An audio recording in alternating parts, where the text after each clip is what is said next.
to get their own interest and all that. Then all of a sudden, the narcissist is walking away. They try to suck you back in. Then the whole idealization starts again. See how this cycle keeps running over again. In the early phases, the narcissistic abuse is a recovery. Right? So people are actually, you would think that, well, they're moving with this, but not necessarily. Because so many people are so wild in the shock of all that's happening, and they want it to be what it is. So they start justifying it. And then the difference is that early on, you're not so deep into it, so it doesn't feel so much resource. The longer a person is exposed to narcissistic abuse,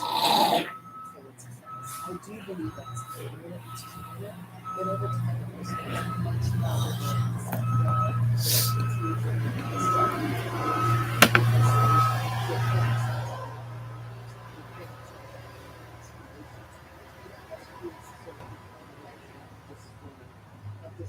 sort of sad kind of. It's not quite depression. It's dysphoria something more. It's like a far overreaching kind of sadness that comes into every corner of someone's life. That's what happens to the long-term survivor of narcissistic abuse, and I've seen it many times in clients as well.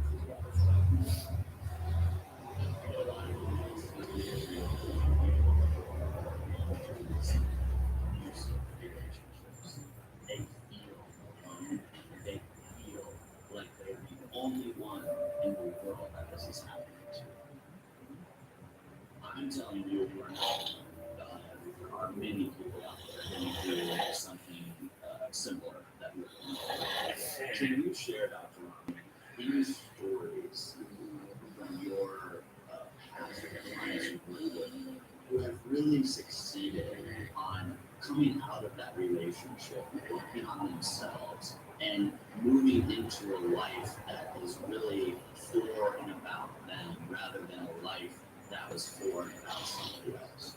Oh, numerous. I think there's a tremendous likelihood of not only good survivorship, but thrivership after this all happens.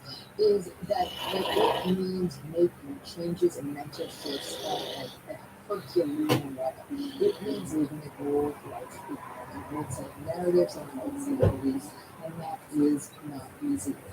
But the most challenging part of dismantling narcissistic abuse, it's not often about dismantling that primary relationship and say somebody who's narcissistic. You then start looking around saying, I was surrounded by people who were validating me or enabling this nonsense. I was letting this happen. And as you clear off the dust, you're like, it's almost like mold in a house. You have mold in just one corner, that has overtaken the house. And it is a hatchet job to get it out of every corner of your house to make it safe for you to live there. And so, but what I see, Kyle, is, and I do workshops on this for survivors, is that there is a new life they step into where, it's like, if you've ever watched a cat, you know animals better than anyone. You watch a cat step on a surface, you're not sure if it's going to be safe underneath. Like I see this one cat comforter.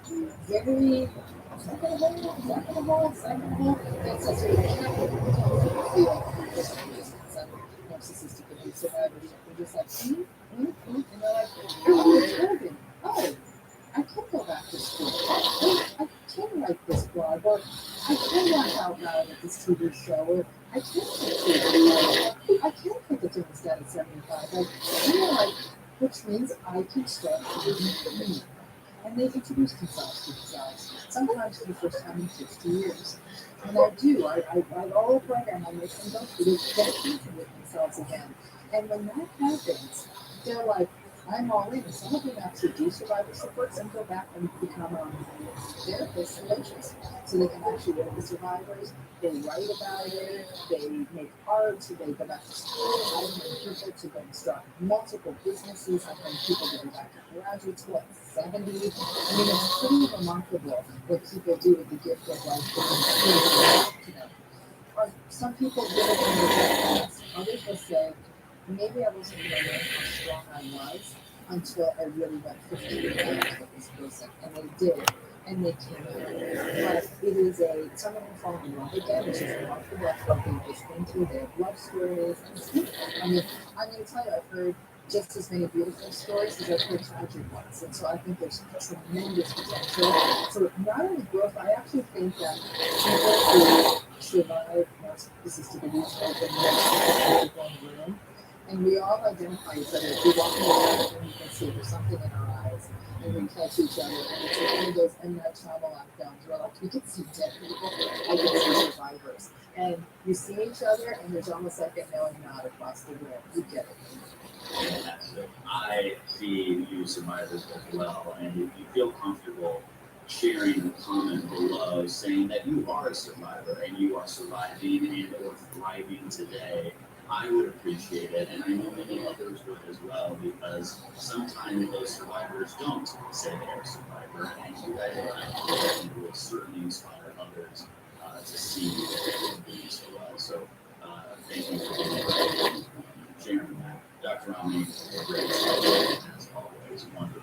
Thank you for sharing your insight. We're going to have more from Dr. Romney and the Med Circle doctors tonight. If you'd like to join us live, use the links below to do that. If you can't join us live, we'll have a replay of tonight's panel. Still sign up, please. Of course, you can learn more watch Med Circle.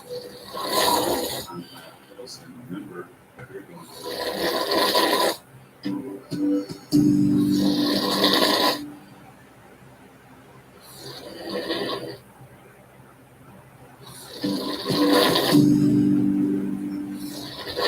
watch this full series at the links in the description below, and subscribe to our YouTube channel to see mental health videos.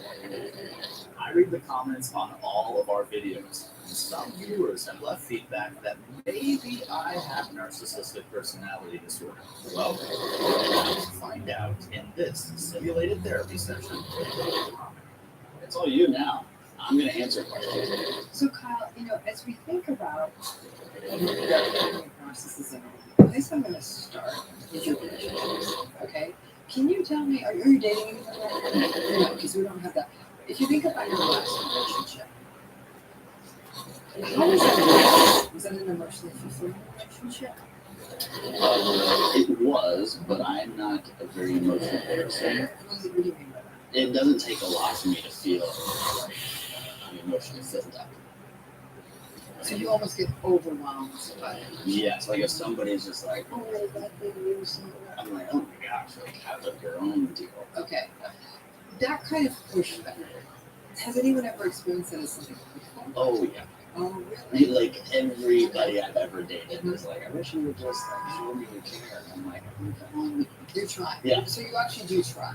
oh, I try as best I can. And I remember one conversation with an ex. I said, my ex said, I really need you to be very emotional.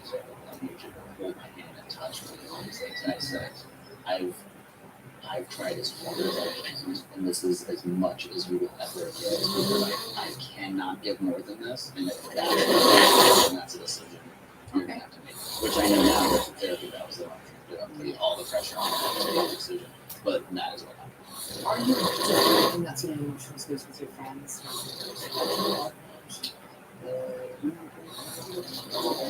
Like, I don't do one of those things. I like compliments, but I don't like. Thank you. I love you too. We really need one compliment. All right. So what do you do when? How do you react or feel when somebody's really sharing with you their own heavy emotional issue? Well, I do feel like I'm a very good listener, and I really try my best not to offer advice unless it's asked for me. And I feel like I'm very comforting, and I will share personal stories if they relate and if I feel like it's appropriate.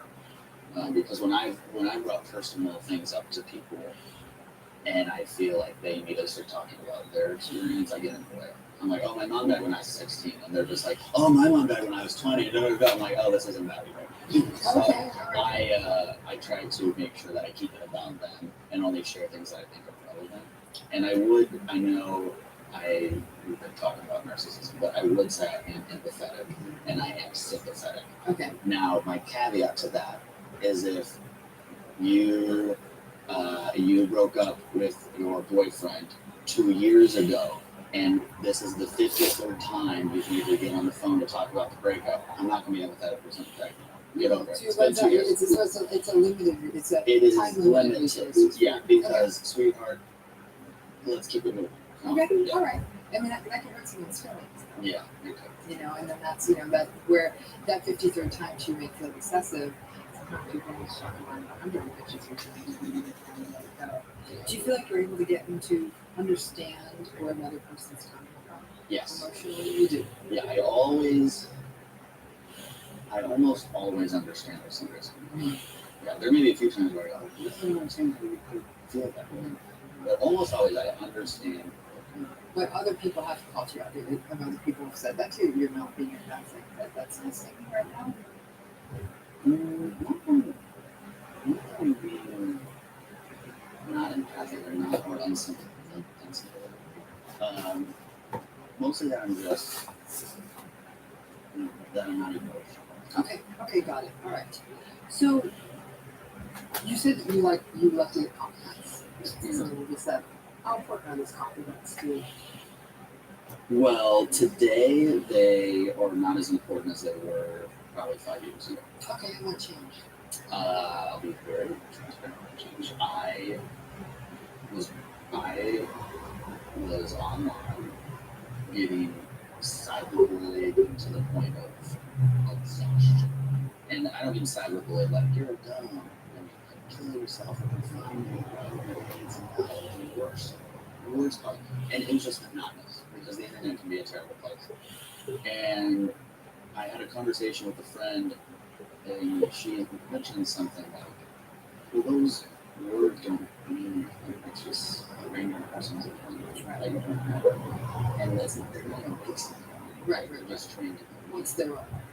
And I understood that, but then at the same token, I thought, then if somebody says something really nice to me, I also can't get that way. And in those spaces, yeah. Because if it's a random person on the internet who says, you're the best, it's like, well, you don't know who I am. Right. That could be the worst. You don't know. Yeah. So it was that point where I started to take opinions a little more logically.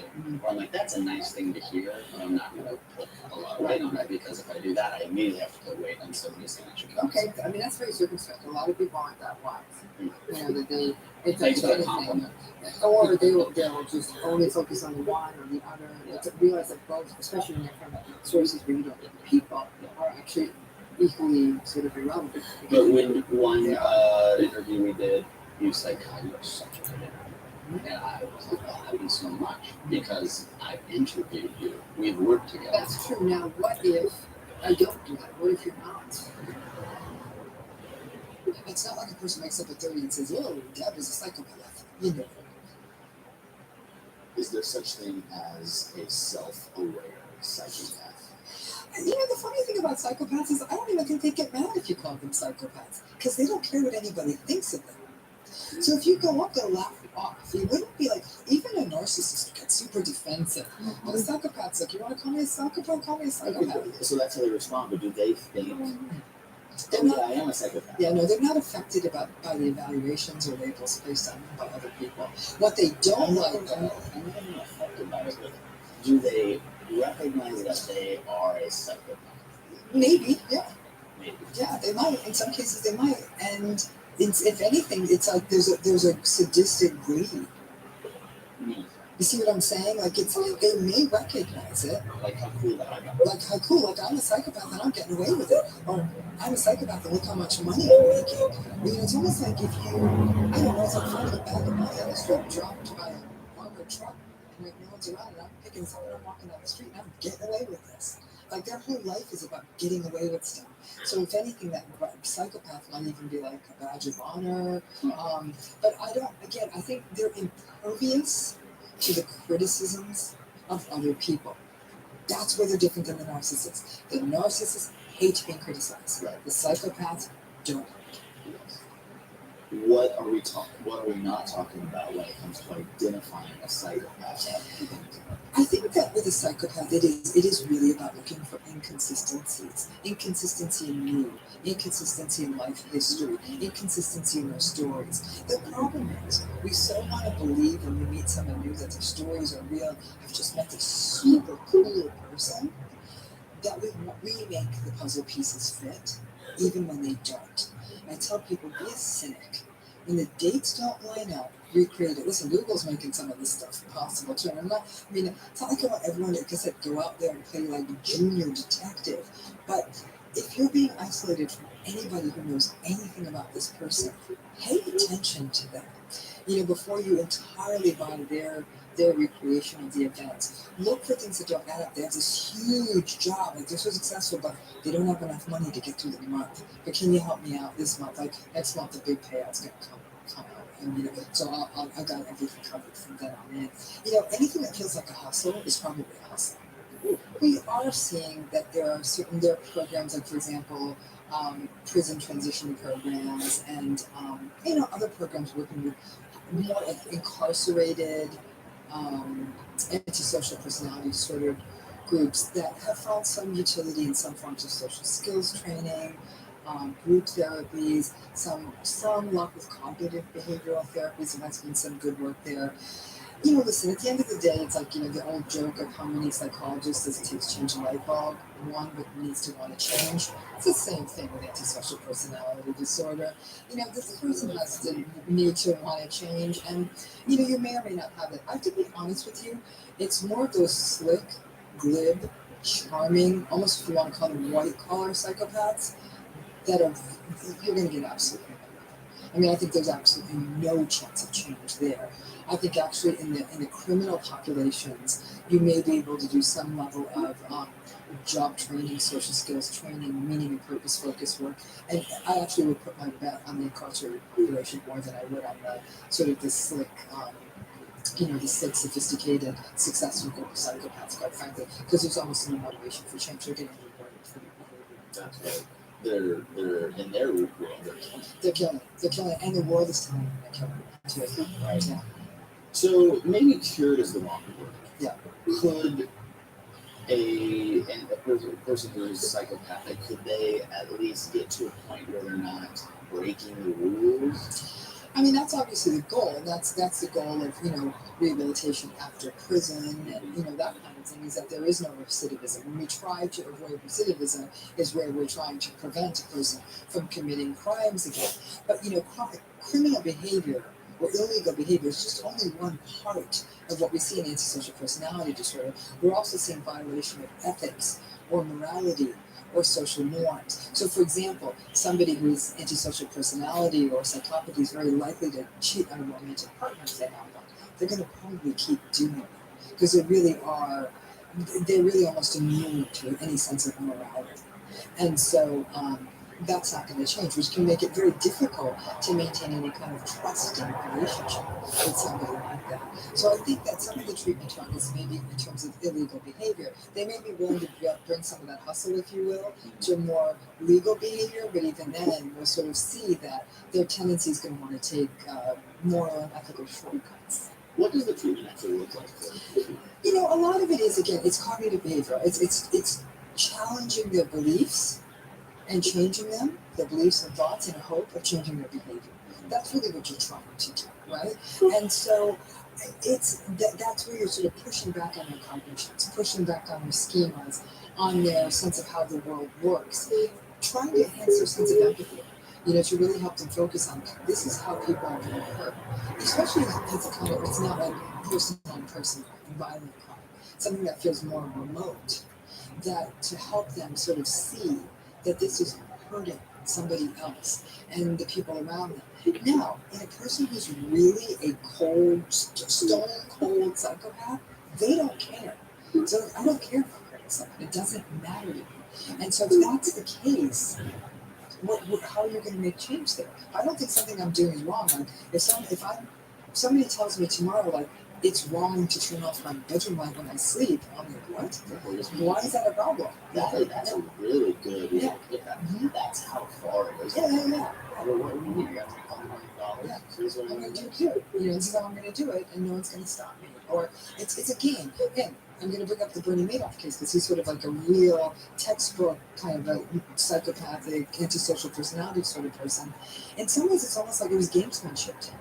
At some point, how much money does one person need? Well, it isn't that the proof? Right? It's gamesmanship. Yeah, that's all it was, and I felt like that's what it was, despite literally so many people's lives being destroyed by his decisions. It absolutely didn't even seem to. It was the game was more important than the other people, and that's what it is. They are players who really only care about the game. So, someone's watching this. I doubt they're psychopathic. No. Probably are in a relationship with somebody is. Yeah. Somebody Or is, family members, or a family member. or work with them. Or work with them. Yeah.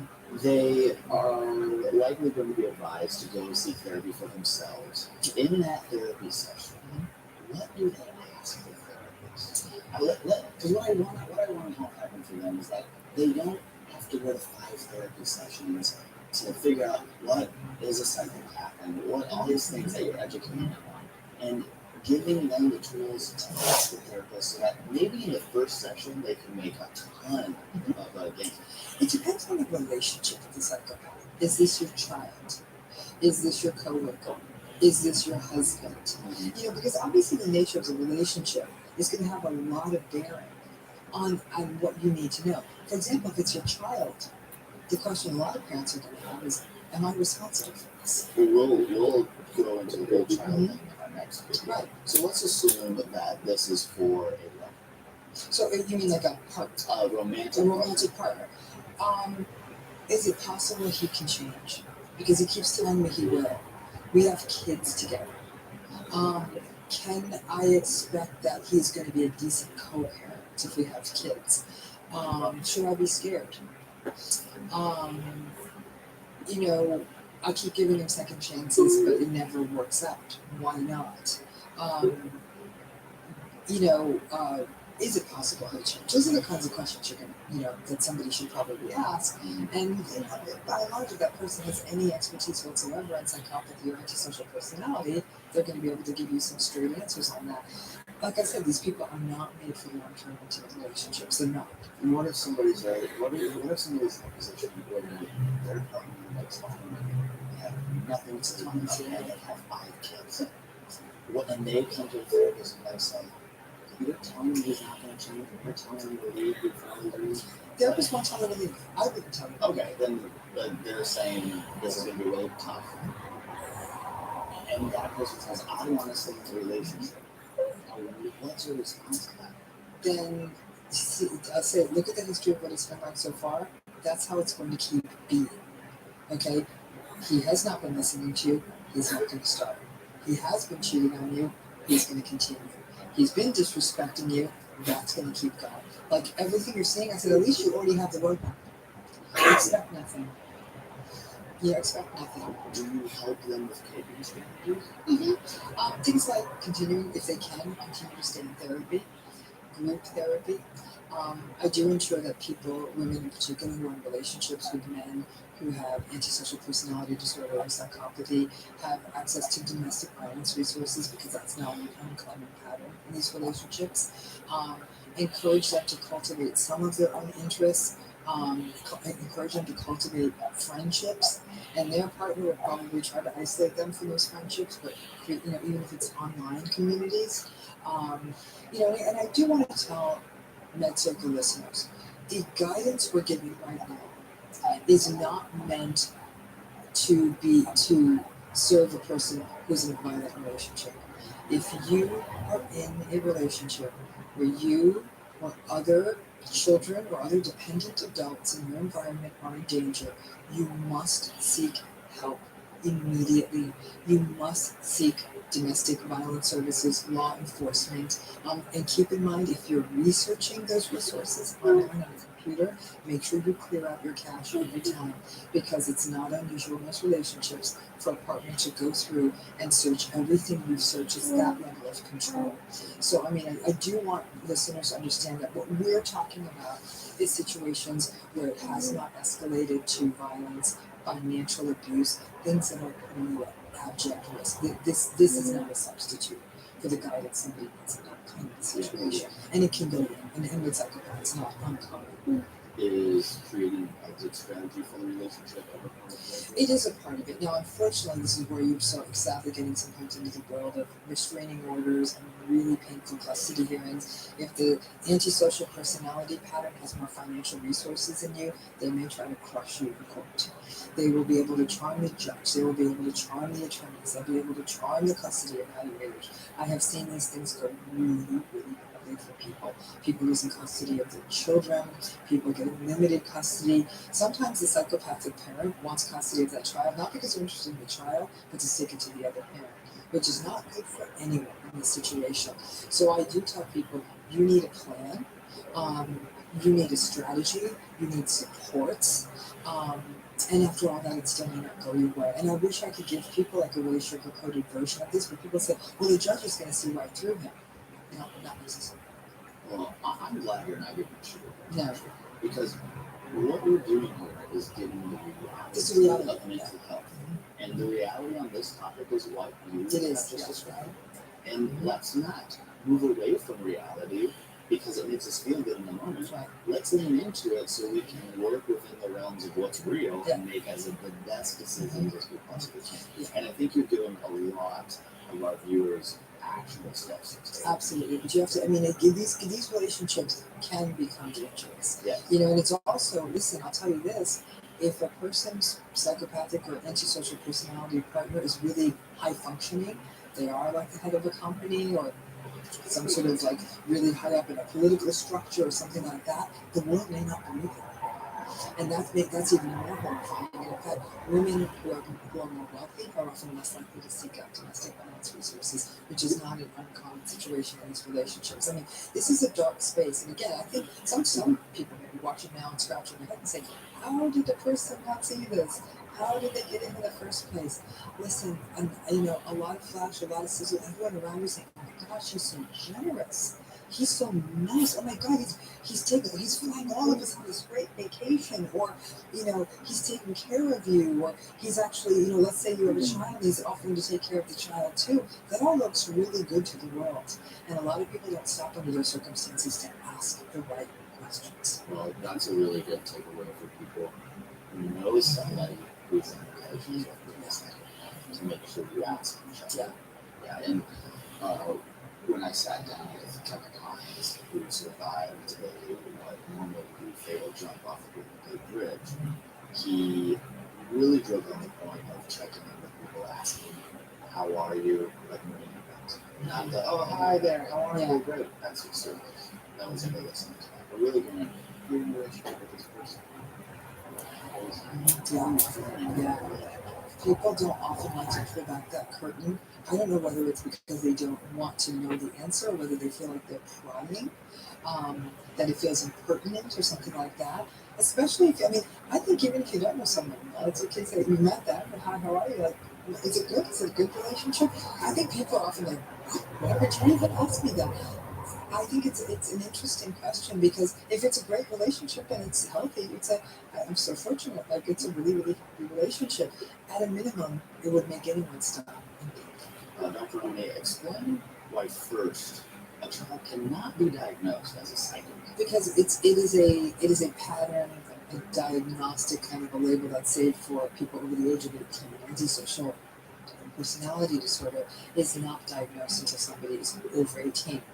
But in children, we can look for patterns that really conform to delinquency. These can be milder patterns like truancy, cheating on school assignments, to more severe ones like physically or sexually assaulting peers. It could be things like torturing animals, setting fires. All of these behaviors, you know, if you have, I think, 3 or more of these kinds of behaviors, they qualify a child to be diagnosed with something called conduct disorder. And these kids typically get handled through school and juvenile justice systems. They may be placed in special school settings. They may be sent to sort of special boarding school settings if the family has the money. Sadly, some of them may end up in juvenile detention settings.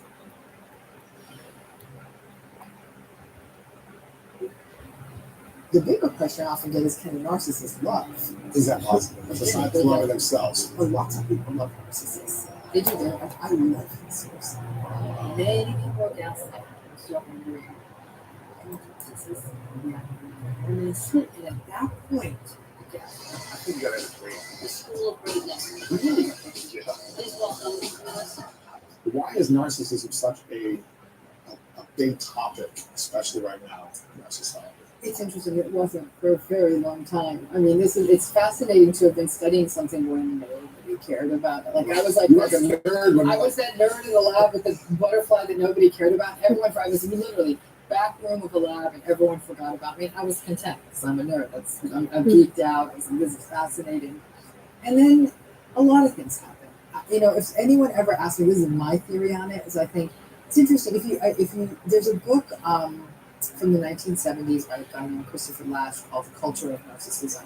And in that book, he really gets, and this is the 70s, okay? And he really gets into issues like materialism and also the falling apart of American community structures and family structures. And so he pins this sort of pathological narcissism and selfishness to the sort of the erosion of those structures. But I think that misses something. Then it was kind of quiet. Like this has always been a quiet area, interestingly, in mental health. And then reality TV happened, social media You had to happened. witness it all. Yeah, and we had to witness it all. Kids are growing up with it now. Political dramas and fights. And Lots of and materialism is on the rise. So when we look at materialism, social media, and reality TV, that kind of triple threat, where everything was about shameless self-promotion. Everything was about validation seeking. Look at me. No, look at me. No, look at me. My life's better than yours. And it was that. It was. I'll never forget the day. Actually, I was when someone told me about social media. It was in that space between MySpace and Facebook. yeah. And I had small children at the time. And I think I was up late. And somebody said, you gotta look at this thing called Facebook, right? And I'm like, oh, this is. And so at the time I was even married, so really no social media. And I look at it and it's that moment, that penny drop moment where I could feel that dread in my stomach, as though like a ghost appeared in the door. And I thought to myself, oh my God, this narcissism thing is about to blow up. Wow. Because before that, think about it. If you were a narcissist and you needed to get validation, you actually had to get up and get out of the house. Yes. Right? Like no one was going to, you had to get up, had to get ready, go to work. A lot of narcissists got their validation at work, especially men in that era. And then other people would get it by going to social events, going to parties, maybe succeeding at something. But it was a different game. Going to the gym maybe. And maybe going to the gym, but now all of it would be excelling at something visible, like sports or performing or singing or something like that. But then I was like, oh, you're telling me that people are going to be able to get validation just sitting at home. And I thought this narcissism thing can blow up. That was 2008 when I had that revelation. Wow. I started telling people, people said, you're running off in your head, get some sleep, you're acting crazy. I said, no, this is going to blow up. And then it blew up. And then around that time, we're starting to see the beginnings of reality TV shows, Survivor and things like that. This is interesting. And then we'd start seeing more and more of the attention-seeking reality TV, housewife type shows, The and like Bachelor. that. The Bachelor, and I thought, oh no. And then the political winds changed, and the word came into popular use. So imagine going from something that you studied, only you studied, No one cared about it. nobody cared about it, And then also and it's then the mainstream. world Yeah. changed and became mainstream. Exactly. And another thing that was happening too was this. I was studying it in my research. I had been funded by the National Institutes of Health to look at personality issues because I was working with folks who were working in community clinics, and they would come back from the community clinics back to the main lab at the university and they would look frazzled and I'd say, hey, what's up? And I'd say, so are these patients. They're so terrible and they're ruining everyone's lives. And what we came to find out was that there were some patients who come in tired and grumpy, take it out on the staff. And I thought, that's interesting. These people are not only burning out the staff so they can't give good health care to other people, they themselves, everyone's dreading seeing them, so they're not getting good health care. And then a few years later, I was noticing that pattern in my patients over and over again. It's like they were all talking about the same relationship. This is interesting. Nobody were talking to people about narcissism. This is clearly what was happening in their relationships. And I'm not kidding you. Once I got educated on these patterns, they were making changes like this. Some were getting divorced, some were splitting up, some were saying, I'm going to set boundaries. Wow. I mean, it was instant change. And they said, you were in couples therapy for 5 years, and it always about marriages are hard. You got to communicate. And communicating with the narcissist is, I don't know, it's impossible. It's screaming into an abyss that there's no point. Is there hope for people in marriages, if they're in a relationship with a narcissist, to actually heal the relationship and improve it, or is it just going to be hard the rest of your life? Going on a probability basis, the answer is no. I think it's going to be hard always. Are there unicorns out there? Sure. But the amount of commitment you need on the part of the person who's narcissistic, and we're talking about daily commitment. On the person who is a narcissist. The person who's narcissistic has to get into therapy multiple times a week. They have to be willing to have humility. They have to be willing to be mindful. They have to be willing to regulate themselves. That's a long list of things they need to be willing to do. They can't be impulsive. They can't say whatever's on their mind. It's fascinating because I have worked with many, I'd say 25% of the clients I've worked with in my clinical practice for a long time, who are narcissistic. Why would they even come to work with you if they're narcissistic? Because something's going wrong in their lives. The marriage is blowing up. They're having some sort of public shaming. Their career isn't going well. They have Lawsuits. They feel the world is against them. And in this victimized stance, they roll up to therapy, in some ways wanting to complain, right? Every so often they're given an ultimatum, maybe by a workplace or by a spouse or someone. Maybe they get caught in an affair, and then they're told that wife or husband or partner or spouse will say, we're not staying together unless you go to therapy, which is a fool's errand, because if someone else is telling you to do it, even if they do it on their own, there usually isn't much personality. Personality doesn't really change. Personality doesn't change. Unless you're like doing therapy every week and holding yourself accountable on the internet. Listen, I have a certain personality. I got it tested when I was in my 20s, 30s, 40s, 50s. It hasn't changed.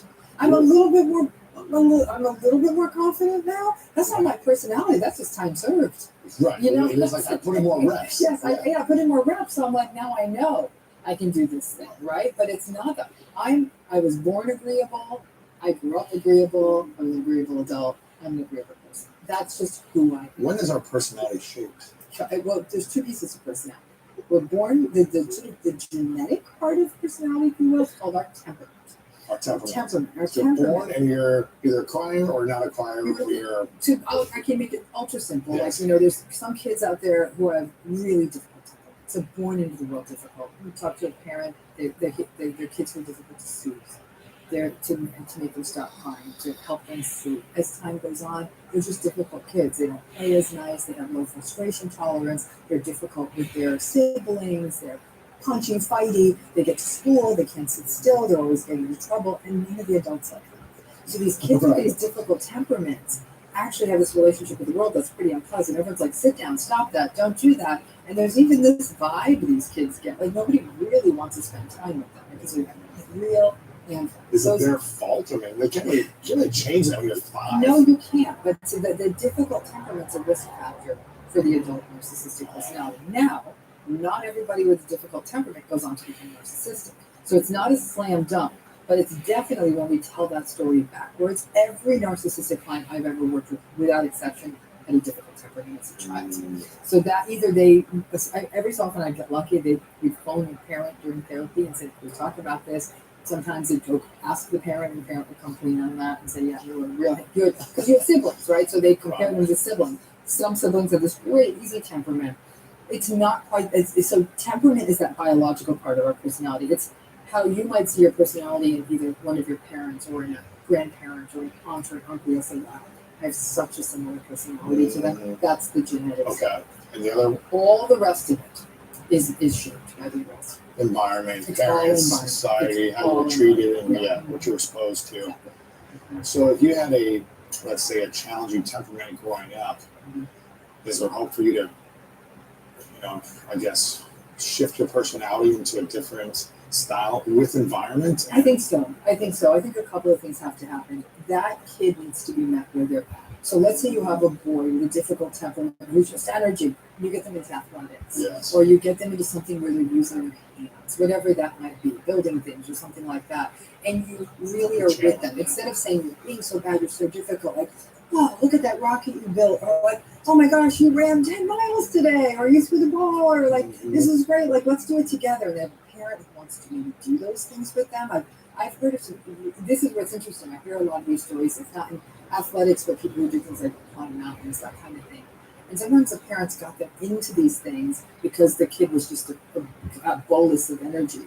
And then and then the parents would really encourage them, might even go with them, with them or whatever. So I do think if that child feels loved, safe, protected, attached, they feel like they have a safe base to return to, which is usually the caregiver. And they have success experiences, right? So maybe they're not the best kid in school, but they're really, like, they feel loved no matter what, whether they can read or not, whether they can do math or not, they're loved, and that they have these other outlets, and that the school is supporting them and meeting them. How many kids do you know who have that things like that? I can count on that. Kids I know who have that. Right. I mean, you had like all the support and love, and we love you no matter what. Yeah, it's very challenging. It's interesting because I interviewed Kobe Bryant before he passed, obviously, and he said his father, one summer when he was playing basketball, I think he was 13, he said he didn't score 1 point the whole summer, like this summer competition. And he said, my father told me, no matter what, I'm going to love you. Whether you score 0 points or you do the high score, I'm going to love you no matter what you do. No matter how good or how bad you are, I love you no matter what. And he said that conversation with his dad gave him the confidence to say, I'm going to go out and go for it. No matter what happens, I'm loved, is the way he explained it. I thought that was interesting. But not a lot of people have like the school support and parents support.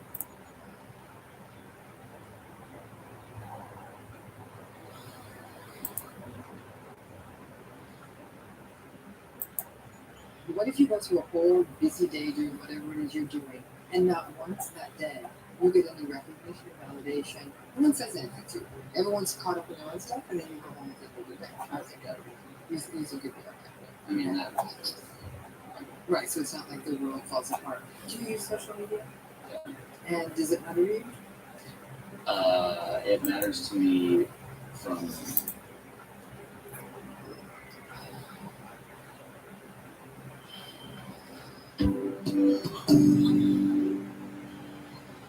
Dr. Ramani describes narcissism as the secondhand smoke of mental health. But why? And why is narcissism more dangerous than just being self-confident? What exactly narcissistic personality disorder is? What is it? Okay, all people with narcissistic personality disorder are obviously narcissistic. Okay, not all people who are narcissistic may have narcissistic personality disorder. So it's a fine point, but it's an important point since everybody's throwing this word around these days, right? You know, it's not unlike other diagnoses that have different meaning to them. This one's sort of, this is like a character assassination, right? So when we talk about narcissistic personality disorder, there's a long list of patterns, and they have to have 5 of the 9 on that list. It has to be something called pervasive, meaning it cuts across situations with a variety of people, at work, at home. It's not just like they're narcissistic to only you and that's to everyone in the world. This tends to be pervasive. But here's the rub. It has to involve what we call social and occupational impairment and subjective distress. That's a fancy way of saying it is messing up that person's life. They're aware it's messing up their life and they're uncomfortable with it. And that's where you don't see as many people with narcissistic personality disorder. So if their style of not having empathy, of being entitled, of being grandiose, of being arrogant and superficial, all that is working out for them, they're not going to walk around saying, I'm having a problem. They're not going to walk around saying, this is causing me problems. So if they don't acknowledge that piece of it, then really they're a narcissist, which is sort of a clinical term for being a jerk. And we don't get to diagnose people for being a jerk. We may not like that, but that's not a condition we diagnose. We diagnose people because they're bringing in something that they're uncomfortable with or that's causing them problems. The best example I can give you is, let's say somebody's been using drugs for 2 years, and their drug use results in DUIs and other problems in their lives, okay? When that happens, they may themselves think, I don't have a problem with drugs, but I do have 5 DUIs, and they did find me in the gutter in front of my mom's house, so I guess, maybe there's a problem.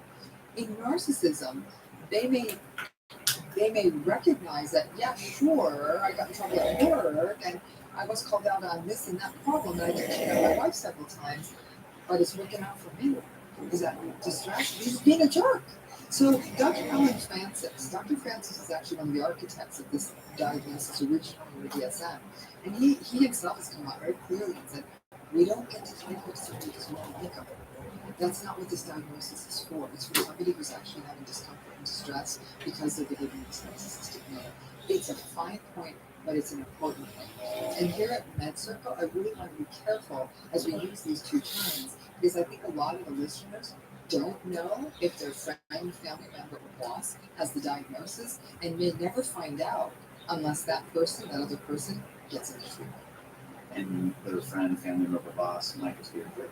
They might be a jerk and they may say, why should I go get a diagnosis? There's nothing wrong with it. And if they walk around saying there's nothing wrong with me and I'm fine, Then according to the DSM, they're not.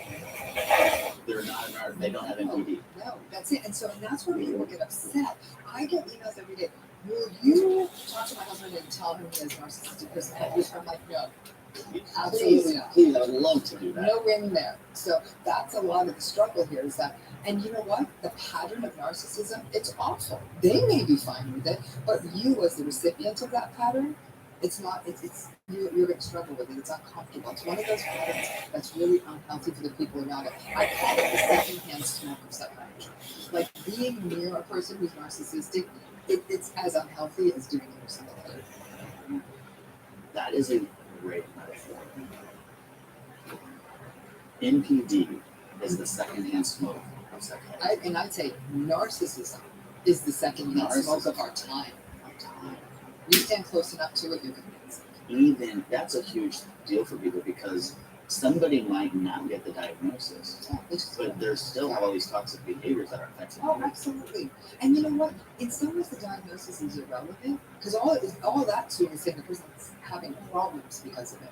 But if they're lying, manipulating, exploiting, raging at you, who cares if they have a diagnosis? That's not good for you to be in the presence of. And then it takes us back to that more critical issue. Why are people like this? They're like this because they're insecure. And that makes people feel guilty. Well, he's insecure, this is why he's doing this. And that's what we're getting to get to. When does normal self-confidence cross the line to brain cancer? Self-confidence is a healthy state. And people who are self-confident don't need to blast their achievements from every rooftop and every social media platform. People who are truly self-confident don't need to talk over other people and their achievement. People who are self-confident don't require their achievements to be front and center and ahead of everybody else's. People who are self-confident are so confident in their sense of self and their achievements that they actually can stay quiet. In another video in this series, we'll talk about the different types of NPD, but I'll give everyone a preview from the original video we did with the communal narcissist. When you said it's that person who goes and volunteers on a Saturday and takes selfies the whole time in a full perfect face and makeup, I so know that. You know, and it's also the person who you say, like, let's throw a gala. And the gala's going to cost $10,000. You're only going to make $500 for the charity. Why not just write the full $10,000 for the charity? Like, but I need a gala. They need galas. They need galas. They need parties. They need celebrations. Yeah, and you know what? I'm smiling when you say that because I think smiling is one of my coping mechanisms. By the way, I like laughing and smiling because these are very deep and heavy topics, and they're affecting a lot of everybody who's in a relationship with a narcissist, Which is almost everything. which is almost true. And in a lot of cases, there are narcissists or people with NPD who are suffering.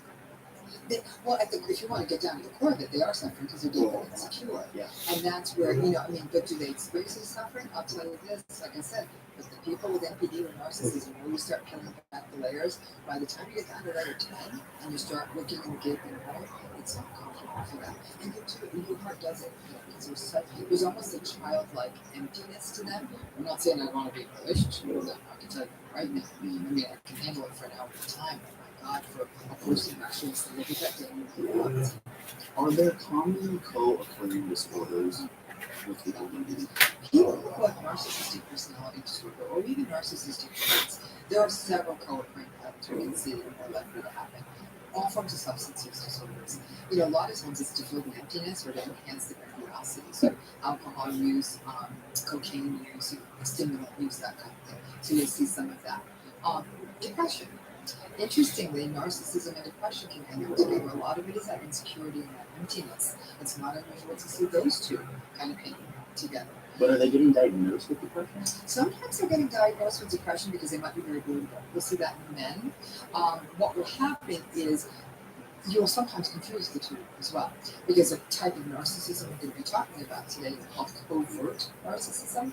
People who are covert narcissists, they're a little bit like Igor from Winnie the Pooh. Woe is me, no one understands me. How can you understand me? And they seem so downtrodden that they look depressed. And then all of us will treat them as though they're depressed, and we're making absolutely no headway. And then one day you dawns on you like, this is a depression at all. So actually, quite frankly, we'll often treat the depressed. Well, we'll think they're depressed. Before we'll think they're But wrong. narcissistic. But wrong. Yeah, again, just highlighting how important it is to get the right diagnosis. It really is, because these personality patterns also make treating other mental health conditions. For example, it's not unusual for narcissism to also be found coexisting with bipolar disorder, which is also a very messy kind of issue to treat, because the grandiosity of the mania and the grandiosity of the narcissism often collide. So you'll see that too.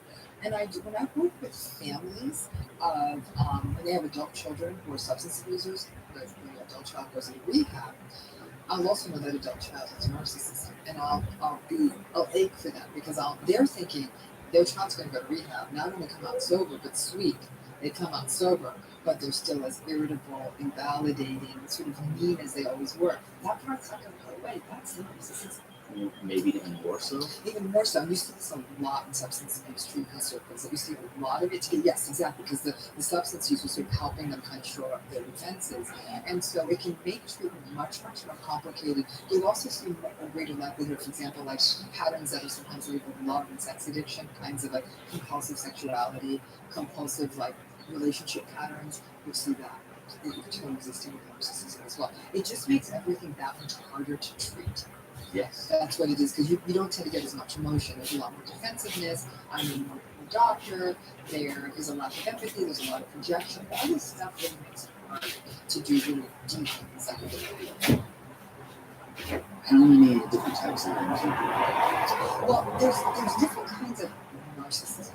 Whether those translate into subtypes of narcissistic personality disorder. I once said there's 9 possible symptoms of narcissistic personality disorder, which means there's thousands and thousands of possible combinations. Right. But if we were really to look at it in 5 patterns, and I took some broken down analysis based on theoretical work on narcissism, drawing from other people's work, when we talk about the types of narcissism, they're not really subtypes of narcissistic personality disorder, but there are different kinds of patterns we see of narcissism, and I think it's important to see the differences, because it shows us this doesn't look the same across everyone. And then some people say, well, that's not narcissism. The person I know acts like this. And I'll say, but it's a similar pattern. Let's get down to the brass tacks of what all narcissism is. In all narcissism, we tend to see a lack of empathy, grandiosity, entitlement, superficiality, chronic seeking of validation outside of them, arrogance, and a real tendency towards rage, as well as a tendency to manipulate or exploit other people.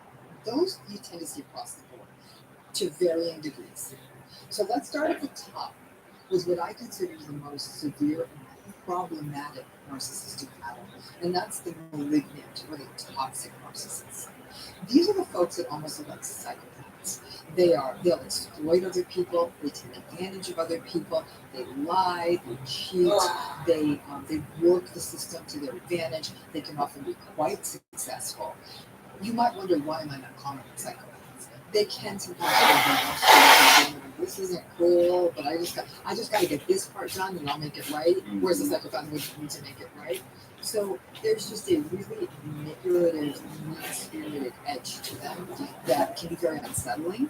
But when you first meet them, they're extraordinarily charming, extraordinarily charismatic, confident, successful. So that's sort of your malignant toxic type. You'll often see these folks running big companies, you know, at the heads of government, all of that. They really have a narcissistic. The next in the group is what I call sort of your classical grandiose narcissist, and that's what most of us think of. The person who's braggy, who really is entitled. I'm special. I deserve special treatment. It's almost like your celebrity narcissist. That's what your grandiose narcissist. They brag a lot. They show off a lot. Look at this. Look at my girlfriend. It's a lot of show and tell. They suck all the oxygen out of the room. All the usual traits, but they don't tend to be as exploitative as a malignant person. So they're particularly classical kind of narcissists. The next narcissist on the list, this is probably the most mysterious one, and maybe the most revealing to med circle listeners, is the covert or vulnerable narcissist. These are the woe is me narcissists. You know, if the world can see how great I am, I'd be one of the great ones, but nobody gets me because I'm ahead of my time. And so you'll often find them sort of at home, huddled over their computer, being like a troll or like coming up with their next big plan, but they almost have a failure to launch a lot of the time. They can often be depressed. They seem vulnerable because they almost feel like the world doesn't get them. They're hypersensitive to criticism. But they lack empathy, and they can be very entitled. Like, I deserve special treatment because the world doesn't know this. I'm the best.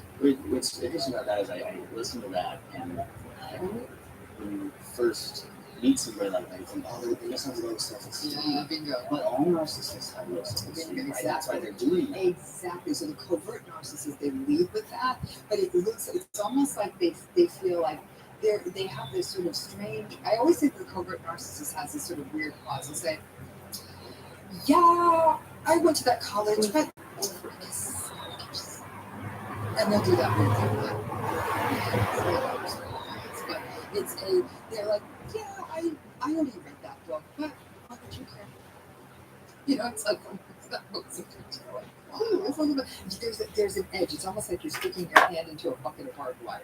It doesn't feel good. It's like even with those examples, even though they're just random examples, I still feel the pain for them. Oh, they feel the world passing by.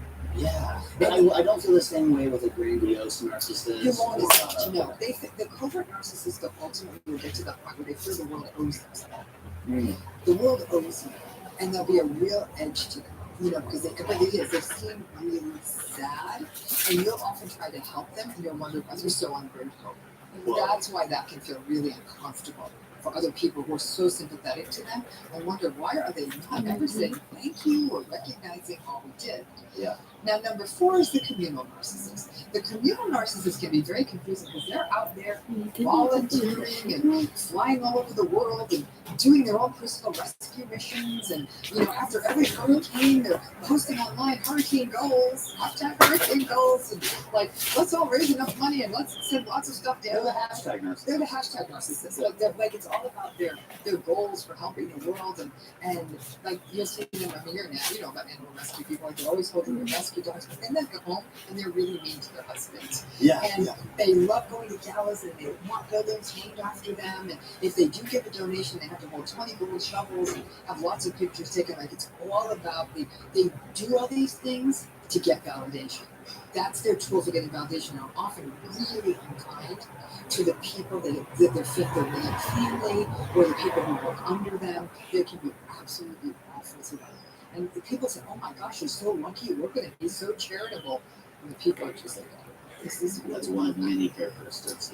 So the communal narcissist is it takes a while to sort of to peel off that layer, and then sort of, that's why I always say, pay attention to how a person treats the person who don't have as much power as them in that situation, because that's going to teach you a lot. So they'll be really sweet to the recipient of the charitable dollars, but really mean to the person who's working with it, and that doesn't add up.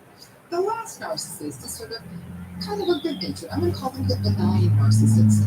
The benign narcissist is like this sort of clueless, uninsightful person who just says really vapid things, very superficial, only cares like, all I want is like a fast car and you're driving a piece of junk. Like, they're really dismissive of other people. This sounds like every 16-year-old. In many ways, if there's an adolescence, there's an immaturity, but they really aren't that mean spirited, and you can actually kind of say, that's not a nice thing to say. Now, like, yeah, I guess so, but then they'll go back and say it the next day. I always say it's nice to have a few benign narcissists on deck because it's fun to have at a party. Like just keep them on that list, but never turn to them at a time of need. Just because I'm curious, and I get to ask questions, which, somebody put me in charge of this. Who would you most want to be in a relationship with? Those are were my the five Those are your five. Oh, mama, and just solitude and in a cabin isn't enough. Because I would take, if solitude in the cabin is my option, I'm going with that. Okay, so it's not an option. I don't think any of those are good. You have to choose one. You have to choose You one. have to choose one. I might choose the communal narcissist and just because I have to do nice things for other That was people my to choice. God they're nice to me. Yeah. But I have to tell you that can be exhausting because you're so lucky. He's so charitable. Oh my gosh, he hasn't said something nice to him in 15 years. They're all painful. Maybe the benign one, but even that, you feel like you're forever in a relationship with your husband or boyfriend. Right. That's not nice. Right. So if the cabin by myself for the rest of my life is a possibility, I'm going communal I get it. with her. I can have the cabin from you like 2 acres away. Yeah. And then we can just meet when we want to hang out. I don't recommend any of these types of relationship. Well, what about my idea of I'll have a cabin 1 acre away from yours? That I'll do that. Okay, because you were shaking your head no like this. I was like, wow. You might just- be a narcissist, so we have to be. Let's wait until after my Before I therapy take session. this money. Yeah.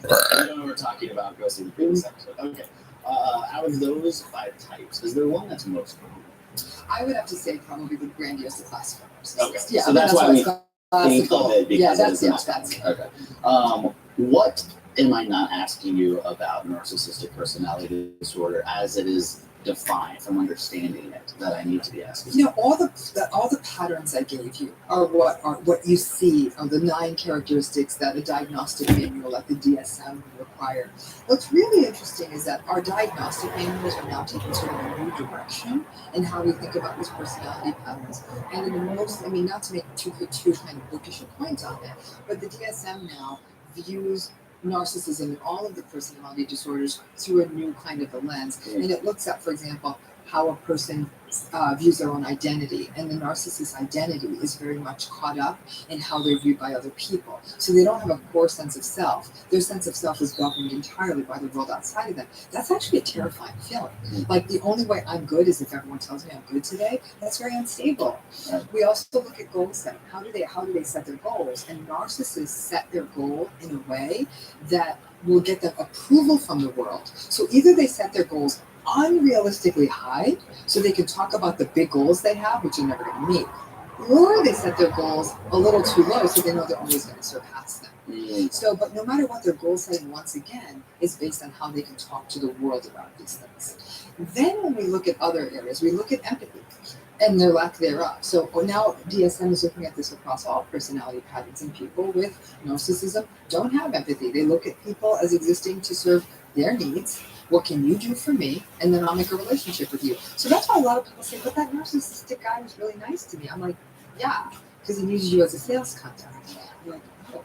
Or they like the fact that you live in the right neighborhood in town. There's a need being served. And then finally, DSM is looking at narcissism through the lens of intimacy.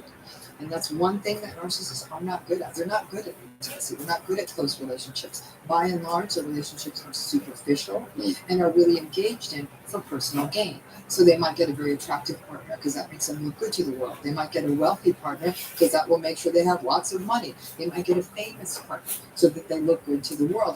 The characteristics on which they choose the partner are deeply, deeply superficial. And so that's how a narcissist chooses. And so when we look at those areas, self, goal setting, empathy, and intimacy, that's another way to view narcissism.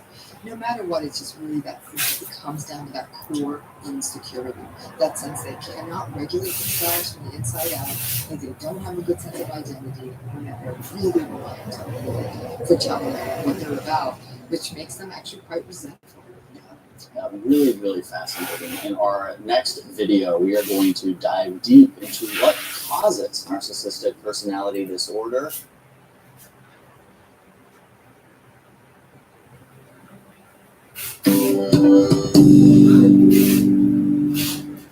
recent study suggests that 1 in every 16 Americans has been affected by someone with narcissistic personality disorder at some point in their lives. So, what causes NPD, and can it be unlearned?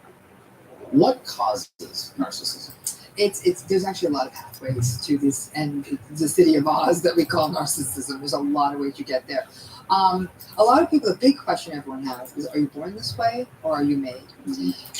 It's mostly made, but there's a little bit of born.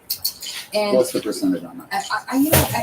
if I were to spitball, I'm going to go with like an 80-20 or a 90-10 in terms of made versus born. I mean, the inborn part is that, because the fact of the matter is, we see people come from invalidating early environments or overindulged or spoiled in early environments, and they don't turn out narcissistic. So there's got to be something else at play, right? And that's probably where that temperamental piece comes in. Kids are likely more hypersensitive, hyper-emotional. If you look at Marsha Linehan's work on borderline personality disorder, she actually talks about that mix between the biological vulnerability plus the invalidation of the early environment. There's likely something like that happening in narcissism too, but it's mostly made. So let's view it as almost concentric circles, and let's start at the middle circle, which is really what happens in the family when a child is first growing up. Children who don't get consistent emotional mirroring from their parents, that's a setup for becoming a narcissist later on. Because that's how children learn to regulate their emotional needs. They learn how to self-soothe their emotions. They learn how to take responsibility for their emotions. They learn how to understand their emotions from how they're mirrored by their parents. And if their parents have consistent, appropriate reactions and are available to them, that's how the child learns that. So if a child, for any number of reasons, doesn't have that kind of consistent feedback from their parents, the parents are distracted, the parents are absent.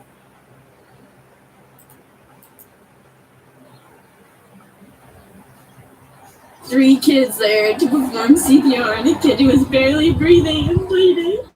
That deadly attack in Toronto, at least 10 people are dead. A majority of the injured victims are women. Elliot Roger has slaughtered every single spoiled stuff of blood, sweat.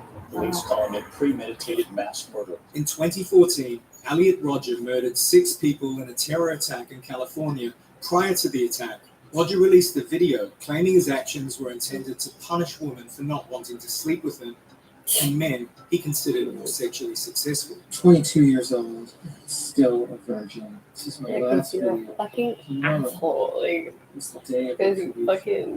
The following Treating years people saw a like series of garbage. deadly attacks across the US, Canada, and Europe, all perpetrated by young men angry at their lack of sexual fulfillment, with many explicitly citing Roger as an inspiration. He zigzagged from the street onto the sidewalk, hunting his targets, opened fire, wounding 5 and killing 2 women. An eyewitness said a lone shooter kicked down the door of a house in southwest England, then continued down the street firing indiscriminately. What's often been missed, however, is how these sexual anxieties and frustrations feed into right-wing extremist political ideology. Online communities, which mix toxic misogyny, conspiracy theory, and fears around sexual inadequacy, have become a key recruiting ground for right-wing extremist ideologies. This is why the far right are so weird about sex.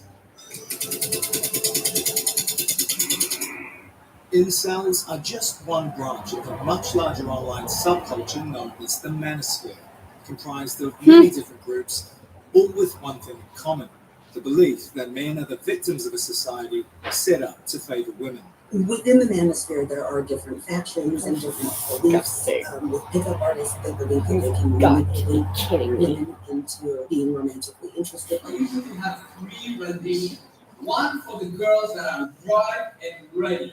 Those girls, less Someone should looking at you and torture say, this "Oh, who piece are of you?" shit Instead to of the death. guy you're kissing now. And you go in. There are men going their own way who generally refuse to interact, work for, work with women. I found that you guys are just not extreme enough. You're not going far enough. Men must go our own way. I get, bro. We must separate from the world of women and government. I think they're all focused on the idea of males losing traction. I think this group of men in particular feels particularly left behind. What unites all these groups is their virulent misogyny and hatred of feminism. They believe that feminism Yeah, no has one likes ruined fucking modern Nazis. society Fucking by creating a world like in a which funny women joke are that supposedly women's equal rights. agents, Like, thus denying men yes, the feminism dominance came they up with believe is like not only natural shit but job. essential for their happiness. Feminism is seen as something that's eroding the rights of the white man. And so Oh it my allows goodness. both incels and the far right to create an enemy, to create an outgroup. And feminism and women fit perfectly into that framing. And now trying to turn this tables of equality on the feminazis who have changed this country. A disgusting communist, anti-Trump, female feminist got a taste of the gender equality that they clamored for at the Women's March. I thought women were so strong. I thought women were so strong and empowered. This is fucking pathetically sad. This is where the manosphere So starts to fucking bleed sad. into the broader conservative movement and becomes a key recruiting You ground still have your mom's for the house? far Like, right. The I'm internet just homeless has in the middle of created my people parents' that house. would not have otherwise Shit. had the You're opportunity a fucking idiot. without technology.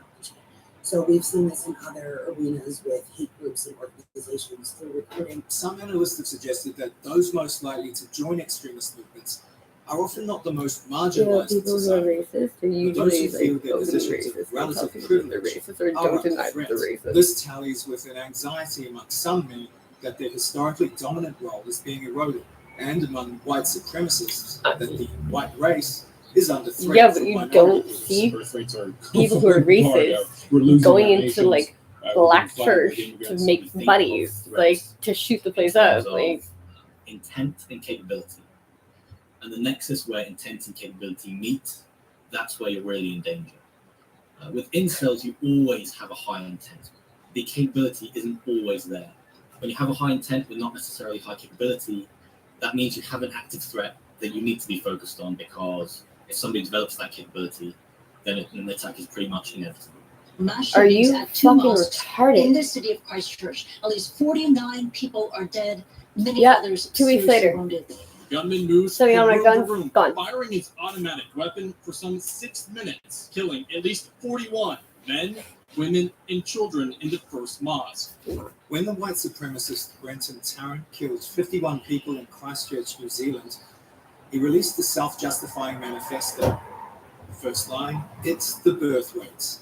Anxiety over so-called racial fertility runs deep with white supremacist I don't like when you guys do that. often spilling into unhinged supremacist Brenton Tarrant You killed don't ignore 51 everything people else in out. Christchurch, New Zealand.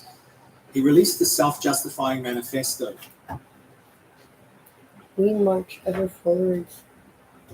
Ethnic autonomy, law and order, addiction-free community, protection of heritage and culture. Of course, can't forget that one. Self-justifying manifesto.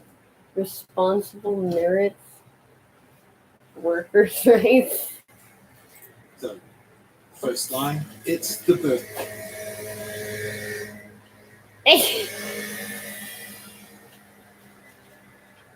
So funny.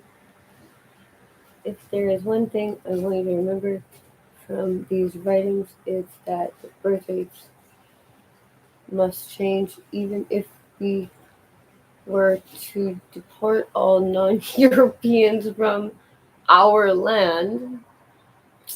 First of all, okay, there's so many things. If the European people would not, or would still be spiraling into decay and eventual death. Okay. Birth rates. This sound Every day we come fewer in number. What are you talking about?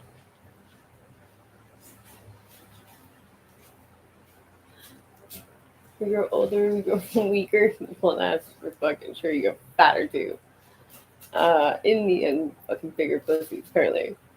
In the end, we must return something levels or it will kill us. so-called racial fertility Replacement runs deep fertility with white levels. supremacist movements, often spilling into unhinged conspiracy theories like the so-called Great Replacement. Thinking about gender roles is absolutely central to thinking about what You fascism know what's is. so funny? and Women what would not have far-right fucked politics this up is, this bad. Like, because you there's, can't really this is think race definitely without divine thinking planning reproduction. from men. There's an obvious crossover here with many religious conservatives, men's rights activists, and incel communities. Holy It comes shit. down to controlling women's bodies and insecurities about them choosing other sexual partners. On the forums, there are many discussions about what women should and shouldn't do. That they are looking for a woman who will stay at home and raise Oh my their god. Choosing other sexual partners. On the forums, there are many.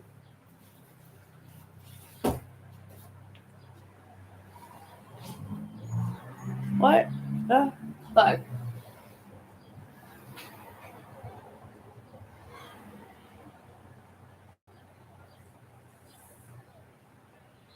That is fucking icky.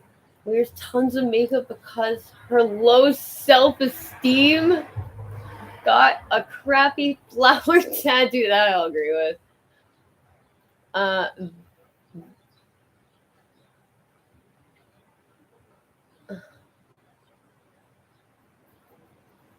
Something around to prove her self-esteem, but it only makes her feel worse.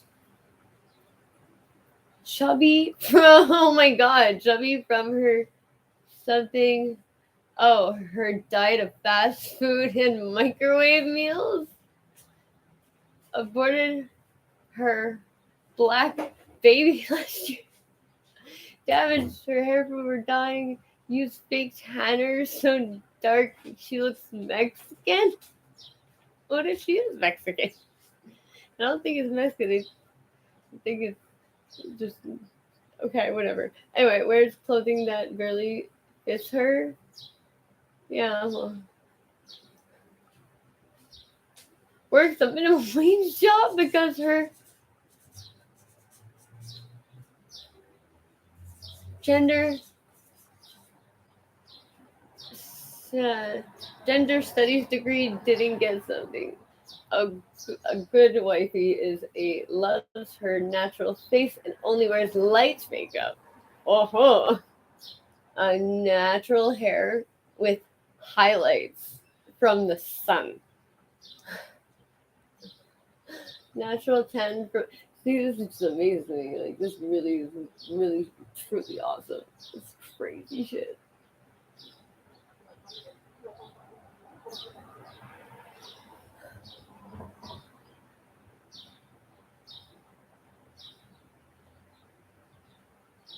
Oh, okay.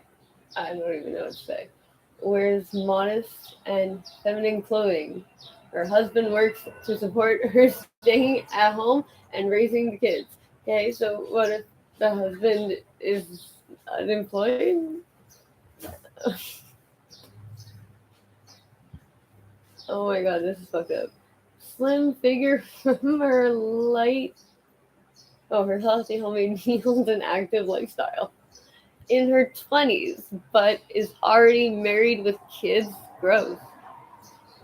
Homeschools her kids so they aren't taught progress BS in school. That I kind of agree with. Loves her family and country in that order.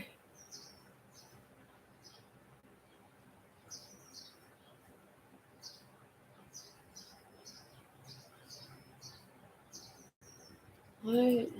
Discussions about what shouldn't do.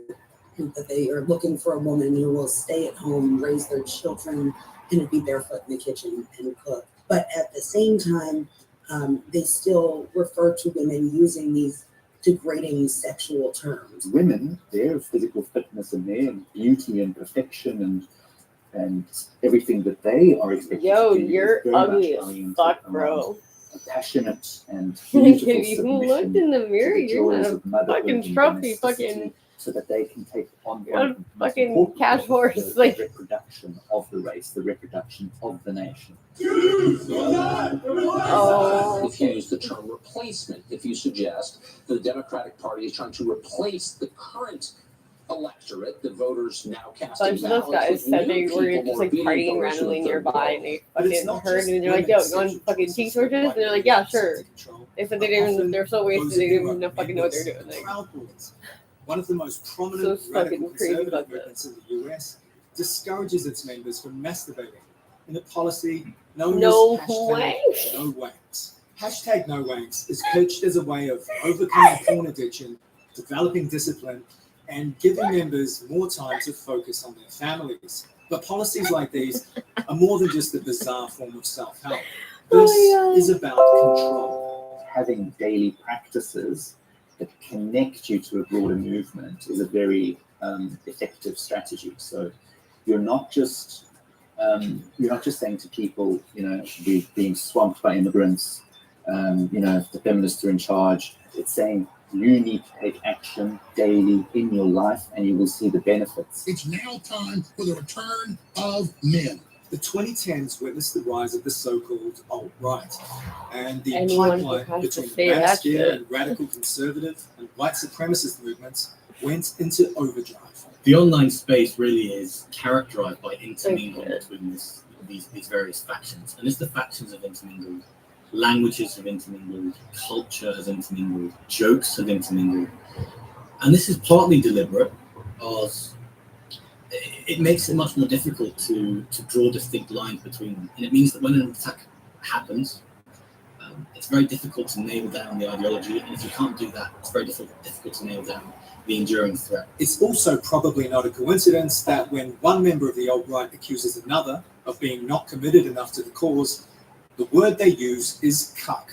A sexual fetish and porn category where men watch their partners have sex with other men. You are seen as weak, minuscule men. I tell my boy, men like you, those aren't men. You understand? You will be weak, minuscule men the rest of your lives. And I'm not going to let you influence the other boys in this community to be little cucks. This is all a pretty neurotic tangle of sexual insecurity manifesting as political. What happens when your moms are too Russia, close the with their connection has sons become for too long, explicit with the emergence and of they the get violent defensive extremist when they group, get a girlfriend United States, who literally call because their they're ideology jealous or national something. I don't know. They're so violent that Think they've that been girls, officially the banned whatever in Russia, girlfriends are though coming they've corrupt still their emerged poor as some of baby. the loudest What the supporters fuck? of Vladimir Putin's war in Ukraine. This crossover of the I don't know. manosphere, Fathers sexual use either nut anxiety, present and the or far right can huge lead pussy. to very serious Wife wears the violence. pants. In 2018, Scott Bailey murdered 2 women Like and injured 4 more teenage boys at a that yoga like studio hold their mom's in Florida. hands, or like This fucking is teenage brand girls new that call video their from the dads scene daddy. from just moments ago. Fuck that. Two And of I don't those think people it's child they died. call my dad daddy. 21-year-old Oh, Laura father. Binkley and Parental unit. 61-year-old Nancy Van Nessum. I'd like to talk about mongrelization. When I see an interracial couple, I think one of two things. Either the guy couldn't do any better, or the girl's.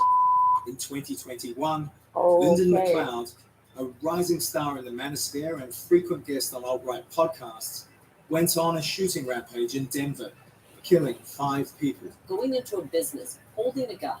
Seconds later, he calmly walks out. 3 people were shot and 2 women were killed at that location. And the list goes on. 5 people Where did this all who have start? lost their lives overnight, including a I'd love to hear particularly it. young child. In this morning here in the UK, where 6 people have been First killed mass in the shooting. worst mass shooting in the country in What was over the a first decade. one? This all leads to the question: when you see right-wing extremists ranting on YouTube, posing with guns, or marching with tiki torches, are you simply seeing a bunch of scared, sexually insecure men afraid of real contact? We're fed a steady diet of as men, and I think a lot of that kind of that messaging and the sort of problems it creates for society and for young men leads people to start looking for consistent ways of explaining the world. But none of these things are going to be solved by scapegoating women and immigrants, wallowing in misogyny on the internet, or most of all, by acts of brutal, nihilistic violence. That's so fucking crazy. Fucked up LMX. What the fuck is wrong with you people? You're so crazy.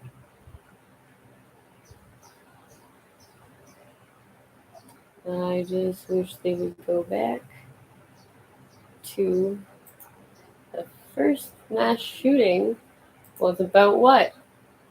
Online, you can be any It was about women. alright neo-Nazi, but I can also And be a you took jihadist, and I all can the even be a women, man who's part of the put them incels in a movement. room. Most of the shot world the was shit out of them. introduced to incels when Elliot Rodger killed 6 people at UC Santa Barbara in 2014. Police didn't have to search long to Fine. learn what motivated a 22-year-old gunman to kill 6 people and injure 7 others. Incel stands for involuntary celibates, and it was originally a forum on Reddit that was basically set up for people who couldn't find a romantic or sexual partner. The Toronto van attacker posted a reference to Elliot Rodger online. He wasn't part of a terrorist group, but it may not be as simple as suggesting he was a lone wolf. That cop I was think it's honestly extremely just scary that unbelievably literally phenomenal. anyone Like a could get caught real, up in an true extremist fucking movement hero, or that get guy. radicalized and Honestly, exploited by extremist how every recruiters. cop should fucking react. You I'm don't truly see a out gun, there, and I'm you don't researching shoot. looking at far-right radicalization and terrorism. Part You of my don't whip it out research and he is goes, I got a undercover gun. within those I'm gonna groups. shoot you. And Kill I do me. these Kill me. He says it over and over. And he goes, partly because nope, I want to get fuck understand down. how they Like, operate, until I see because this gun, that's I'm how I not shooting you. inform Like, prevention and intervention programs. called But not also partly packing. because I then work with security services It's to amazing. intercept their communication or to prevent terrorist attacks from happening if I do see something being plotted. I actually initially started looking into jihadist terrorism when ISIS was at the height of its power, but then I saw that there was a strong backlash from the far right side of the spectrum. So I looked deeper into the far right's online subcultures and saw that they were really gaining traction, especially among young people. And I wanted to get insights, really first-hand insights, and understand what was driving them. When I was younger, I always wanted to become an actress, and I did a few acting trainings. So I guess that was then helpful for being just really just an amateur in pretending to be someone I'm not. But it helped me to for example, to fool neo-Nazi groups or also jihadist groups into thinking that I could be one of them. For my research, I went undercover on the one hand with ISIS hacker groups, but also with American neo-Nazis, with German far-right extremists, identitarians and white nationalists, also with misogynist groups, and with conspiracy theory groups such as QAnon. A lot of people wouldn't really make the connection that actually neo-Nazis and far-right extremists are very similar to jihadists in the ways they operate, also in the ways they think, but especially in the ways they use new technologies. I've been interested in the rise of anti-feminism for quite some time, and especially when it manifests itself in targeted hatred against women or especially against feminists. The manosphere is a loose network of different online subcultures that are all misogynist and united in their anti-feminism. Incels is one of the most radical and potentially violent groups or networks within the bigger manosphere. Incels was originally a forum on Reddit that was basically set up for people who couldn't find a romantic or sexual partner and who were lonely. There was a positive goal behind incels in the beginning, but it has been hijacked over the years by deeply misogynist and anti-feminist activists who've turned it into one of the most hateful places you can find on the internet. When you're black-pilled, you don't believe anymore in being able to find a romantic or sexual partner. You don't believe that it's possible to change your behavior in order to find a girl. They believe that actually it's only the really good-looking guys, they call them chats, who are able to find women. So attractive men are called chats and attractive women are called Stacys in the incels vocabulary. In 2014, Elliot Rodger was, I would say, the first big case of an incels sympathizer who went on to commit an act of terror. The nearly 10-minute rampage ended with a final gun battle with sheriff's deputies. In the end, Rodger and 6 others were killed. He became the hero for the whole incels subculture. So he's still cited, his manifesto is still quoted by new perpetrators of the incels movement. He posted a 141-page manifesto, mostly blaming women for not having sex with him. He also published a video in which he said that he hates all women, that he wants to take revenge on women for not having sex with him. One example of such an inspirational attack is the Toronto van attacker, who in 2018 went on to commit a van attack against pedestrians, and he also posted a reference to Elliot Rodger online in a Facebook post. And most recently, we've of course had the Plymouth shooting in the UK, where the perpetrator was also inspired by the incels movement. My job is to do research into various different extremist movements on different sides of the ideological spectrum. But as part of this, I often go undercover to expose some of their communication tactics or their recruitment tactics, and to then also inform the wider public, but also the security services or international organizations on how to approach these topics. From undercover investigations, I usually have different steps that I follow. Step one is to understand what my goal is, what do I want to get out of this. Step two is to develop a profile, a credible profile across different social media outlets. That means often spending months to really develop that profile, to make it credible. I sometimes think about my own character or that fake character almost like I would think about the character in a novel. But it also means that you have to invest a lot of time into actually running these different accounts, turning them into something that could be an actual person's account. They want to have several proofs that your Twitter profile isn't just a fake profile, that you have profiles on all of their alternative media, social media outlets. Like there is an alt-right equivalent for Twitter, for YouTube, for Facebook, that I would have to have accounts on all of these simultaneously and run them for several months in order to be credible. And then some of the groups have very rigorous vetting procedures. So for example, when I joined a neo-Nazi group in the US, I had to actually submit the test results of a genetic test to prove that I'm white or to prove that I have no foreign background. Step three is to learn the language of the community. And it's important to almost learn that language before reaching out to the recruiters or to other members, because otherwise they would already be suspicious because they can immediately identify you as an outcomer. An example would be the incels movement. We have a whole list of terms that they use that you wouldn't know as an outsider. You wouldn't know what a Chad or a Stacy is, or what the derogatory terms are that they use to describe women, or that you have to be black pilled in order to be part of that community.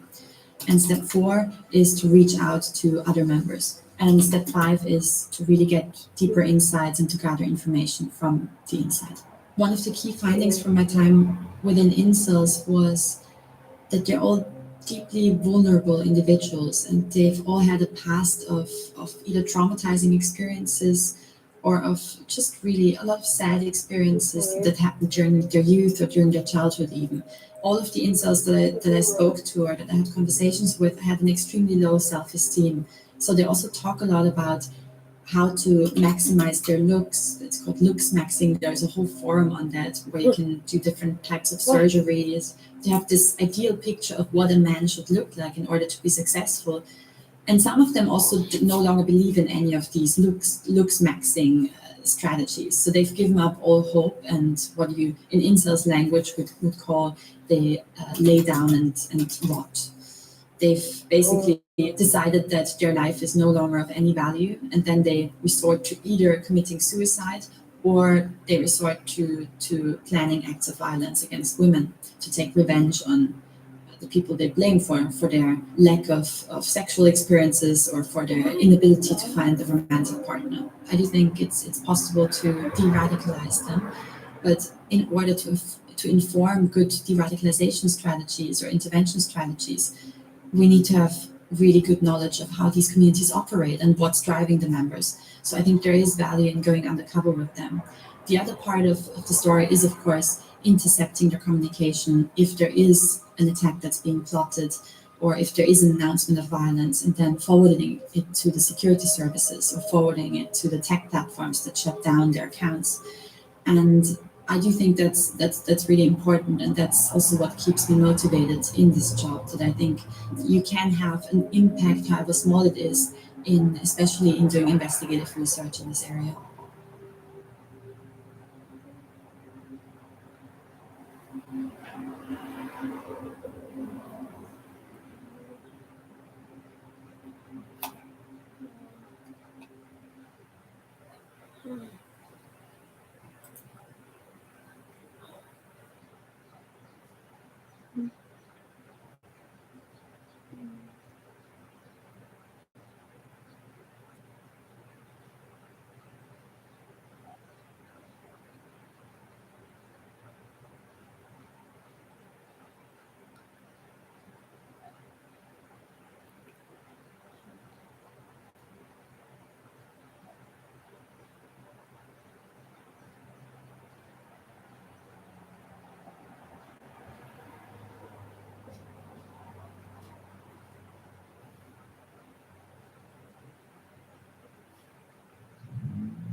I just don't know what it is about. You know, that they feel the need to insult me and exclude me from everything. Excluded, scorned, and alone. Their frustration festering online in forums like incels.me, 4chan, and Reddit's Brain Cells, where Alec Manassian has divided self-identified incels, involuntary celibates. Some people are worried that their spaces are going to get shut down. Others are kind of reveling in the attention, and some are pushing for copycat attacks. For years, Archie Mann has been tracking the angry online subculture he broadly calls the male grievance movement, a place where misogynistic and racist rants find a home among incels, a community that has struggled with relationships with women to the point of giving up, some even calling for retribution, like Elliot Rodger. You girls have never been attracted to me. The California man who 4 years ago left a manifesto No, it's and not chilling your video mom. before going on a killing rampage that ended with his suicide. I think for sure the misogyny has been there for a long time. I think this kind of toxic masculinity that feeds off of an entitlement to women, to sex, is a big part of that, and that's quite universal. Don't be unattractive. This documentary tracks a group of self-described incels who meet online, then try to meet women and fail. The filmmaker agrees in rare cases, the online rage can turn violent. It's sort of this mixture of like self-loathing and just frustration. And I think at that point, maybe they just want to see the world burn a little bit, punishing us for not seeing their pain. Platforms like Reddit have taken action against incel forums, but new ones reappear. We call upon the Johnnies to make sure that they counter any form of hate speech and any form of discrimination. Given the anonymous nature of incel forums, it's unknown how many active members there are and if Alec Manassian is one of them. But police are investigating the connection. Vicanopia, CBC News, Toronto. The incels are part of a larger online group that's been called the Manosphere. These blogs and forums lament the plight of men, often by heaping blame and scorn on women. Aditi Natasha Kinney is a journalist who's looked into these groups, and she joins me tonight from New York. Aditi, we've been talking about incels a lot, obviously, in this country over the past couple of days, but this is a bigger community. What do they all have in common? It's a platform for men's rights. Men's rights activists in general have an issue with feminism, with women's rights, and are often misogynist communities. Other examples are the Red Pill, which is a community of people who have taken the Red Pill from the Matrix and believe that pickup artist techniques are the only way to date women. On Reddit, the Red Pill has 250,000 subscribers. There's other ones as well, of course. Okay, so it could be a lot of people on these platforms. How do we know whether they are just trolls or people talking, or whether they are about to become radicalized, violent people? It's hard to know. It's hard to pinpoint when something turns from violent ideation into action. But part of it is the indoctrination on these communities. When someone is spewing hatred and getting that feedback from peers in these communities, the voices in their head start to seem even more real. It's very real to them that their sexual frustration is because of what they call normies, that is people who have sex, the majority, the mainstream. So it's hard to say when that online radicalization can become a real life threat. But with Elliot Rodger, you can see that he definitely had ample time to do that. You yourself have been threatened for talking about this. Yes, I have. The Vice article I wrote in November got me a lot of threats, and I was doxxed. What have you noticed in the past couple of days on message boards about Alec Manassian? I've noticed a variety of reactions, actually.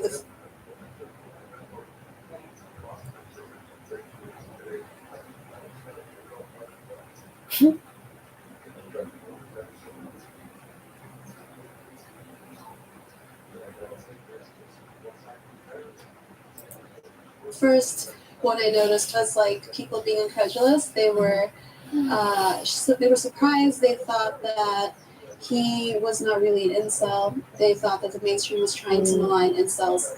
The second reaction I saw was people afraid that becoming mainstream would mean that their communities would be shut down and examined. And the third, which was the concerning one, were people who were excited that he was one of them and that it was now time for revenge and to make people afraid of their sexual frustration. Okay, Aditi and Natasha, can you answer your perspectives? Thank you.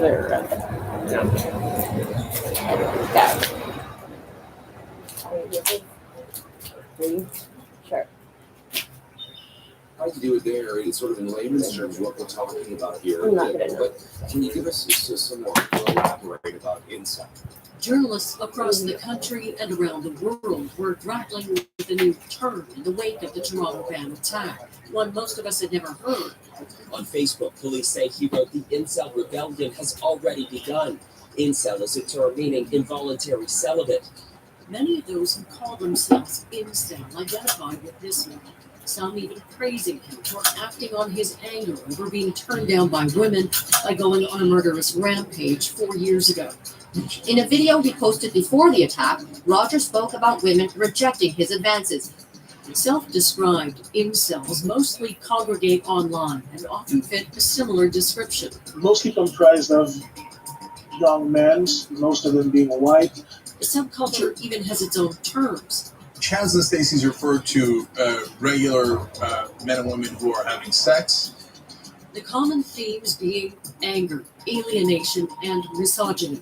But how long has this toxic rhetoric been brewing online?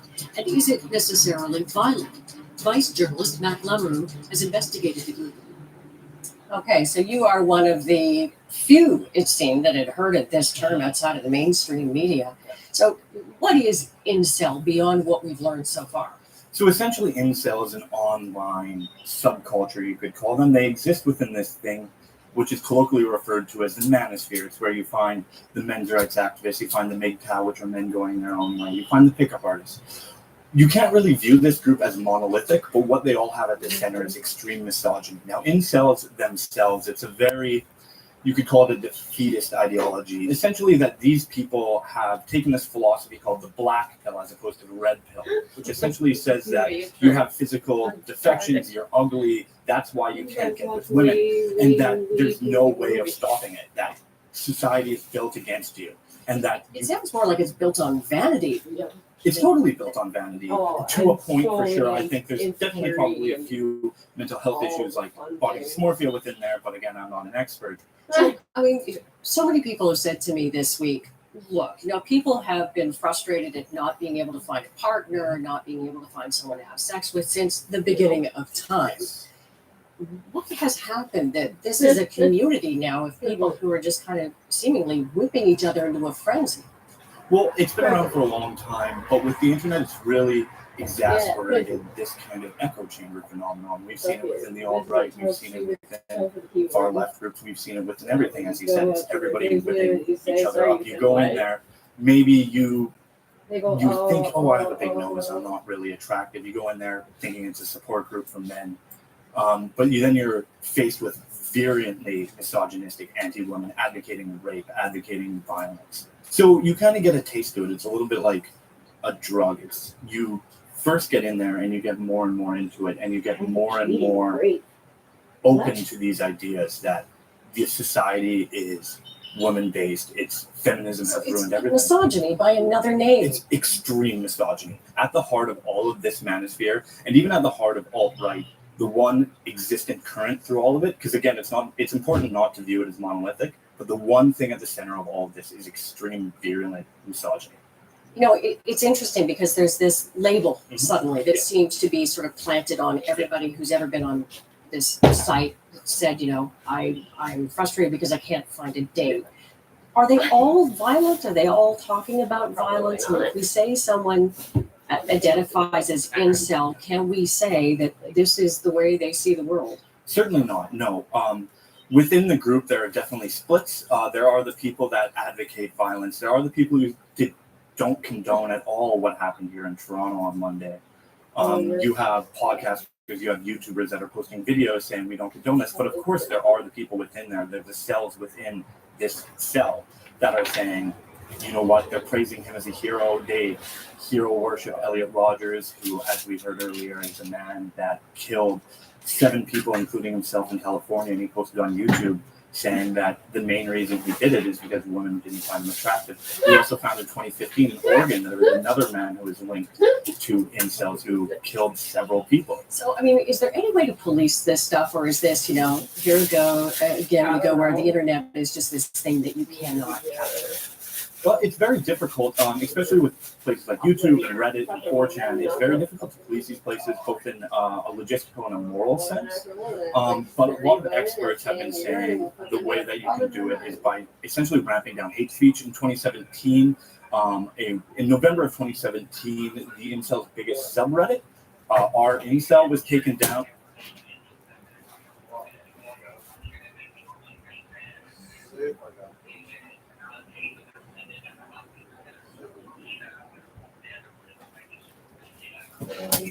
Because they were advocating rape and because they were going on other illegal subreddits trying to figure out how they can get away with rape.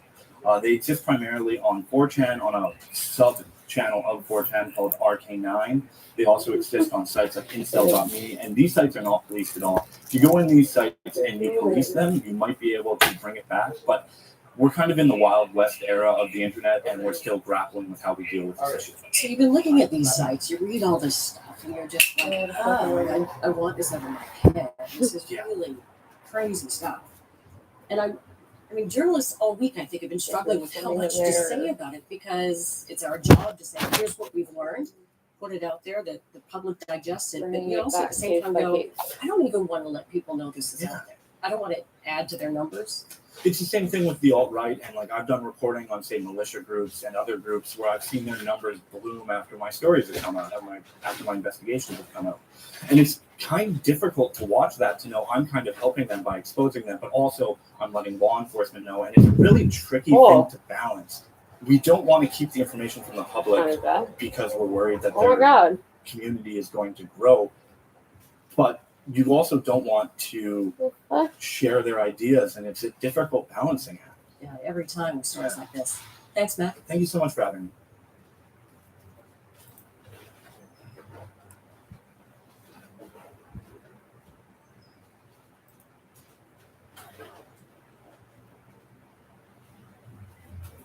Oh, nifty.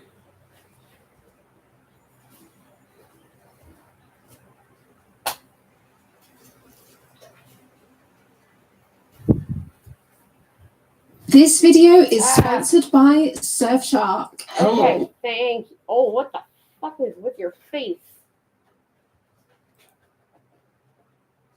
And welcome to the Hardman Good Times broadcast. My name is Butch Dieselstick, and today we're going to be talking about self-improvement for young men. Have you been feeling kind of down recently? Yeah.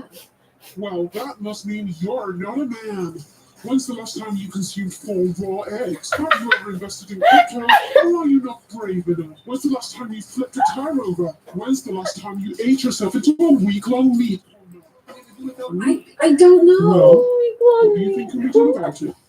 Fund social programs to help young adults find hobbies and socialize with each other, and more support for young men suffering with mental health issues. It's the feminists. It's the cultural Marxists. Now the females have got their own little jobs gluing acrylic nails to horses or something. They only want to date the wealthy Chad. There are microplastics in your sperm. You're never gonna touch a woman. Your skull is the wrong shape, and your balls are not tans like Tucker Carlson's. You will forever be maidenless. Just drink the soy milk, Jeremy. Just grow your soy boobs and accept your fate. No bitches. No bitches. No bitches. It's the hard life. Just strong and strong and better. How are we gonna do without men this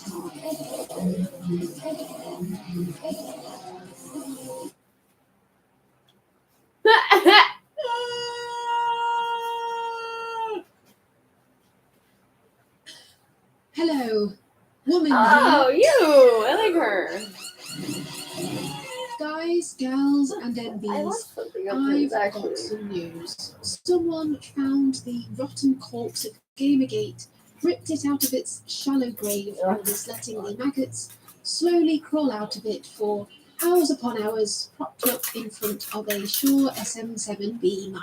Straight men are having a crisis. If you'd like to have a laugh and an aneurysm at the same time, I suggest you check out the Incel Wiki to read up on some theory. There, you can enjoy reading up on peer-reviewed concepts such as female sneakiness. They've even provided us with a picture of Eve with bare boobs eating the apple, even if told not to. And you can click on the word boobs there if you're not sure what those are. They even provide helpful citations, such as the music video for No Scrubs by TLC to demonstrate hypergamy. Even though their ideology is much the same as incels, the front-facing influences of the manosphere won't call themselves incels because the incels are their customers. These alpha males, in fact, used to be just like you, but now they are the ones who have made it to the sex haver citadel, the top 1% of males who have hacked the female brain and fitness game, and they're there to teach you, young Chadawan, how you can get there too. You don't need to be 6'7", have a jawline that could cut glass or inject cooking oil into your biceps. You just have to take the red pill. The current zeitgeist of the red pill are Tweedle P and Tweedle Cum of the Fresh and Fit podcast, with Fresh and his little CEO bling chain that looks like it came from an incel subsidiary of Claire's Accessories, and Myron Gaines, a guy who literally named himself Admiring Gaines. Hold in your puke. We've only just started. The Fresh podcast serves as a marketing vehicle for Rollo Tomassi and his successful book and blog, The Rational Male, which spells out red pill theory with a supposed scientific backing. He's supposed to be a modern dating expert, but he's been married for 25 years to a woman who I assume is extremely adept at compartmentalizing, as I couldn't imagine having a husband who's drawn a sexual market value graph, especially one that starts at age 15. Oh, Rollo for calls fuck's himself sake. the Come on. godfather of the red pill, Dude. but I think he looks more like the incel crypt keeper, the one who's people? 3 must pass to enter the sweaty basement of the manosphere. Unfortunately, there's not enough BuzzFeed videos going around these days of extremely cringe radfems for angry menonists to rack up millions of views by providing their extremely insightful commentary on them. Why are women perceived as the weaker sex? Probably because statistically speaking, see, if you understand what humor is and how we work as men, which I'm guessing women, Women every single are not as funny as men, generally speaking. Christopher actually wrote this video. They are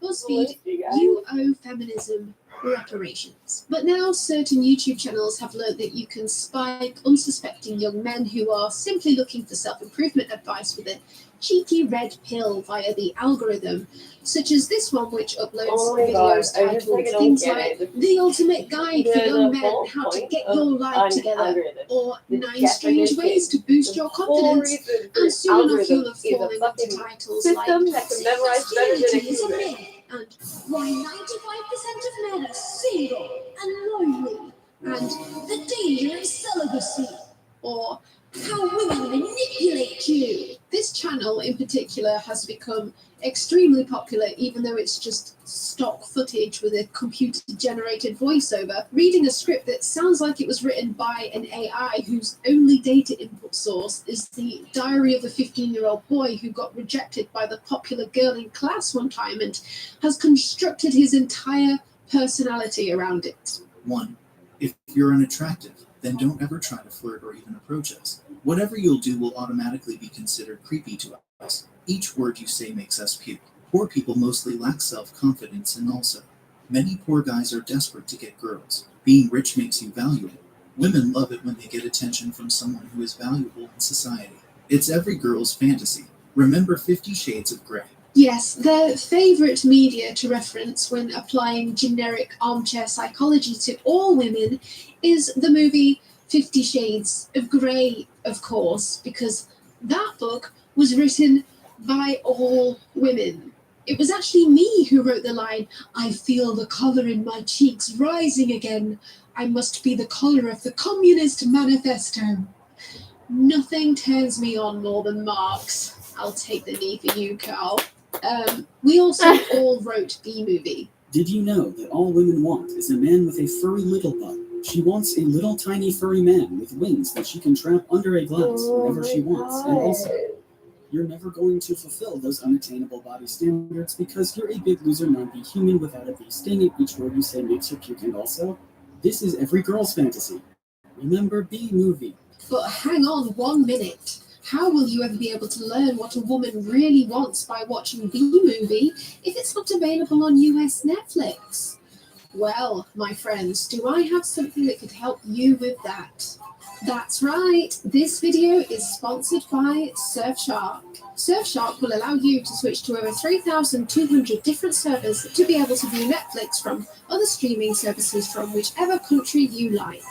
It also keeps your online identity safe by encrypting all of the information you send from an unlimited number of devices to the internet. There's also a 30-day money-back guarantee, so there's no risk to just give it a go. But not only that, Surfshark is also giving away their antivirus for free during the month of June. By using my download link in the description and using the code MOONCAT, you can get 83% off and 3 months extra for free. Once again, that's the code MOONCAT, and you can get 83% off and 3 months extra for free. So like most of these red pill roofie channels, Myron will give dating advice that seems pretty normal to begin with, if a little invasive, such as how to pick up women at the gym. Life tip: if you do so much as even try to get me to take out one AirPod while I'm in the middle of a workout, you're getting a kettlebell right up in the scrot. So you want to talk to women at other gyms where there's not going to be that much of a social consequence. You're going to say something along the lines of, "Hey,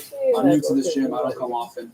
I just want to meet you real quick." If a guy shows no interest and I've seen him work out, like, you know, you kind of know regulars, but you don't know them. Like, but you see him work out, like, oh yeah, I know this guy because he shows up at the same time I show up. And then he finally makes conversation. I'm more willing to talk to that guy versus as, like, someone who's, like, staring at me and then tries to talk to me and be like, okay. Myron, you had editorial control here. You could have cut that bit out. You know, the bit where she completely destroyed all of the advice he gave. But don't forget to sign up for his free dating and fitness advice ebook.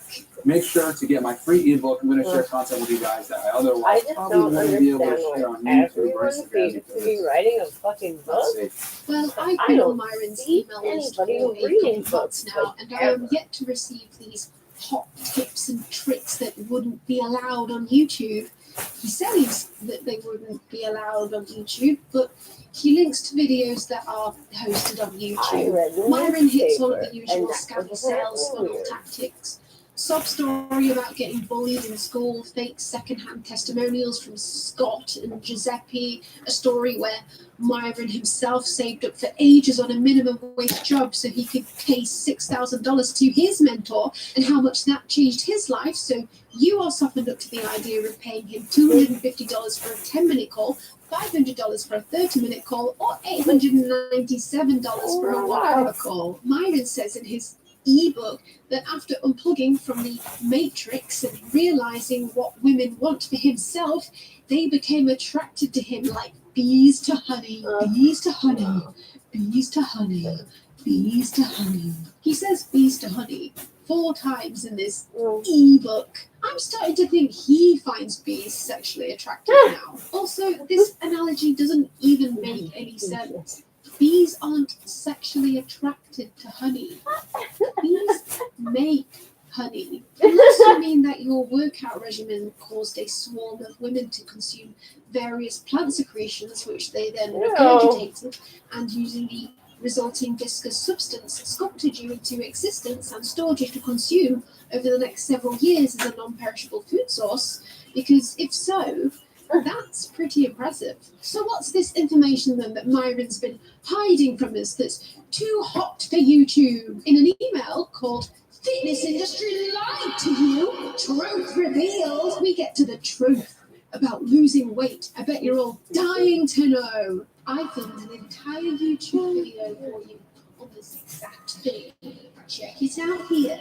Breaking down the truth on fat loss. These truths are often seen as controversial, so this video could be taken down at any time. We'd better click on the link now. What are these controversial secrets, Myron? So for weight loss to occur, guys, calories out needs to exceed calories in. Holy shit!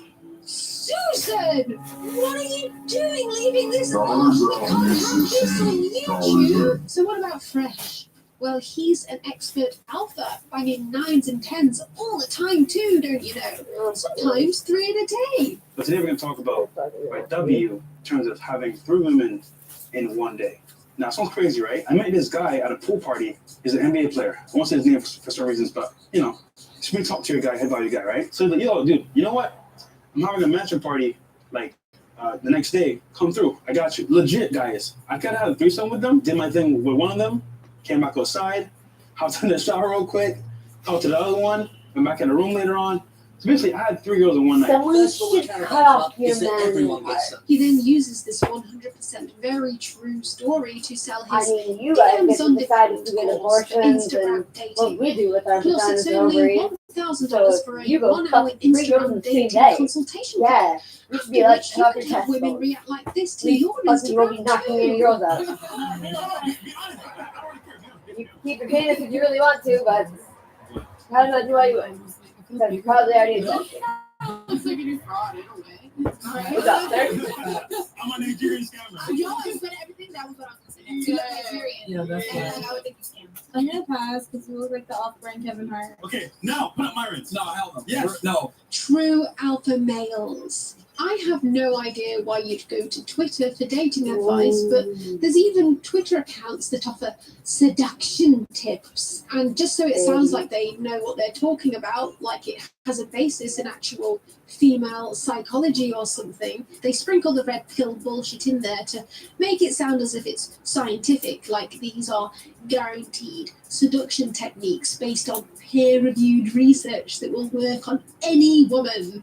There is always an ad for a course underneath these tweets, and if you click on the course link the seduction devil wants to sell you, you'll apparently be doing the following in just 1 week: skipping the line at bars and clubs, high-fiving the bouncers, and befriending the staff. Friends shocked, staring at them in disbelief, attracting 9s and 10s effortlessly without saying a word to them, entering a cafe with their girl, receiving a warm welcome, and discovering that their regular has already been prepared, walking into any social setting for the first time, and leaving happier, smarter, and richer, having made meaningful connections.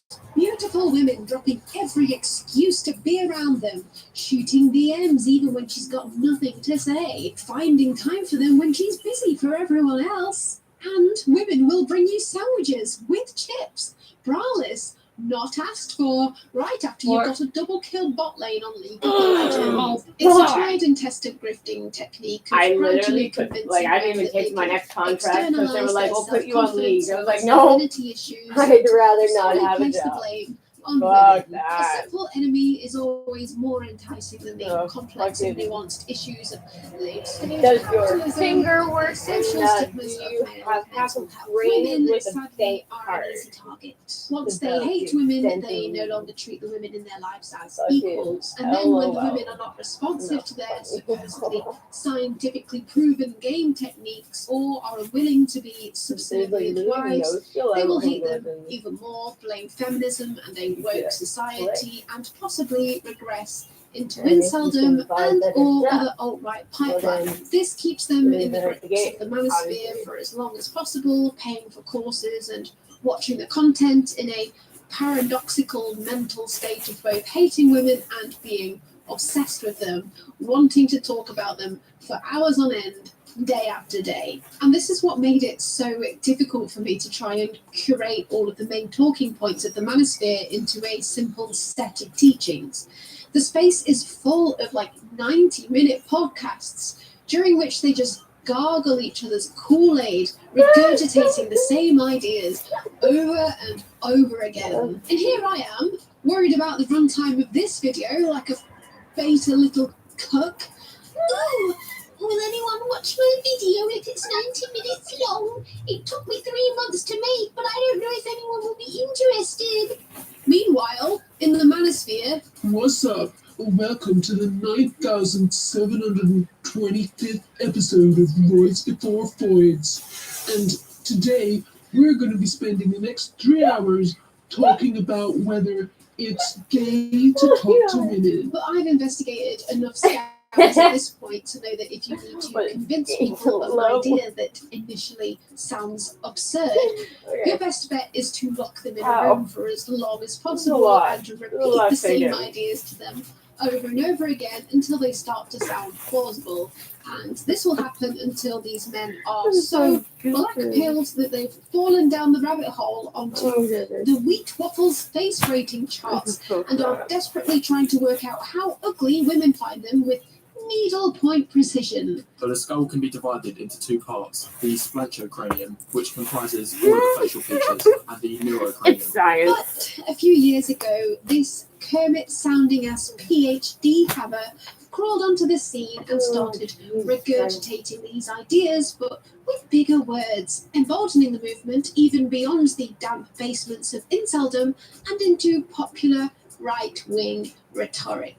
This man is Cthulhu, inserting his slimy tentacles into every video I make now, and each time he does, I realise more and more how dangerous he is. Fresh and Fit came along and took the podcast format, but instead of shouting the talking points in other men's faces, they will invite unprepared women on as guests under the guise of discussing sex and relationships, and then when they get there, they take their phones off them, not the male guests, make them sign a waiver, and then feed them shots until they can no longer form a coherent sentence. I, on the other hand, need to drink to perform a coherent sentence. When you come home, I'm gonna get lingerie. I'm gonna keep it nice and fresh and waxed for you. I'm gonna cook your food. You just gotta bring home the food. That's it. But as soon as a woman disagrees with Myron, he will kick her off for interrupting him. She's big and beautiful, except for how she is. Essentially, can you please stop interjecting? Do not ever fucking snap your fingers at me again. You're gonna respect me on my platform. Period. No. You're gonna keep being disrespectful. It is. All right, get the fuck out. Okay. Yo! Get out. All right, look, take your headphones, get out. Let's take several seats, guys. It's okay. I'm dead ass. Like, get the fuck out of here, bro. Like, I'm not I gonna would no chick drop here that being like, motherfucker right on his face. I would literally cheese grate his face He's with not my in boot. his feelings, What though, the fuck? like a woman. What the No, fuck is you it's get? not an emotional female reaction. Dude, I cannot No, believe it's that a women fact actually allow that shit. No, you just got like super mad. Cannot even imagine. Fucking Bye. last time fucking piece of shit tried to grab me downtown, I fucking put that motherfucker on his ass. Like, But this isn't surprising, really, when he totally literally thinks didn't even women fucking mean to. should It be didn't do it silent. on purpose, but it totally fucking looked like a badass too. Women are to be seen, not heard, bro. How dare You you? know what I'm saying? Especially if I bring you to a function, shut up and don't speak unless people speak to you. Even better though, the guy got up as I was turning around, walking away. That got up and he tried to come after me. Other than his friends fucking stopped. Isn't that fucking great? I'm sorry, it's Fucking not because of the grown wage ass gap. fucking man. guys feed me so many shots. Because the wage gap is a myth. It's all down to women's choice to earn less. I might get my ass kicked. It's very probable I'm probably gonna get my ass fucking handed to me. At least I'm gonna get fucking a couple good fucking punches in I'm sorry if you can't deal with it because you're in your feelings, because you're a female. That's just the way it is. It is what it is. Fucking testicles. See, she gets it. We like when a bite. female tells the truth on the Fresh and Fit podcast. I will rip chunks of flesh off. I will literally rip someone's throat out with my bare I mean, fucking no, mouth. it's the fact. Just my It is what it is. And you're just in your feelings. She's in her feelings. No, it's because Don't interrupt me. And another thing, did you know girls only have 2 holes? Yeah, the third one is just a myth. The females say that there's a third one down there just for attention. We have the studies to back it up, linked in the description, alright? And I am definitely not relying on the fact that none of you are actually going to look at those studies and read them from start to finish and question the validity of the sources. I'll give you another chance. Continue. No, I think the wage gap actually exists The because facts are that females can actually pee all of their period blood out at once, okay? But they don't. For attention. Oh, their feelings like, oh, this hurts. If you just like sat down on the toilet and squeezed your womb for a second, I know that it's all over and done with in like a minute. I think he has a point. This girl can come back. She's the only one here telling the truth. Well, I was gonna say, I think the wage gap exists. Stop interrupting me. That's strike two.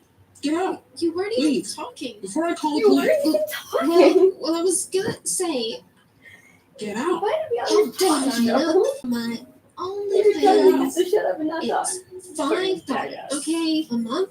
Could have made it more money. Ever since But females have I'm been a woman, fathers, and I earning more than don't men, know. and now divorcing men are taking all their money, and they're actually more subservient, and men should be able to decide who's the women. Women is women, women is right in your feelings. Myron takes one of his talking points from Rollo Tomassi, who, as far as I can tell, is a failed musician with zero qualifications in anything, never mind the field of evolutionary psychology, which he seems to extensively use to back up his theories in the rational male. I said this in book 4. You can remove you can remove the Well human aware, from the I'm tribe, not but you a can't remove the tribe prize from or the human. anything. You can However, remove what is it? You can still like what was the other question you just got? It was can women not be solipsistic? Can we train them to teach them to temper that and control? Yeah, we can.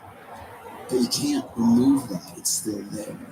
It's still an influence. Much of the red pill is based on pop evolutionary psychology, which is a widely criticized field of psychology in general. It is impossible to conduct studies on EvoPsych without forcing a set of humans to grow up in a life devoid of any societal stimuli, although you could probably argue that incels are the closest we've ever got to that. But they will base their theories on experiments from the modern day on people who have already been shaped by modern societal stimuli. So all the manosphere can do to back up its claims is use its shaky pop EvoPsych and statistics and survey data from the modern world. And they have attempted to do this with flaws. Many flaws. No, I don't want no scrub. A scrub is a guy with no 1-to-1 ratio of his spectrocranium. I want a chat to breed for the alpha seed, not the beta needs. Don't holler at me or I'll you. Citation. First of all, let me take you through the entire theory of the red pill. Fasten your seatbelts. So back in the 50s, most women were happy housewives who didn't bother themselves with man things like joining the workforce and stayed at home to care for the children. But in the 60s, the contraceptive pill led to the sexual revolution. This meant that due to the decreased pregnancy risk involved in casual sex, people did not get married as young, but this also caused an increase in accidental pregnancies out of wedlock, causing an uptick in single motherhood. Single mothers are not capable of raising a child properly on their own, causing the children to become criminals and join gangs in order to replace the missing masculinity present in their childhood. Bear with me. Over the next few decades, the feminism movement has also allowed women to enter the workforce, which is actually against their own wishes, even though they don't realize this. Due to their biological ticking time bomb, they actually prefer to be using their most fertile years to bear children, and when their careers force them to miss out on this, they become depressed. Inseminate me now! Hypergamy is the ingrained female nature to date up in terms of status in order to ensure stability for our offspring. This is something that we cannot shake. It's programmed into us. It is causing young and fertile women to only select the bad boys or the alphas, leaving all of the young betas without any sex, as the top 20% of chads sleep with the top 80% of women, leaving 80% of men fighting over the bottom 20% of women.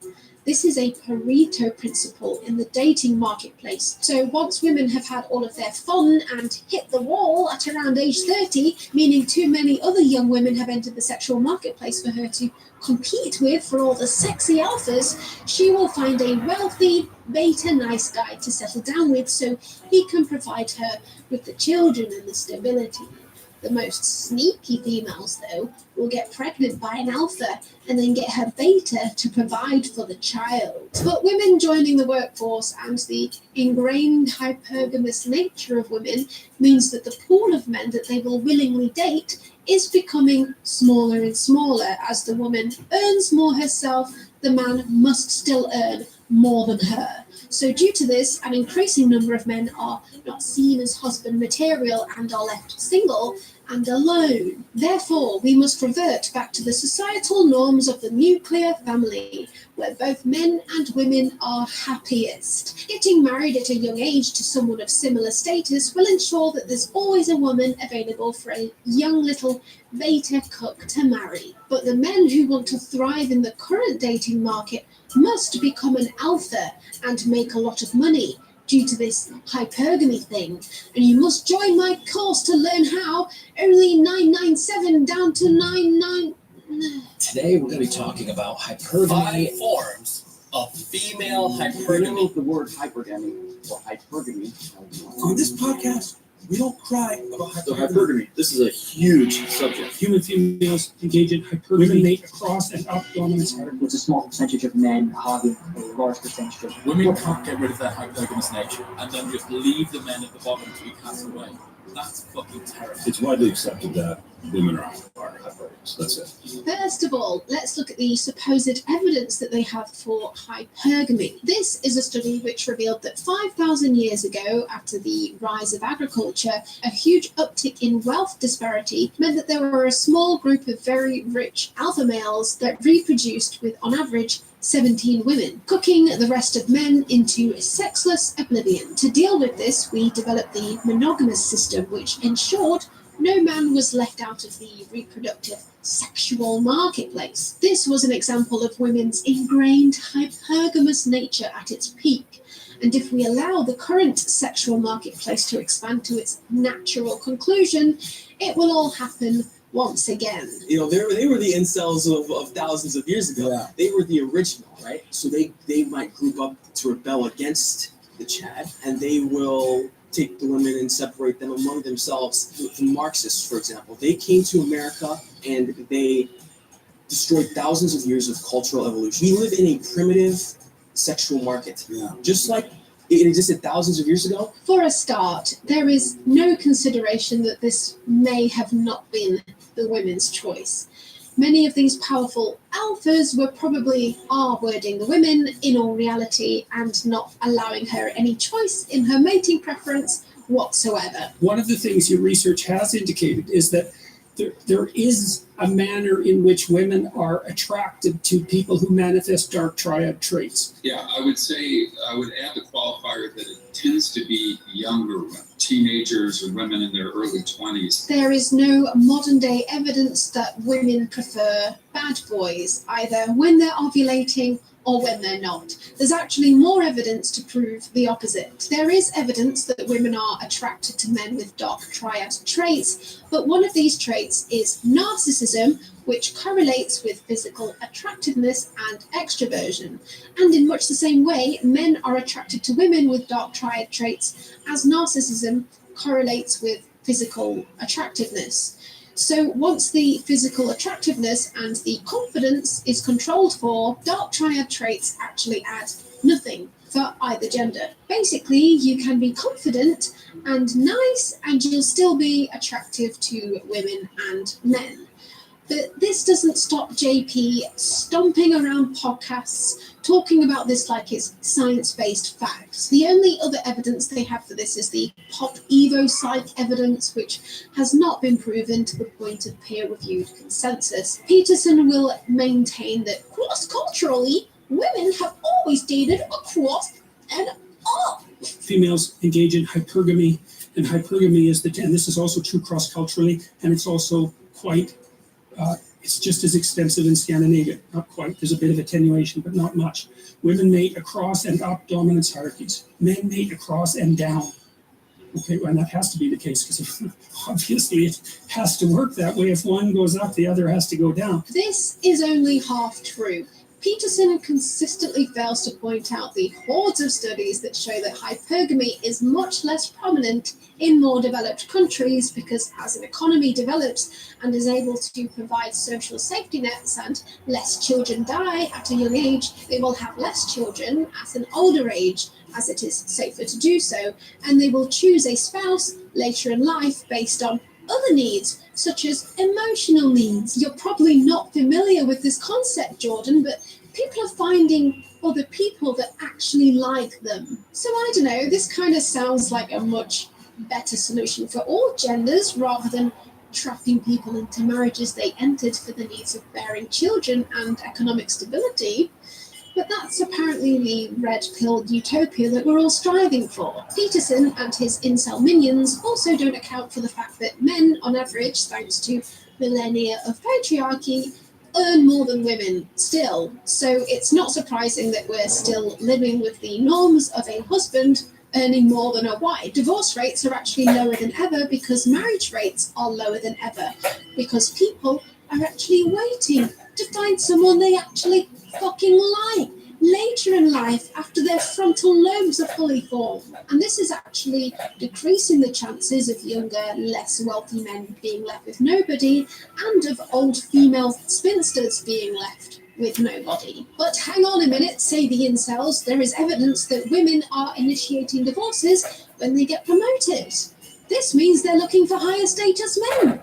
We tell guys all the time that marriage isn't really a good institution in the United States A anymore. woman choosing a bartender who is broke over a rich guy is just so far removed from The reality. concept is known as monkey bros. 70% of all marriages end because the woman petitioned to have it Because end. it's set up so that the one with less money is the one who gets spousal support. Because they've been incentivized to do so because of the wealth transfer. Or women, like the richest women in the world, either got their money through inheritance or they got through divorce. They just want to protect themselves. That's generally why they The do it. woman breaks up in order to trade up. I could struggle with you, or I could take this money that the government's giving me, and all I got to do is sleep with you. Ultimately, this could also be her searching for a bigger, better option. And they believe they've got relationship equity that they can make a withdrawal on at a later date. Women do initiate more divorces now because when they feel that they can support themselves, they are less likely to trap themselves in an unhappy marriage in which they are expected to do most of the household chores, causing them stress. There is no evidence that they are leaving them for higher value males. There is also another apparently hard to swallow pill that women will cheat on their beta male husbands with alphas.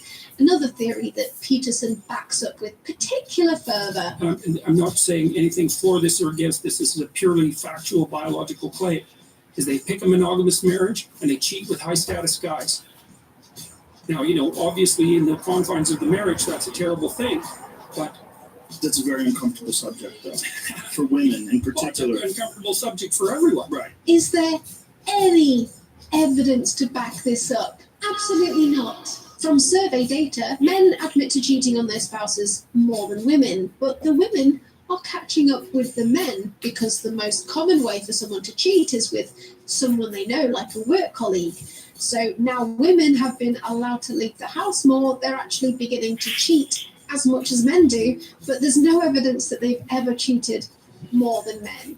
And it's still not the norm to cheat either, like it's somehow become socially acceptable.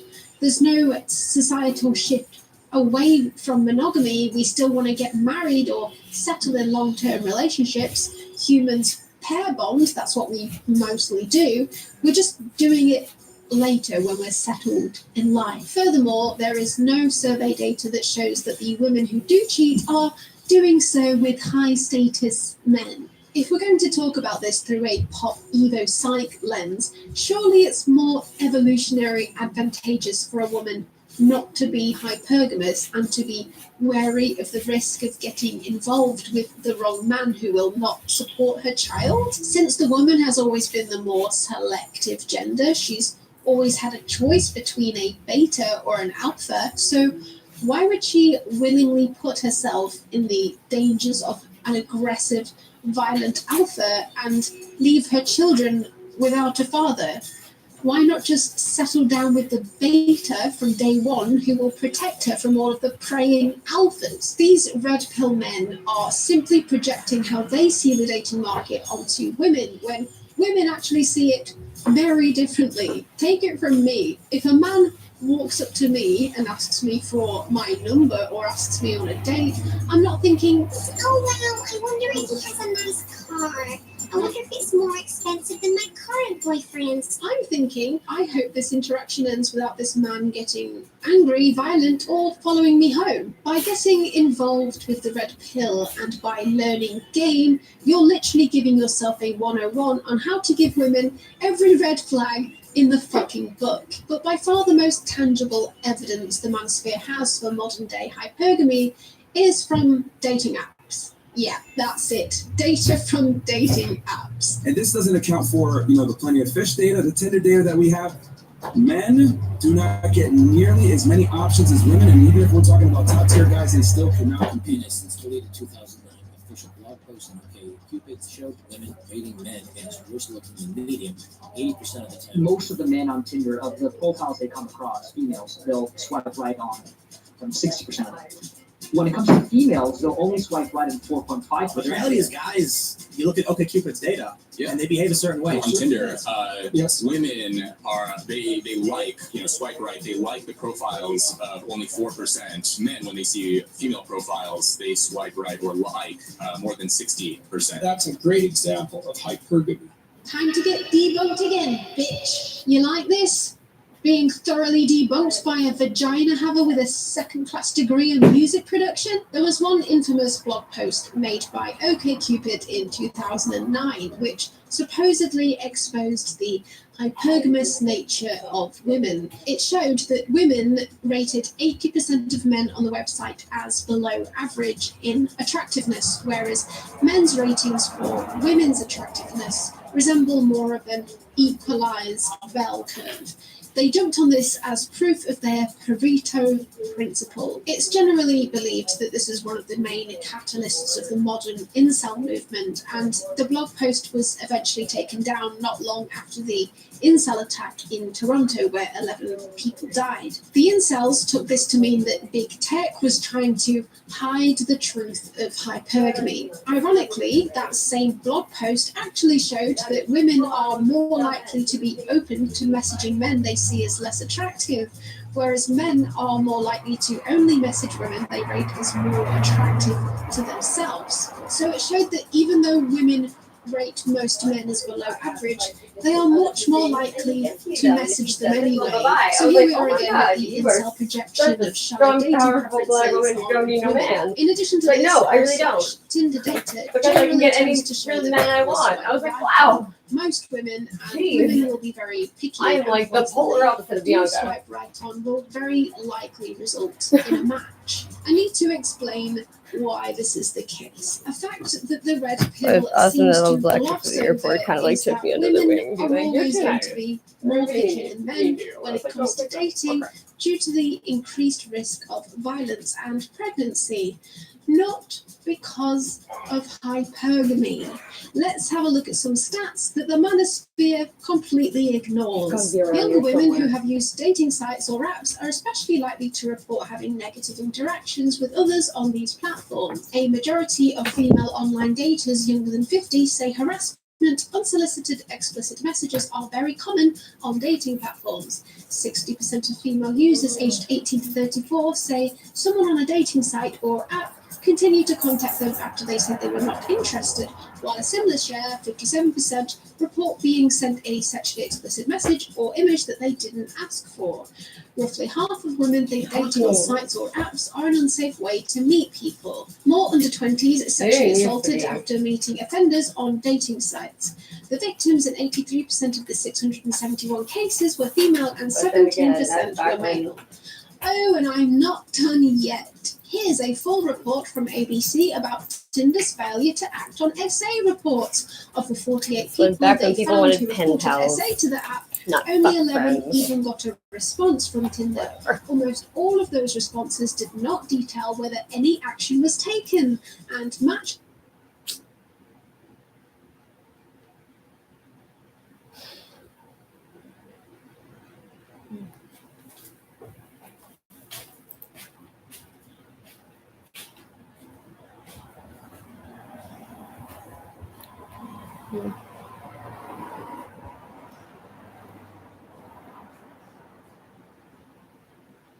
Wow.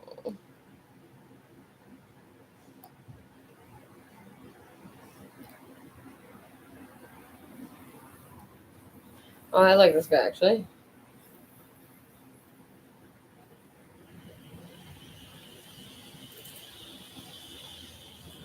How do you figure that having lots of single men is very dangerous for society? Why? Because they fucking rage out because they don't get their dicks wet and their hand isn't enough for them for some reason? Like, so they fucking act out violently? Like, Hey everybody,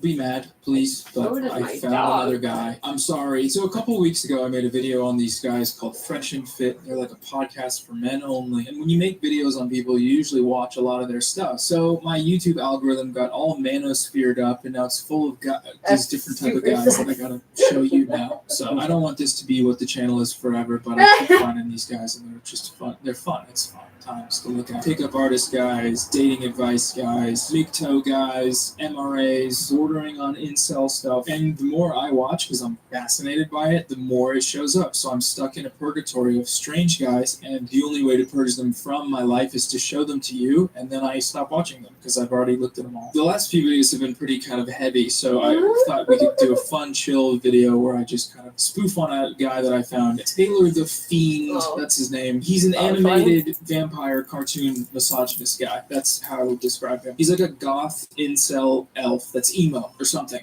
I don't know. You'll get girls who will join the law school. You'll get girls who will, go into the medical field.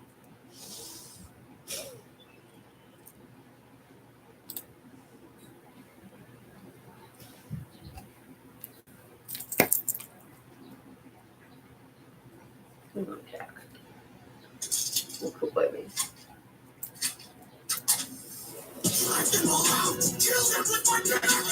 Oh What is god. the cost? Well, the cost is. The Oh cost fuck is it. What was it? And so we rein that in with enforcement only. Because that means everybody from the outside, and a lot of times, are giving you advice in their best interest, not yours. So how do you differentiate? I just don't listen to anything. I just keep moving forward till I've killed my enemies. If you're not charismatic or funny, people aren't gonna watch. So we make jokes all the time. We make fun of Spanish girls. Okay, white yeah, girls, but Asian also girls, all that you shit, two bro. are doing each other in the butt, obviously. We know that's a fucking eye. We make fun of them, bro. You look But like as a soon as we giant say, penis. yeah, we Like don't date this shit, your ha, head ha, we looks don't like dabble the with that. top of someone's like penis that's been mutilated from being fucking like, circumcised or some shit. It just went wrong, and then your head happened. Feels like we left off What a piece of shit. bit of a weird spot. Timing and technical difficulties kind of made it impossible to create a useful transition into this video. And over the last few weeks, as I did more writing, research, I ended up writing a script that was nearly 20,000 words long as this part 2, which was just too much to make a coherent video, too much to address the things I wanted to address effectively. I know all of you like super long videos, but I'm not going to reviews, so I'm just going to put it out there now that if you're here specifically to hear my takes on Kevin Samuels and the deepest parts of the Black manosphere, you're gonna have to wait a couple of months probably, because that's been put on the back. I only talked about the Black manosphere for all of like 15 minutes, and this garnered a nice amount of content from them, including a 4-hour round table from what I'm sure are 3 of the most popular and charismatic Black men you'll ever meet. Doesn't offer any critiques to it at all, or perceived as misogynistic, sexist, transphobic, But you're gonna have to wait for a real response, because now that I've kicked that hornet's nest, I want to give those guys in particular the appropriate amount of attention and not just have it be a specific piece of a larger piece, because it's own unique coordinates. So you guys, you know who you are. You can close the video. So Kevin Samuel slander, etc. got cut out, but you see the timeline. We still have plenty to do. This video will still be looking at the manosphere in general and present my views and assessments on what it is, why it is, and what to do. I will explain why I think hustle culture grifter Gary Vee is connected to everyone's favorite kooky racist uncle, Jordan Peterson, and how all of that connects somehow to Attack on Titan. But before that, I do think I need to review some of the main points from the last video, just in case. First, while many think of the manosphere as a space where people learn how to pick up women, complain about women, or live life without women, or why we should take away rights from women, etc., I argue that all of this stuff, from the benign to the extreme, is connected to a concept called hegemonic masculinity, first introduced by sociologist R.W. O'Connell. In short, hegemonic masculinity is a framework that explains why men dominate society, and more importantly, what types of men or what features of men tend to dominate in a given space at a given time. For the sake of brevity, the Chad, as we've come to know him in internet culture, is what we might call the hegemonic ideal. And anything less than a Chad is lower on the hierarchy. All males, regardless of race, economic, sexual orientation, or presentation, are expected on some level to aspire to be a Chad as much as possible. The further you are from Chad, for whatever reason, the lower you are on the social hierarchy, and the more exposed you may be to social sanction, bullying, ostracism, etc. This is a massive oversimplification of a very complex concept, so I'll be leaving some links in the description if you want further research on this concept. Another thing I talked about is how being far from that hegemonic space, that Chad ideal, but still internally believing in it and desiring it and externally being sanctioned for not having it, this can lead to a sense of what sociologist Michael Kimmel calls a breed entitlement. Kimmel states that men, especially white men and boys, are socialized to think that they will all be the stars of their own story. So that as long as they appropriately perform masculinity, the rewards of being a good man or a nice guy, such as getting girls, getting respect, being successful, etc., will come to them. However, this is not the case and has never been the case. Once the reality of this not being real settles in, a sense of resentment can build up as young boys and men begin to recognize that their social contract has been broken. As I wrote, I realized that this is akin to what many might call the red pill, being awakened to the reality of what gender performance really is for men and boys. And I argue that this is where you begin to see the development of nihilistic or antisocial ideologies in some men, aka edgy boy behavior, when they don't have the best coping strategies for this realization. There's a lot more to that video. It was over 90 minutes long, but those are the core elements I need you all to kind of get that lead into my main argument for this video, where I really start to dig into the manosphere as well. More than anything, the manosphere is about reifying and affirming the status quo, especially as it pertains to men. The status quo tells us that men should be this assortment of traits society has deemed appropriate for men. In fact, not being this assortment of traits as a man is why you're unhappy. And more importantly, the byproduct which you find in the manosphere, whether it be advice, some type of content, a special soap, a vitamin regimen, a special type of workout, whatever it is, can help you be better at this assortment of masculine traits. Or more concerningly, my product will show you how it will be easier to be all those traits if it worked for those insert marginalized groups. And this is why, despite not generally being considered a part of the manosphere, I would begin describing the manosphere by talking about whether I like it. Vee. Thought Slime just did an excellent video examining Gary Vee that I'll link in the description. But in short, Gary Vee, a motivational speaker, entrepreneur, guru, business guy whose basic game boils down to work really hard, make yourself miserable, do whatever you can to build a business and a brand, do all of that, and nothing goes to 10 years, and then somehow this will make you rich. This is an oversimplification of what he sells, but not really. I'm on a hot no excuses kick. I have a lot of female entrepreneurs. I have a lot of fans that are African Americans. I spent a lot of time in that community in my college years. I just think I'm giving the best advice to women and minorities in business today, which is tough. To me, Vee represents the manosphere entryway where tons of normal men and boys might pay a visit to at some point in their life, the world of men's self-help. They might just be looking to escape the rat race that is normal work, or improve their salesmanship, or start a business, or dress better, get bigger muscles, etc. And in doing so, they may come across a lot of self-help growth philosophy thinkers who offer that type of advice to boys and men. And the thing that we have to continue with in this space and the manosphere as a whole is that a lot of this stuff is useful, helpful, and important, especially for normal men and boys who have weaker social skills or may have been lacking to certain type of knowledge that can be passed on from other men in their communities, or are just in need of explicit instruction or motivation to make certain changes in their lives. The world of men's self-help by itself isn't a problem. The problem is that many of the foundational ideas that permeate this space can prime these boys and men for worse things in life by emphasizing ideologies and tactics that can be harmful both to them and the people around them in the long run. Bad advice is abundant in any self-help venue, no matter the gender. I truly believe that that average person can make $1,000 a week by waking up at 5 o'clock in the morning to watch Saturday on Saturday for 4 hours and then posting the stuff they find on eBay. So while at this level of the manosphere, you might get things that are typical of the growth philosophy self-help space, such as NFT, Bitcoin growth, Sigma grind set stuff, dopamine detox, NoFap, etc. type of stuff is all through here. And on the grand scale, while most of this stuff is awful, these are still really just goofballs trying to make sense of the world around them and survive this hellscape like the rest of us, except with maybe kind of bad and toxic ideas. Dan Olson speaks on this a bit in his Line Goes Up video about NFTs. He talks about how the eroding sense of safety and strength of the modern labor market and the continued narrowing of the dream that hard work and talent are what will make you rich and successful don't quite work.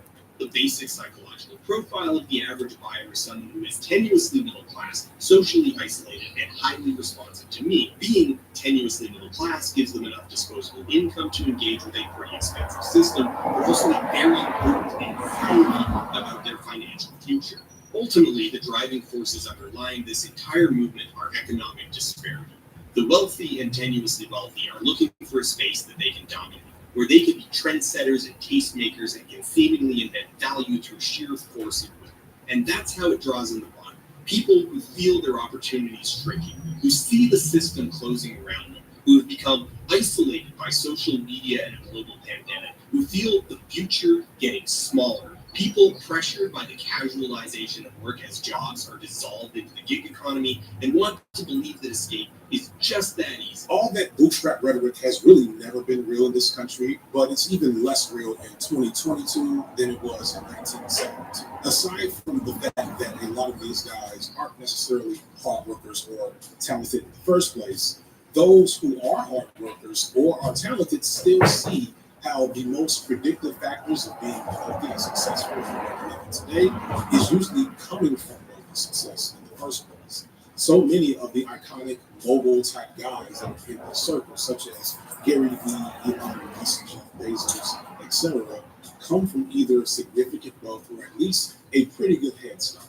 But their fans still follow and emulate them, hoping that despite not having rich parents that can pass a business on to you, can help them find the same success. Money and status is a key component to ideal hegemony masculinity.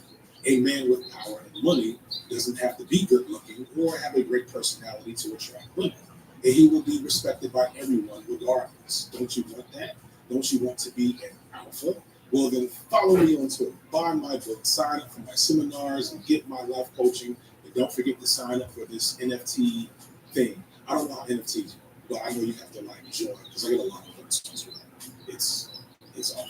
I want to reiterate that most of this stuff is very normal, and the vast majority of men in this Gary Vee section are normal dudes just trying things out. And they shouldn't be attacked for that. I am not trying to cancel masculine coded things that people like and want to research in communities that develop around. I'm not trying to cancel hiking or manscaping. I said it as a joke, but also because what you often hear from right-wing and reactionary supporters of the manosphere and manosphere type rhetoric is that the woke mob and the SJW just want to stop men from being eating meat, watching football. Satisfied with every last cartoon character is deeply unappealing and totally androgynous until the moment you want to have a drink with any one of them. No, that's not the case. And I say that as a gun-owning, football-loving, barbecue enthusiast. But what I do want to point out is that all of these spaces still present a very hegemonic and commodifiable image of what idealized masculinity looks like. The packaging of it all speaks to principles of what masculinity should be and how it should present to the world. You don't see many wild stallions anymore.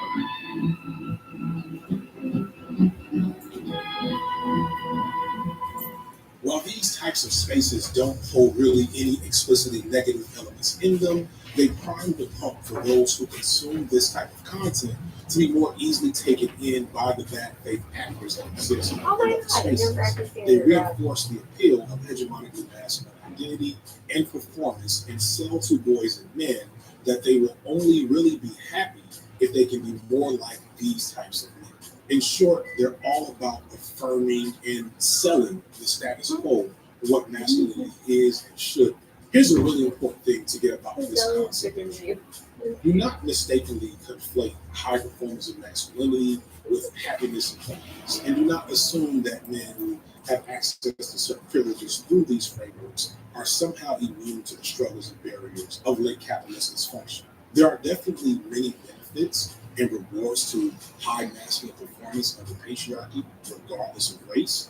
But even the men who have the highest aptitude for performing masculinity can find themselves in hollow and unfulfilling lives. There's lots of media that actually does a good job of deconstructing this problem.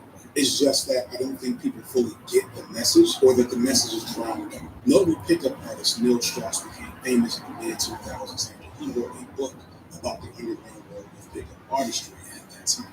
It eventually even got a reality TV show.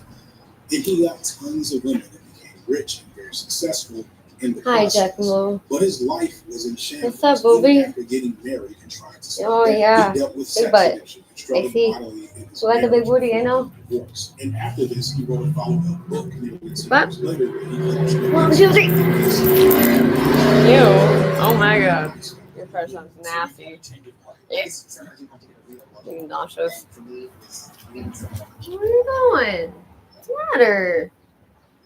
Booby, what's the matter? Hopefully fucking you didn't eat something not good. Oh, fuck.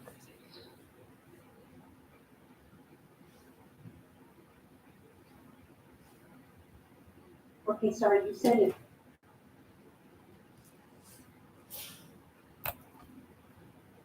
I'm wondering why you said that when you've been asking. So for the last 2 years, what has changed?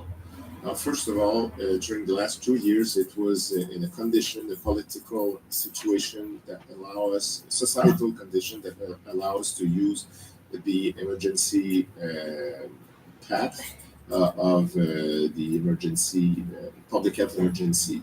So it was mandatory. It was much easier to adjust it. Right now, we do not have those. This context, we're not in an emergency, public health emergency right now, which is a great thing.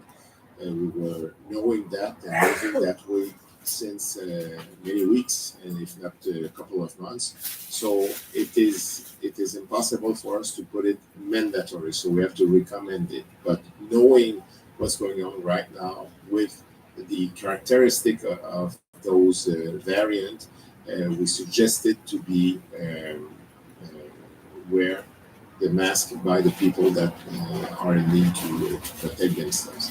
The other thing is we have polls that shows us, as other journalists ask some questions about the acceptability for a lot of citizens right now to be concerned by the COVID. A lot are not, think that it is not something that bad, and a lot have been infected, a lot have been vaccinated, they have followed all the rules. So right now, in the middle of the summer, with great weather outside, to wear a mask would be something difficult for them to accept. So this is why we recommend it more specifically for the persons that are at risk.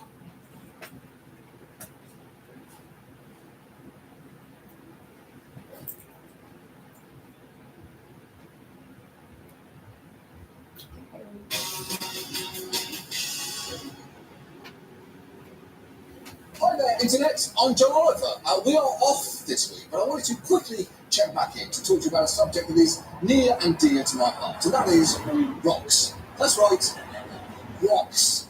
So congratulations to whoever just completed their last week tonight topic bingo card. But I'm not going to be talking to you about just any rocks. I'm going to be talking about specific rocks. Although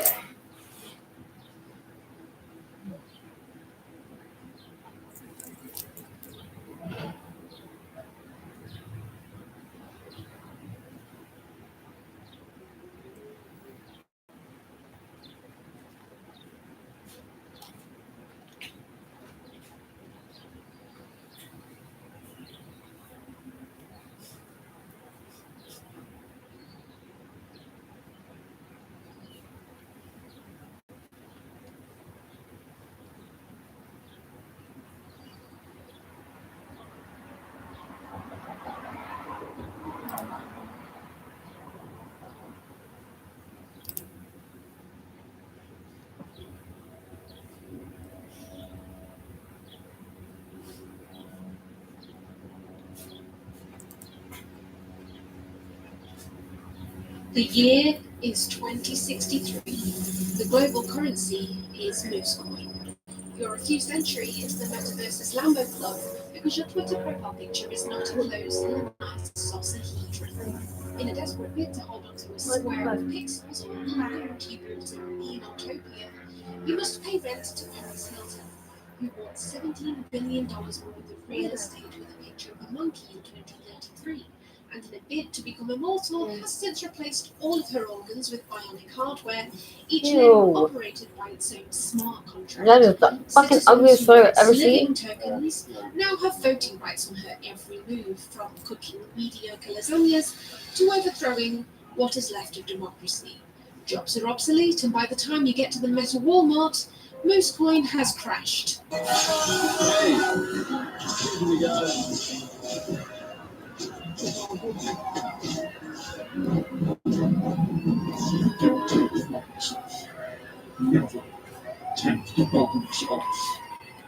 But it's okay, because you're in control of who has your data now, and your dirty fiat currency didn't devalue by 2% over the entire year. That might be what happens if Web3 actually takes off, but it seems that for some reason people actually want to stop this from happening. Welcome back to the Mooncat channel. Are you ready for another rabbit hole that would confuse the shit out of a small Victorian child? Oh, and if you're a crypto bro watching this video, yes, I'm about to fudge. I am gonna fudge so hard. To understand the intention behind Web3, you need to understand Web 1 and Web 2. I'm fucking Those over of this you who shit. don't have back problems might not remember Web 1, so You guys let's suck. Grandma Moon explain. It involved Neopets, Netscape browsers, dedicating half of your desk space to your CRT monitor, watching naps that take 3 hours to download the latest newfound glory pop punk hit in '96. Okay.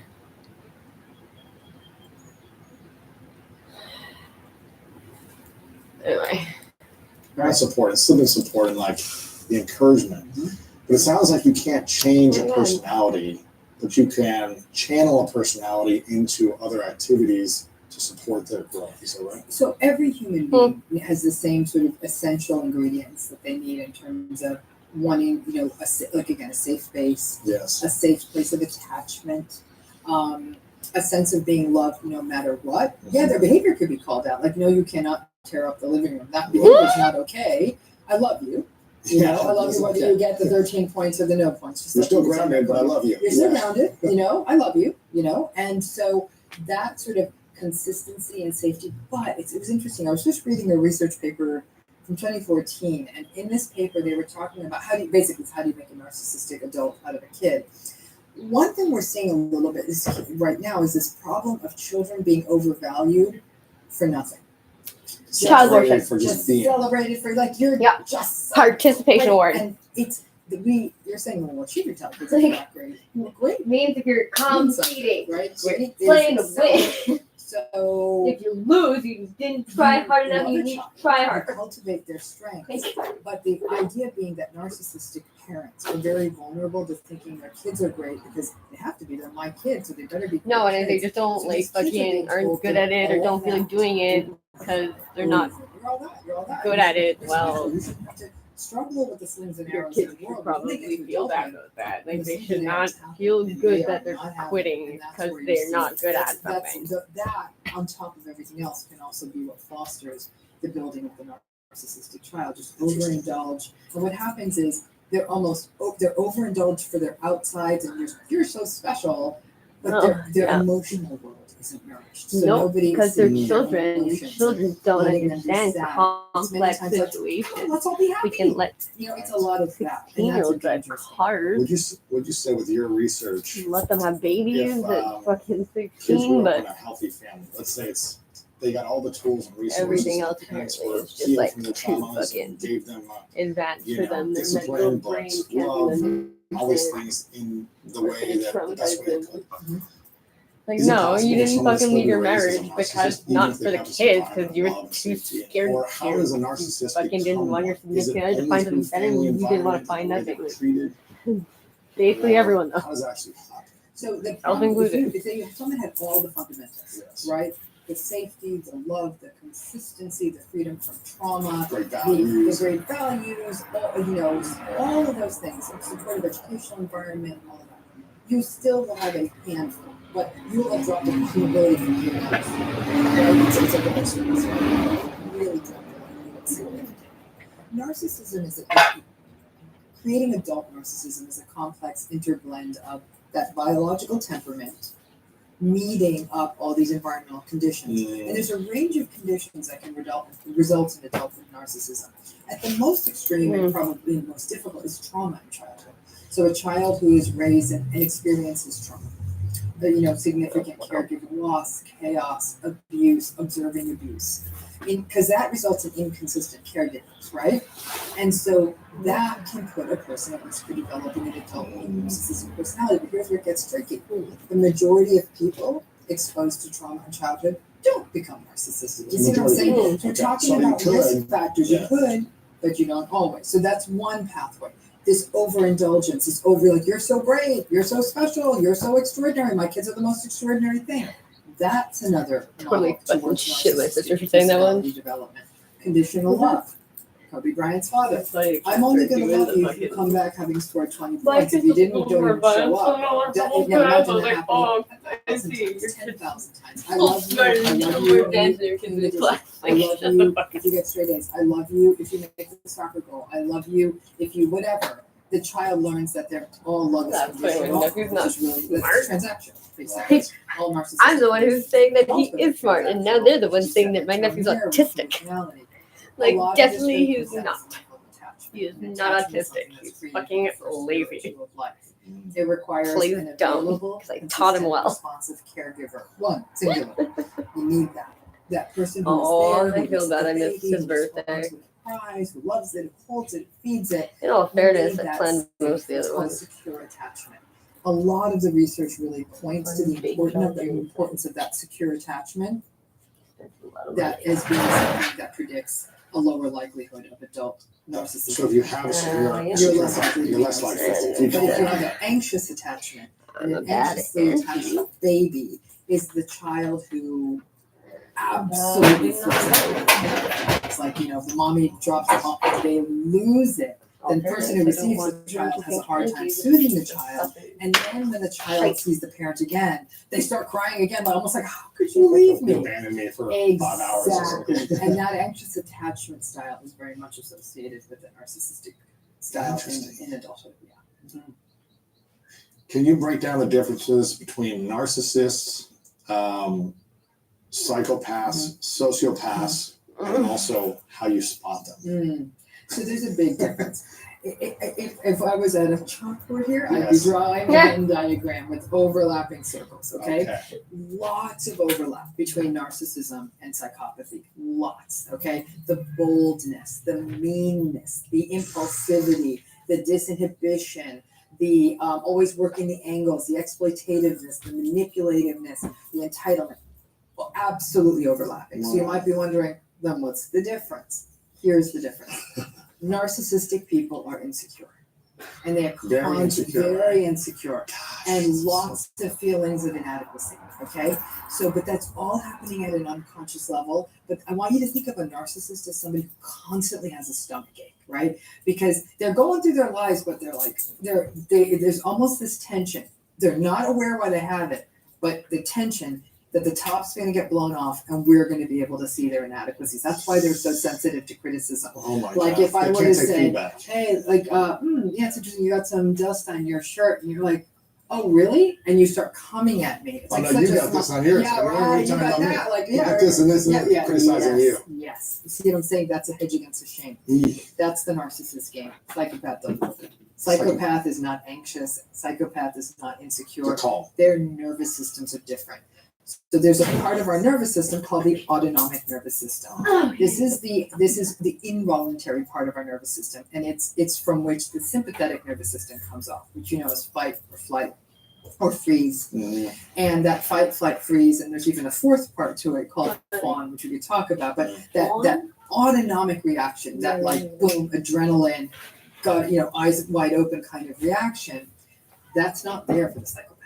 So whereas I don't know, if I saw something out there and I saw someone had $100 bill hanging out their wallet, never could I ever. Like I would have a heart attack from the anxiety of thinking about like, no, because I have a very probably overly functioning autonomic nervous system. But for somebody who's a psychopath, they'd clip that and their heart rate would They would go not up. take, they just Nothing. take it, steal it. So they have no anxiety. No excitement around No excitement, no anxiety, and they're very stress resistant. And that's why there's so many psychopathic CEOs. If you're gonna be a CEO and nothing bothers you, you're able to say, cut those 100,000 jobs, and then you still go off and play golf for the afternoon because nothing gets you. They sometimes make great surgeons because when all hell's breaking loose, they're just sort of calmly doing their surgery thing. It really is, but there is a coldness and a callousness because there is almost like no capacity for empathy, no capacity for intimacy, and psychopaths are almost singularly motivated by power, pleasure, or profit, and mostly by power. They solely want to dominate because that's what they do. Narcissists like to dominate, but they actually kind of seem like dumb dogs next to the psychopaths. Really? Yeah. The closest we get to overlap is what we call malignant narcissism. So that's when we have all the goodies we see in narcissism. What we see is more of a sadism and a paranoia in the malignant narcissist. They're the most dangerous narcissists. They're still not fully psychopaths because they still have the insecurity and the inadequacy. The psychopaths don't They're not have insecure. that. They're not insecure. No, I mean, if you see a psychopath get mad, it's simply because you might have gotten in the way of something they needed to get done. You know what they'll instead do? They'll very quietly figure out a way to destroy you. Exactly. Or they'll calmly have someone say like, I'll literally look at you if I was the psychopathic boss and you were working for me, I'd be like, and I'd be calm and I'd go, and then I don't know whether that means you kill them or fire them or whatever, but no problem with that. Right. And very They don't have easily. the emotion, they don't have empathy. No empathy. Does narcissists have empathy? Narcissists have, What? we tend to say, oh, they don't have empathy. Because it's all They wet, have they just what we stepped in call I love to call it, instrumental. What is all that? They weaponize it. So narcissists get what empathy is. They know They use it against they you. use it. Oh my They use it gosh. to get what they need. They don't necessarily use it against you, but like if they want to get you to do something, oh man, I heard your mom's sick. Oh man. Oh my gosh, how's she doing? Oh, I'm so sorry. Like it's rough. You know, my mom is sick. She was really sick for a while too. I get all that. And then rapport. it's a rapport, and then they're getting something from you, right? So it feels like empathy, and especially when you first meet them. That's why so many people think narcissistic people are charming, charismatic. They know they know what's right. They know, or I should say, they know what empathy is. They know how to read the room. So they got it, but they can't be bothered with it. They actually cognitively get it. They can think about empathy. I need something from him. Somebody said his mom's sick, so let me work the mom angle here because that's going to help him feel better. What they don't have is any regard for. So they have no regard for the feelings of others. They don't care.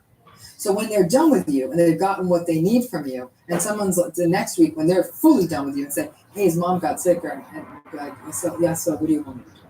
So it's very cold when they're done. And that's why people say, "Well, don't tell me they don't have empathy," because it seemed like they cried at that movie or they were really understanding my feelings. Odds are they needed something at that point. So what was the most, the scariest narcissist? What was it called? Or the most dangerous, malignant narcissist. Okay, so can you explain again what that is? So let's talk about let's view narcissism as almost like this inner core. Okay, and the inner core of narcissism is this variable empathy, usually a lack of empathy, entitlement, grandiosity, validation seeking, a sense of envy for other people or the assumption that other people envy them. The inability to regulate their anger when they're frustrated, disappointed, or stressed. A sense of shame. So if anyone points out a flaw in them, they tend to react with rage. A reactive sensitivity to criticism. So when anyone points out anything, they come at them. Blame shifting and responsibility shifting. So they blame other people for what is actually their responsibility. They're very controlling, very egocentric. Everything is about them. Everything is self-serving. Insecure. Very deeply insecure. Lots of feelings of inadequacy, but those are all sort of pushed down.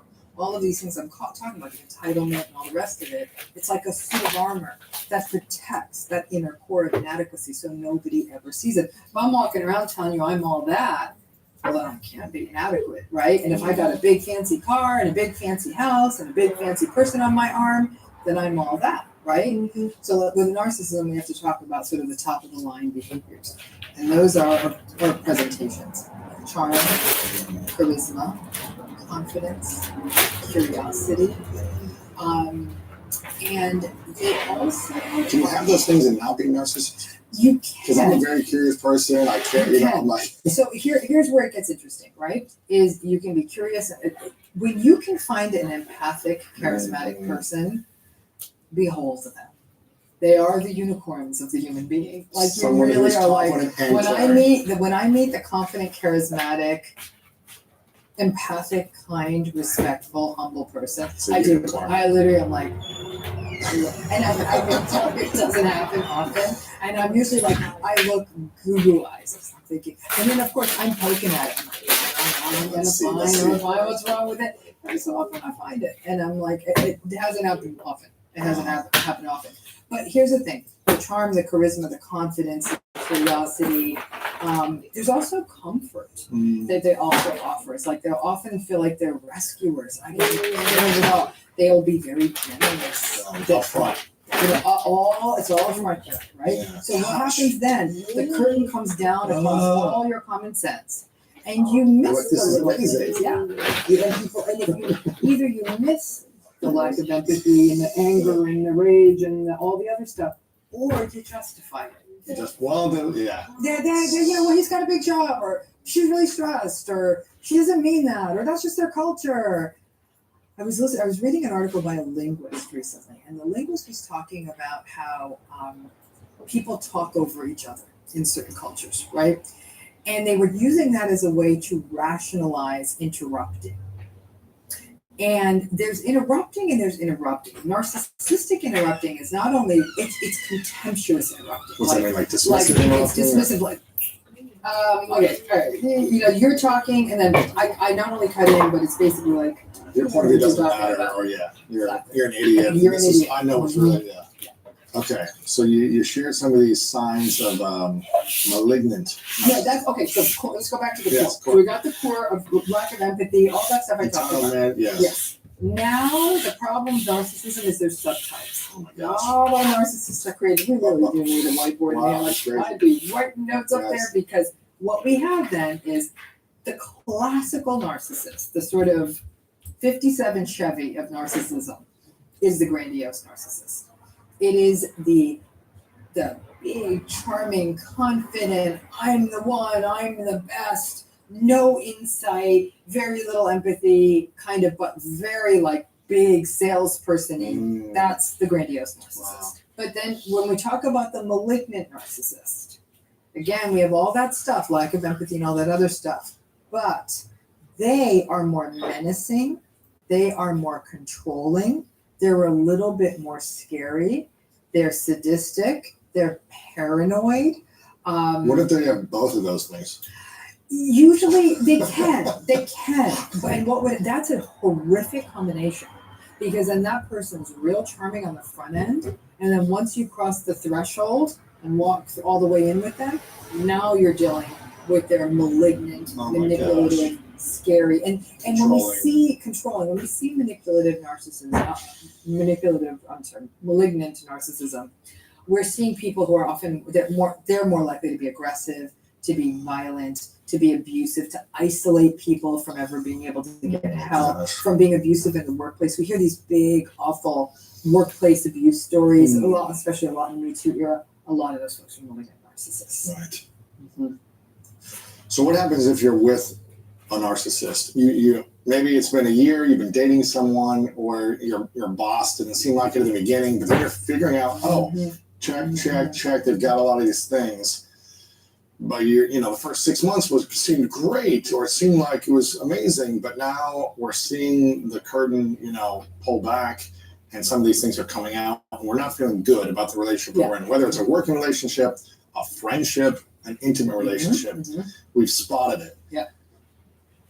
What I'm hearing you say is there's really no way to change a No. narcissist. No. So trying to change them is not going to happen. It's a fool's errand. So does it mean we just pretty much have to rip the cord and rip the Band-Aid and get out? Or how does it? So how do we life's not navigate that it? simple.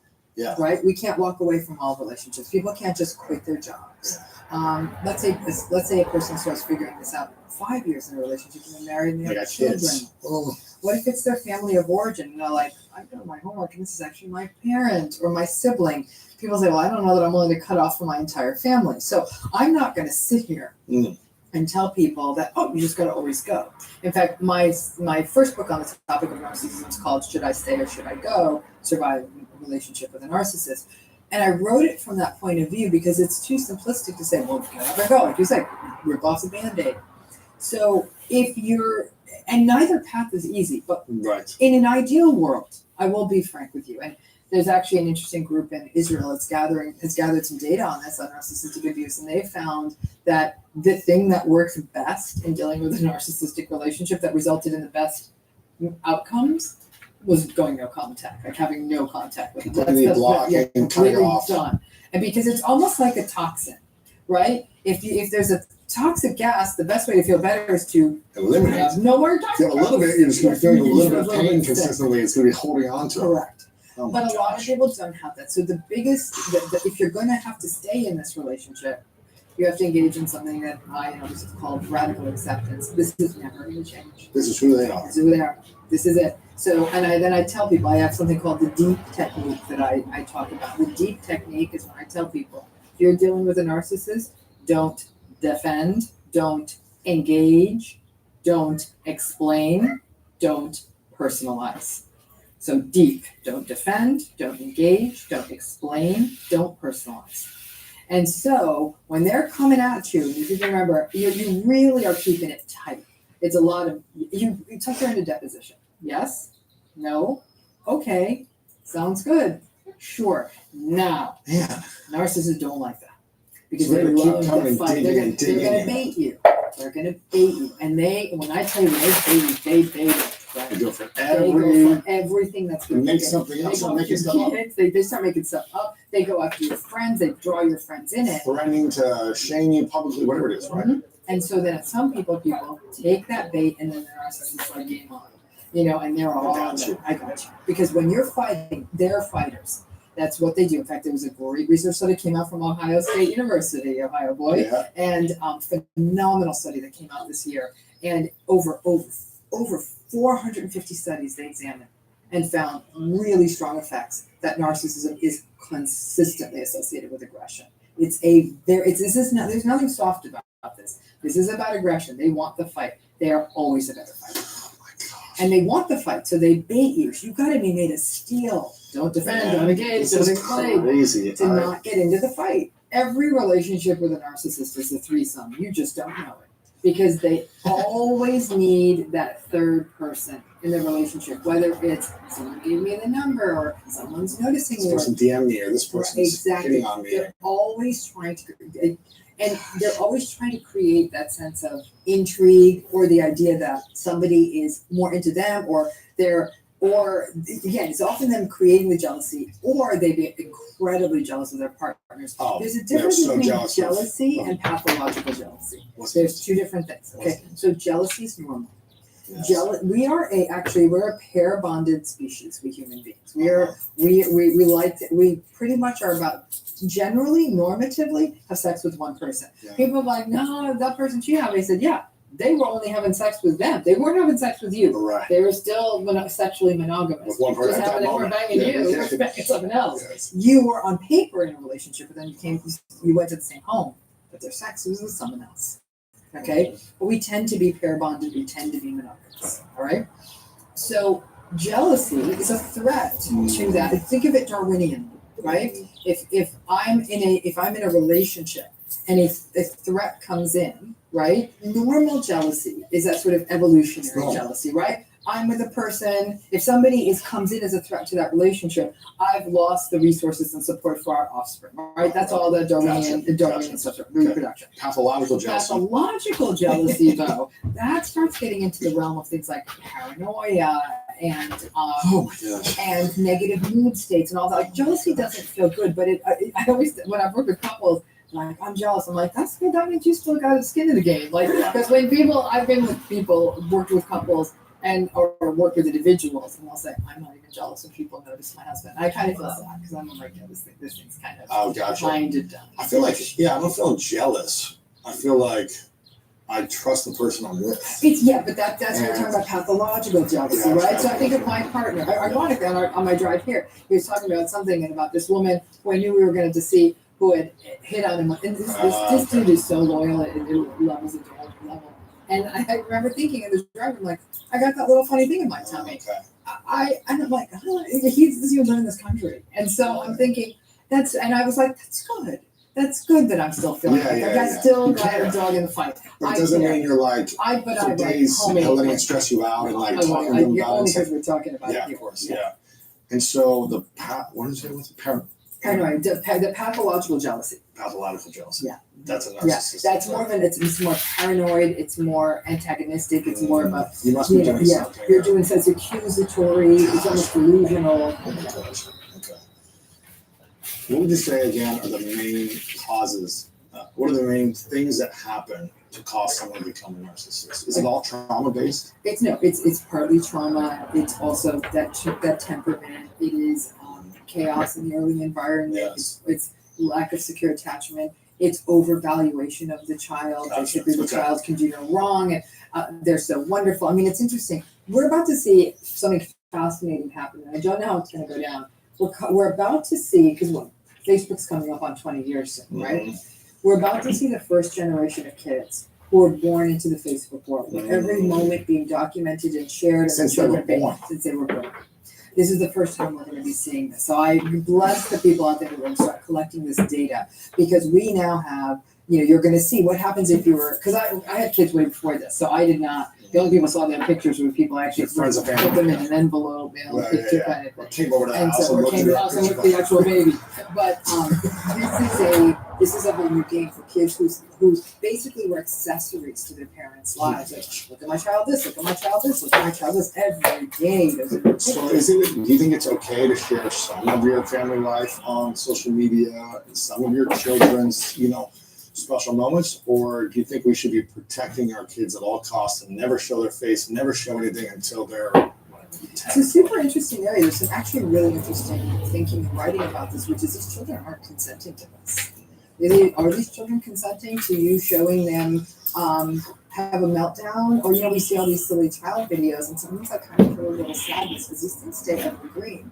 They didn't agree to that. And as much as we say, oh, it's so cute, they didn't consent. It's a vulnerability, right? So I know some folks in the developmental sphere of psychology say, oh, this may not be entirely cool. Yeah, because I'm not agreeing. What happens when the kid's 23 and they start going back and seeing all these things that their mom or dad posted, and they're like, that's not really cool. I wish you wouldn't have done that to me. But it goes beyond that, because even when the child is young, there's this sense of things are constantly being done to them without them agreeing to it. Posing and In put a these clothes on and do public this and way. let's post you. Yeah, in a public way. And then the child also gets this sense of their utility, their importance to their parents is their social media persona. You look so pretty in your dress, you look so cute in your costume. Like, you're wondering, are you costuming your child for Halloween for you or for them? Or for the validation. Yeah, online. exactly, for the validation the likes and parent is getting. engagement. Yes, exactly. And it's tough because I have friends who never show their kids stuff, and I have friends who do show their kids.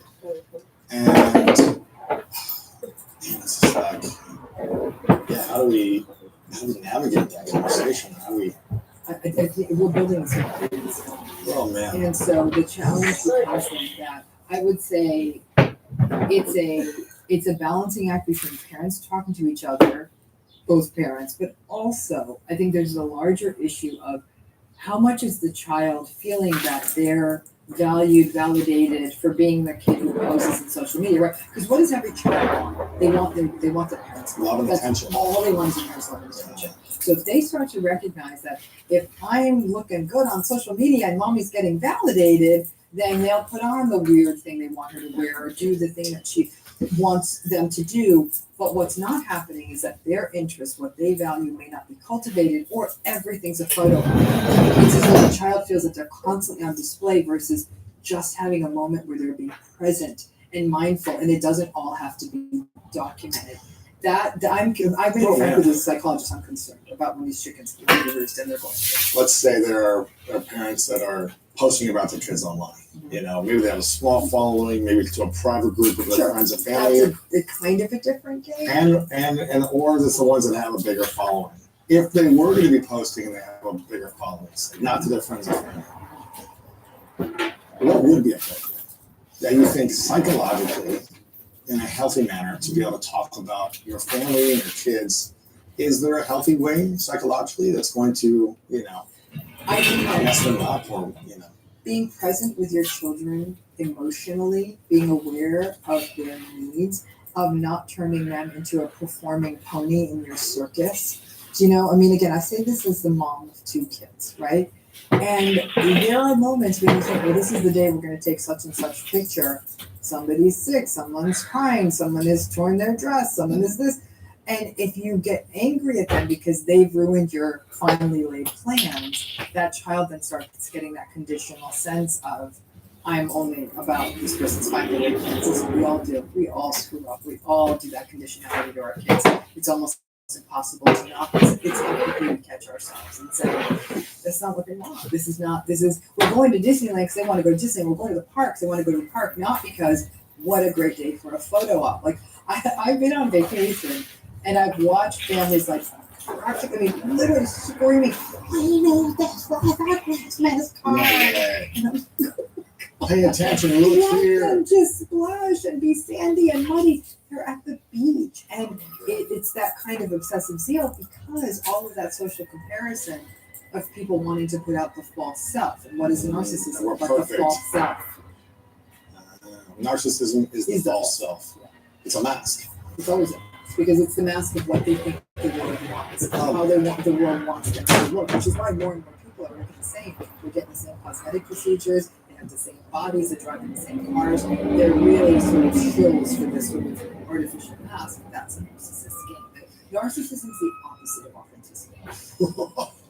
It's so interesting because 4 years ago I wrote a book called The Mask of Masculinity, which is about, and I interviewed a lot of psychologists and experts. These masks that I wrote about because I realized I was wearing a mask, a couple of different masks, for many different years of my life to protect myself, to try to fit in, to try to be liked and loved by society. The athlete mask is like I always had to win all flux. I needed to be number one. And if I ever lost or got second, then no one would ever love me. So at all costs, I was like training and developing myself to be the best athlete I could be. And I was a horrible loser. I was a sore loser. I couldn't handle it. I would get angry. I would be like moody. I would be like frustrated. I'm not good enough. I beat myself up and trained excessively until I got better. And so I could make sure that I could put myself in a good position athletically. And there's these different masks that I wear, and I realized that it's all about trying to fit in. It's all about men trying to fit in and trying to belong, but it's not the authentic stuff. Correct, and that maybe we'll have a different day. I'll come and talk to you about the authentic self because it's such a big conversation. When we look at the work of Carl Rogers, like a humanistic psychologist, and even other humanists like Abraham Maslow, so these were the big players in the humanistic universe. This idea of authenticity and self-actualization. So if you were to view human growth as a mountain, self-actualization is the summit, it's the top. I in my lifetime, I've met 5 self-actualized people, and it was unforgettable. And they were always older. And I think it's hard to self-actualize when you're younger, and they were deeply authentic. I mean, like you did feel like you were in the face of greatness with them, but some from ordinary. Like one was a man who was a auto mechanic. And it was like, this is greatness right now. What did that feel like? It was like absolute serenity. I felt at one with him, at one with the situation. I felt more calmed down. I felt like I could keep listening to him. Just a man who's almost 20 years education, who, again, he fixed cars in Johannesburg. Actually, they're pretty, not in the nicest of surroundings. And he was joy. Like, he was just human joy. And it's not because he was laughing, but he was so proud of what, and anyone looking at him, like, there's not a lot happening here, but it was this genuine, authentic, like, please come and tell me, look at my beautiful face, this is my life. And the other person I met, the same thing, Joy. And that man, the Johannesburg man, I'm still not in touch with, but the other man I am. And he is somebody who had a moment in his life and he decided to devote his life to children and families living in poverty in India. And I worked with a school he was working with in India. And I remember sitting with him. They're kind of next to another store, and it's not like another store. He's just chilling.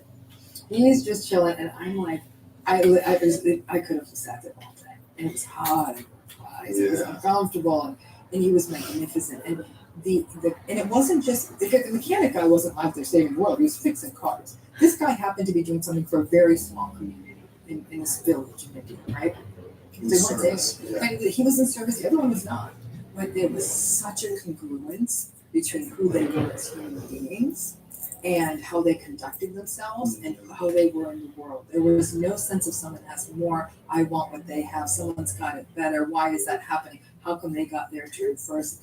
And I remember when I think about them, I have the photograph of the gentleman from Johannesburg, this other man I'm still in touch with, and I need them to sort of try to get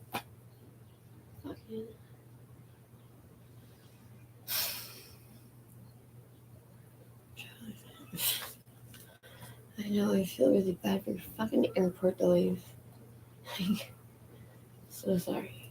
Johnson, Chris.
How it's fucking amazing that stuff's legal. Did you watch 60 Minutes 3 weeks ago? No. That was the motherfucker's motherfucker. What was it? Just about the opioid epidemic and how the DEA stopped prosecuting. The word came from, it's just a nightmare. They're fucking terrible, those things. Listen, those things are terrible. Yeah. Yeah, there was a whole article recently about the company that sells most of the opiates and the family that's behind that company and how many billions of dollars that they've made off the opiate crisis. Opioid. How would you say opioid? I always say it wrong. Once that shit grips you, that synthetic heroin, that's what Wow. that, right, isn't it? Is it? Yeah. It's a bad grip. Like I said, I took a 16th one night in my living room and I had to lay down. And that's my whole resume with Oxycontin. Oh, wow. And I'm a fucking mule.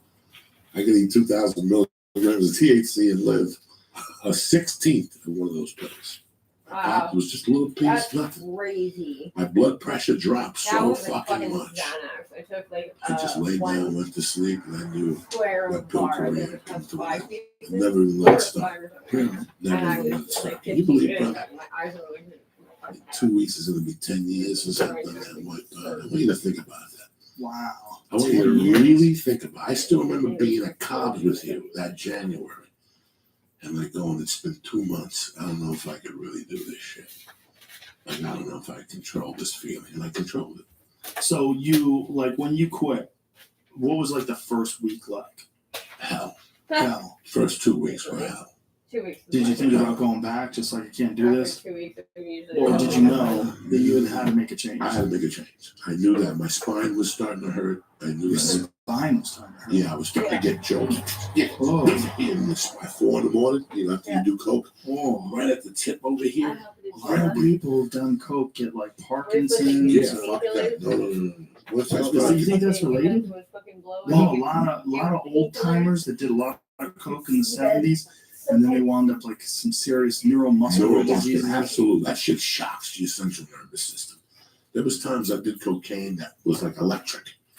It was like when you put that thing in your head, where you get electrocuted, you could feel the electric in your body the next day, like that, like in your brain, like you can actually see the neurotransmitters are fucking on fire. You could feel that. I could tell when I would go on stage after doing 2 or 3 nights of blow that week. I had no control. Yeah, I exactly. really had no control over my material. I had no control over my delivery. That's what I want to tell you. Like you're just the way you Your communicate is mind, off. your mind can't grip it. You can't sell the joke. The facial doesn't connect with the hand movement or the breathing. So, like, I knew that was always going to be a day in the future. Now, I take all that, like a year, I drink those, what's your buddy's name that makes the neurosurgeon milkshakes? The football player that fucking beat the guy up, Romanowski. I took all his stuff for like a year just to. Did you? Yeah, the orange drink and stuff. Neuro One, that stuff. Did that help? Yeah, it felt good. It felt a lot better. Like give your brain some Give me some nutrients. control. Yeah, but 10 years, I mean, that I had to do a benefit in Hoboken. And I had gotten high like that whole summer. I tried to get off coke. I was doing the heroin. I was trying to get off the coke and shit. And then that September, I ran out of heroin. So I was doing it like maybe once a week. And the whole thing went down with Maryland. I knew I had to stop. And then I had this thing in Hoboken. I went. Whole thing went down with Marilyn Martinez when she died? She was dying. I went back east that week. And she was dying. I didn't know what happened. It was like, you know what? I was trying to get coke on Friday night. I couldn't get it. I just took it for what it was. I was trying to get coke on Saturday. I couldn't get it. So fuck it. I took the plane back Sunday. I couldn't get it here. Something happened. I couldn't get it. Wow. And then that Monday, I had a meeting to do a movie. And at the end of the meeting, the guy said, listen, man, we know about your drug problem. Wow. So before you say yes, we want you to think about this because you can't miss a day on this movie. You cannot be late. If you're late, the whole movie can't shoot because it was a cast. We all shot in one room. It was an AA meeting. So I thought about it, I'll do it. And that was the roughest fucking month ever because I was just going home and before 8 o'clock would start, I would just go to bed because 8 o'clock was my cocaine time. that's when my body would start to ache. That's when I couldn't even. You could be telling me the most important thing in your life, and I'd be watching you, but I couldn't hear. All my mind was focusing on was getting that blow at 8 o'clock. And then I would figure out how to get the $60. You know, I'm going to go to the ATM machine. I would shoot over the Rock and Roll Ralphs. There's that ATM machine from the Rock and Roll Ralphs right there. Yeah. I would take $60 out that door. I would run every red light to get to the ATM machine. But I didn't give a fuck. We got to give a fuck. And then from there, I would just make the U-turn, go to my dealer's house, go home and leave the Coke there. And now I was ready for the night. I was in peace just knowing that the Coke was at the house. I didn't have to do it. You know, I've never been physically addicted to something in a way where I had a hard time kicking it, but I've had some psychological addictions for sure. And I think that one of the things that I've gotten out of this month of the Sober October thing that Tom, Bert, and Ari and I are doing is that a lot of it is psychological. Because just knowing that we can't smoke pot or can't drink all month, you start thinking about, oh, we're at the home stretch, November 1st, around the corner. Like, I don't really feel like I need to get high. It's not like I need a drink tomorrow, but it's knowing that I can't do it for the month where it hangs over your head. So that's what's even more impressive, that you could kick it, because it's not just the fact that you have like a physical problem, but you also have this psychological problem. Like the psychological part of it is like it's a pattern that you're comfortable with. You got used to that pattern. At 8 o'clock, you're looking for the Coke, you go and do it, and then you're off. It's like you're off, even though you're in chaos, your life's in disarray, and you're in the grips of addiction. You're comfortable with that feeling. You've been there before. And for whatever reason, when people get used to fucking up and they go, why do I keep fucking up? One of the reasons you keep fucking up is because you're used to fucking up. And it's not an uncomfortable feeling in the sense that it's you know it. It might suck, but you know it's the devil you know. You know? There was nights I didn't want to do it. I still did. You understand me? Yeah, like, I didn't want to do it. Like I didn't need to do it. Like I didn't feel. I just wanted to do it. But it was just something to do. Like it was just something to do. Wow. It was just something to do. But, you know, what I tell people all the time is you want to have to quit. It just doesn't happen. Like, I quit at 44. I'm no fucking genius. But it took me 2 years. Like, it was a 2-year struggle, like a personal little struggle. Like, when did you know that it was with you that you were free? Because you didn't go to AA or Narcotics Anonymous. No, I went to one meeting, an AA meeting, and I went in Hollywood, which everything is good until you go to in Hollywood. Because in Hollywood, you have to you add the dramatic and the actor image to it. You know, if you go to an AA meeting in Jersey, they're in there smoking Camel Reds, fucking talking from the heart. You go to an AA meeting in Hollywood, you got people with AA tattoos on their arm, hugging each other. You know, it's a fucking jamboree. They're just happy to be in AA. It's like it's a new clan that they're in. And then what happens is after about 2 months in this area, for some reason, I've noticed because I have a lot of friends in AA. Somebody approaches you and says, "Hi, you know what's going on?" You're like, "I'm struggling." Like, "Well, have you seen Dr. Bob?" Like, "Dr. Bob." Gosh, I'm just making this right. Dr. Bob. Oh my God. Tell them about Dr. Bob. Tell them about Dr. Bob has changed your whole life. So basically, you'll see Dr. Bob. He gives you bullshit referendum, whatever scripture that you have. Now they start shooting at it all night. So you're really not sober. You're really not sober. You see, now, after I got clean, I discovered I had a problem. I discovered I was bipolar. Or Johnny Watts, or this, or that, or this. Now that medication they give you, you know, on top of the opiate epidemic, I've had a fucking Adderall. Adderall is so I'm fucked up as Adderall. Yeah, it's not that, isn't it?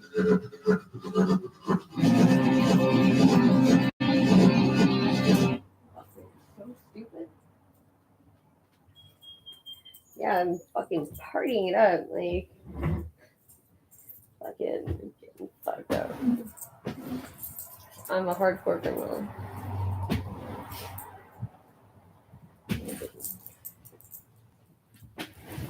A thief, a junkie, trifecta.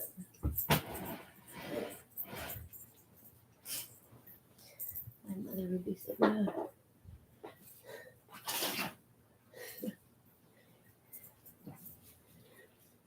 Okay.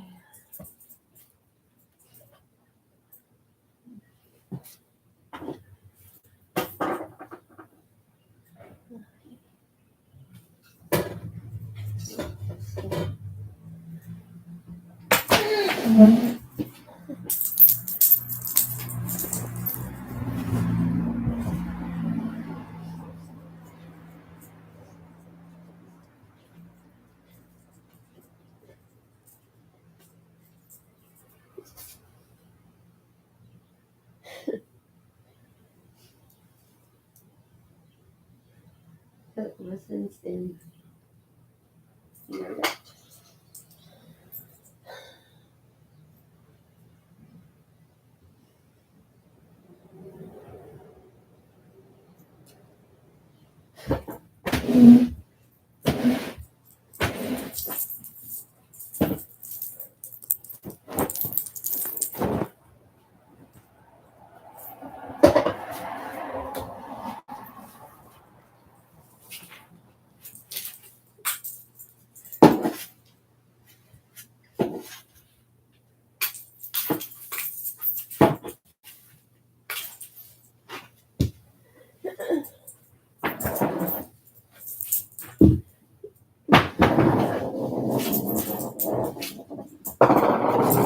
Oh, sorry.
What?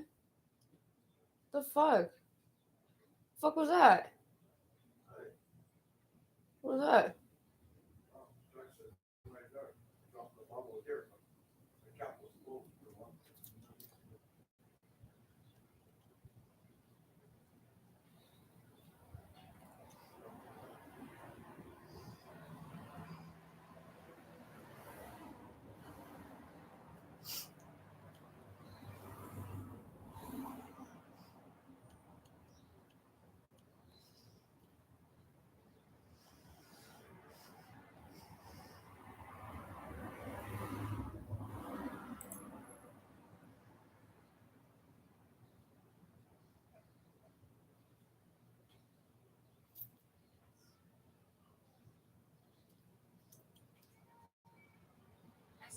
Spent most of my life being terrified of one thing or another. I can't tell you how to not be afraid, but I can tell you that I've experienced how to not be defined by my fears. When I was chosen to perform at the Grammys in 2018, I was so scared for 2 months leading up to it that I thought I might need to be institutionalized. I'd put so much significance into that one performance, and I was full of so much insecurity of my ability to live up to the moment that I wanted to pull out at times. But when I asked myself why I was so scared, I realized that I was so terrified because that moment I was preparing for symbolized the goals I've been working for my whole life to achieve. And then I knew that it was something I needed to push myself to do. I think what makes a successful person is not being fearless, but pushing through the things that scare you the most. And this is a song about not being defined by personal insecurities or others' negative views. Accompanying me are Mary Lattimore on harp, Karina DePiano on piano, Skylar Stonestreet and Kenna Ramsey on background vocals, and the song is called Shadow.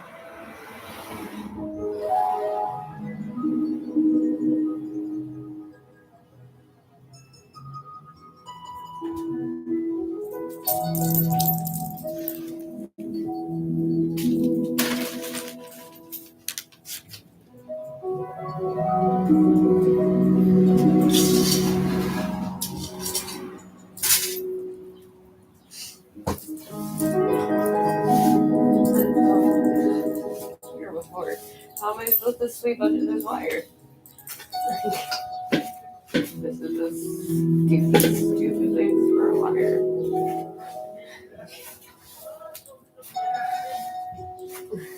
Maybe I just been fun to sleep under the wire.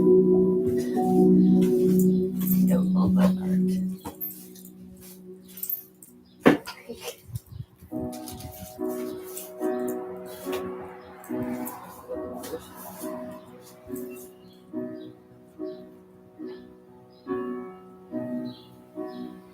I feel so good.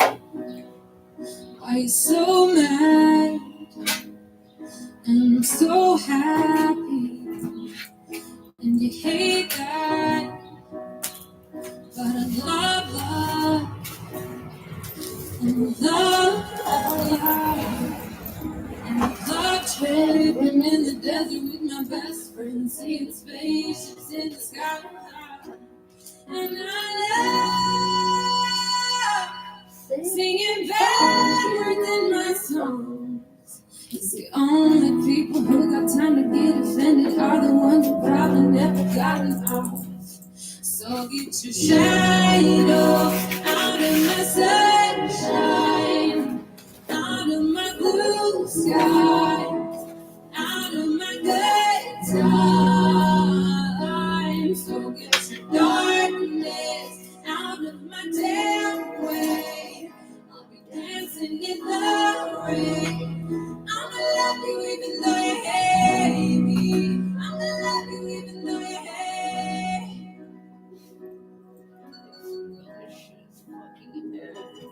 Where I don't get it. Like, how the fuck is there fucking lightning during here? I just don't understand. Yeah, God is with the throwstone. And I've been let live. I used to stay home. So if you love, love,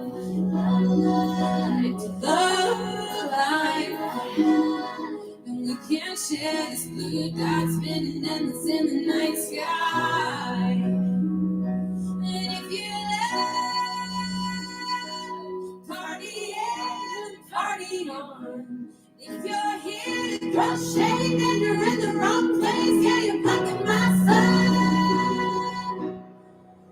So get your shadow out of my sunshine, out of my blue skies, out of my good times. So get your darkness out of my damn way. I'll be dancing in the rain. I'ma love you even though you hate me. I'ma love you even though you hate. So if I cut this wire, nothing will happen. I'll just keep on doing what I do best. Pissing off people who wanna be pissed. Hate is the poison, love's the elixir. If you don't like me, you can suck my.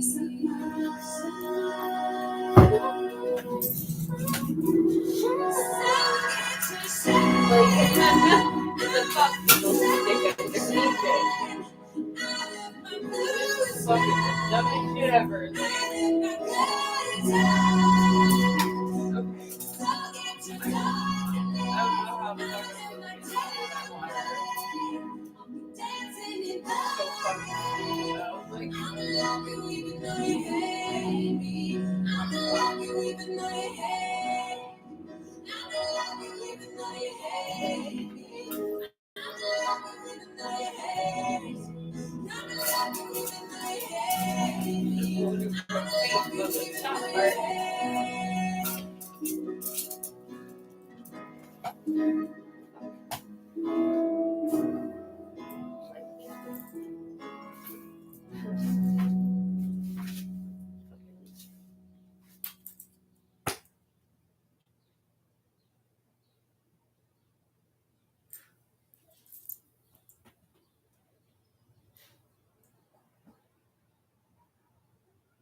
I feel so good.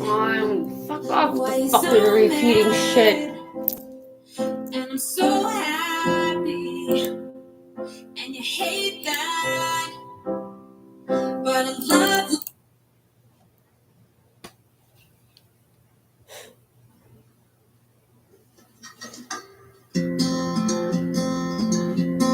Heard a story years ago from my grandma, the rest her soul, about a girl who never grew up, never grew old. Oh, she was wild, she was free, face the fire, fearlessly. That's the spirit, that's the ghost inside of me. There's all about flower, and a falling showers from horns free forever. Stars start to ponder. Got the gypsy blood, always chasing thunder. Always chasing thunder. Always chasing thunder. Always chasing thunder. Always chasing thunder. So if I cut the wire that runs under this door, nothing's gonna happen? I will pause the music, hang on. If I cut the wire that's running under this door, nothing's gonna happen? I don't see the wire. I can't tell you. Which way? The one that runs under the door.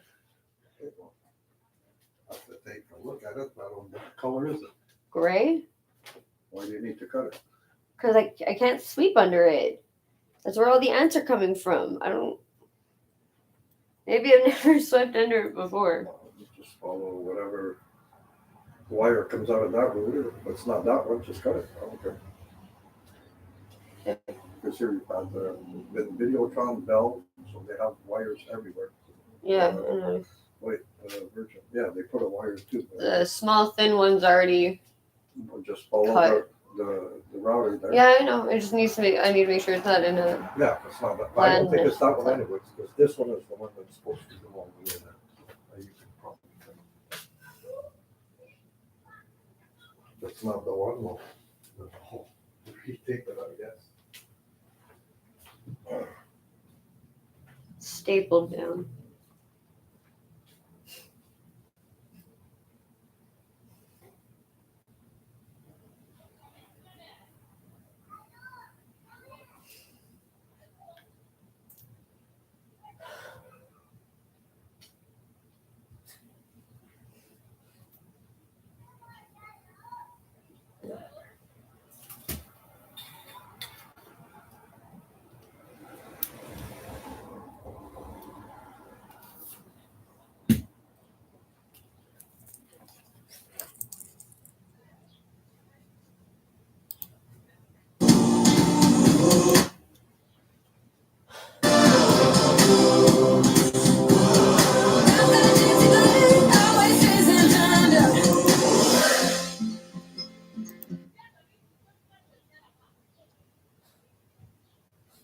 Subtract.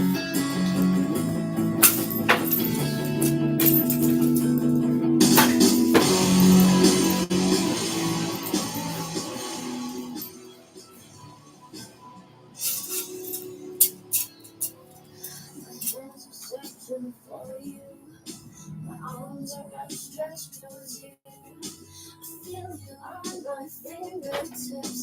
My tongue dances behind my lips.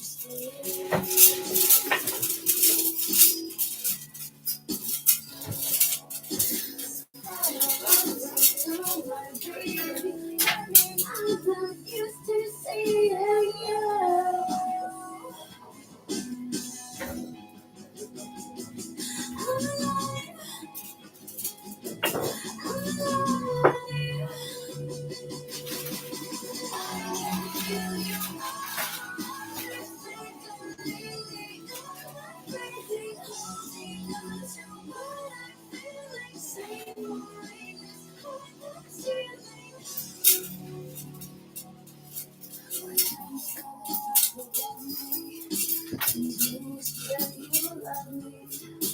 And I began to fly into our secret place.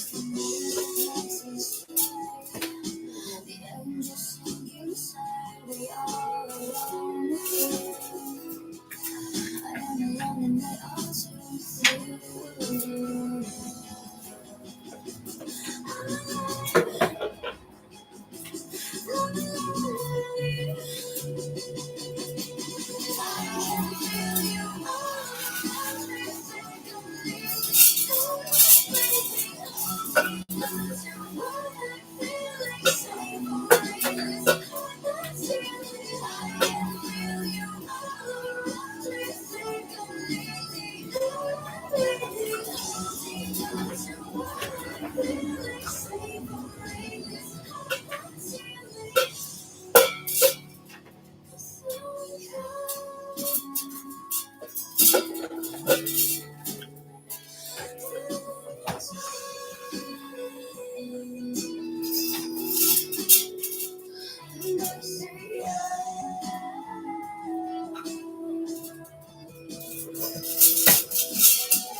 Yeah, someone took it off the top part and then put it on the bottom part.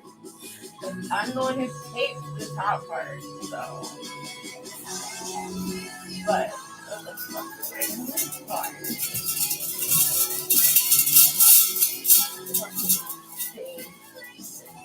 Like, fucking auto level, fucked up, fucked up.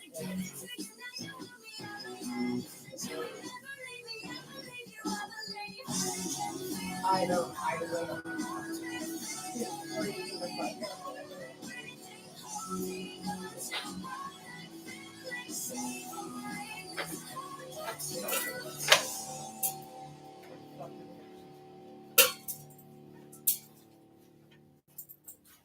Oh my gosh.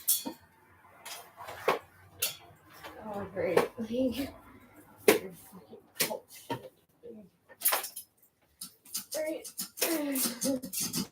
My legs are dangling off the edge. The bottom of the bottle is my only friend. I think I'll slip my wrist in. Oh, God. Now I'm gone. Fucking table all dangling off Sitting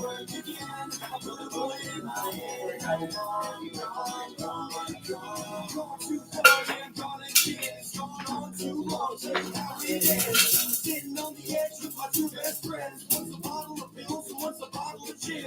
I'm 20 stories up, yeah, up at the top. I polished up the bottle that was pushing me off. Asphalt to me has never looked so soft. I bet my mama found my letter, now she's calling the cops. I gotta take this opportunity before I miss it. Cause now I hear the sirens and they're off in the distance. Believe me when I tell you that I've been persistent. First time, more scarred than my wrist is. I've been trying too long with two tools and life.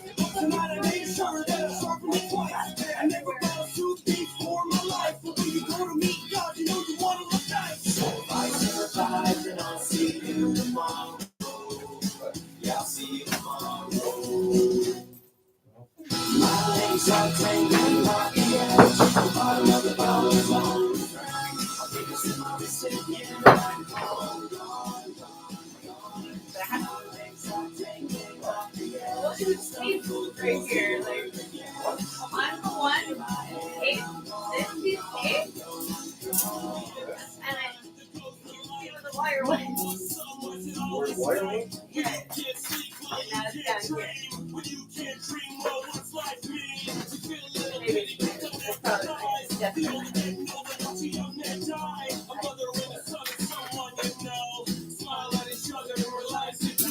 You don't know what happened to that TV race. What happened in the corner? Who swore he'd stay? I didn't know, cause you didn't say. Now mama feels guilty and mama feels pain. When you were young and never thought you'd die.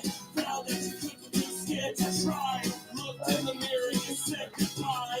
Climbed to the roof to see if you could fly. If I survive, then I'll see you tomorrow. Yeah, I'll see you tomorrow. My legs are tingling like the edge. The bottom of the bottle is on the ground. I think it's in my wrist again, and I'm gone, gone, gone, gone. My legs are tingling like the edge. Stomach full of pills, didn't work again. I put a bullet in my head, and I'm gone, gone, gone, gone.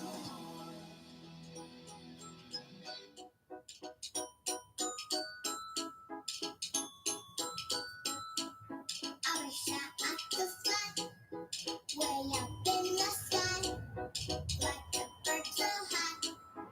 Oh, I might just try. I wish I could fly way up in the sky, like a bird so high. Oh, I might just try. Oh, I might just try.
What?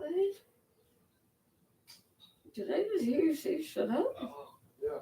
Hello? Hello? Yeah, you called me back?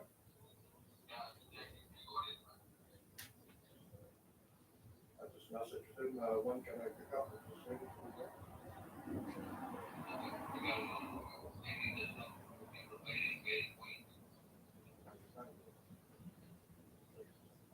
As soon as he answers me, I'll know. Right now, I don't know. He's probably sleeping. I don't know. All right, and you have, for the last, smokes, you have 970. You have $970. Those 10, mortgage from last.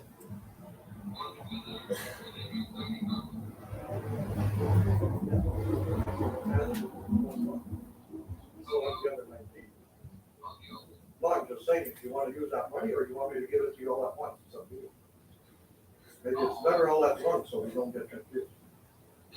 It's not, it's only 900 bucks times. All right? But all the other ones are at 7, right? The first 7, the more you were right. Anything else is only 7.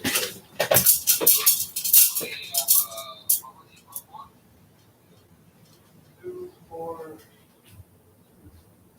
2, 4, 5, 5, 4, 1, 1, 10.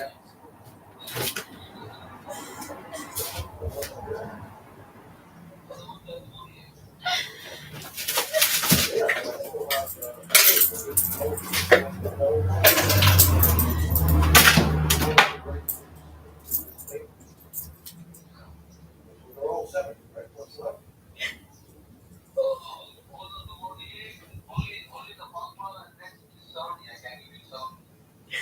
I want to jump later too. What about the other ones?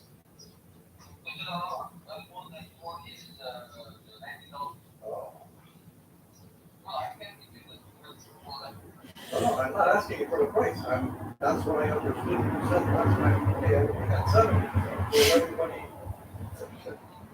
you said now you can make money. I'm not making money if it's only the Palmolive. All right, hold it, I'll figure something out. Why fuck would they all be at 70? That's insane. I don't understand how you didn't include that one. Even I included that one. Like, that's crazy. Not even close to the same quality. What am I going to do? Go 85? I'm going to do Yeah, but that's fucking crazy cheap. Definitely they're not gonna all be the same for sure. They're way different qualities. Like the more it's like sorry, I just fucking get in on your fucking business doing. My bad. No, I know. Yeah, but also this is not something that was bought in the church with an invoice. You know, go off the trunk somewhere. So they're not costing people $1 million each. Over 190 for the other one?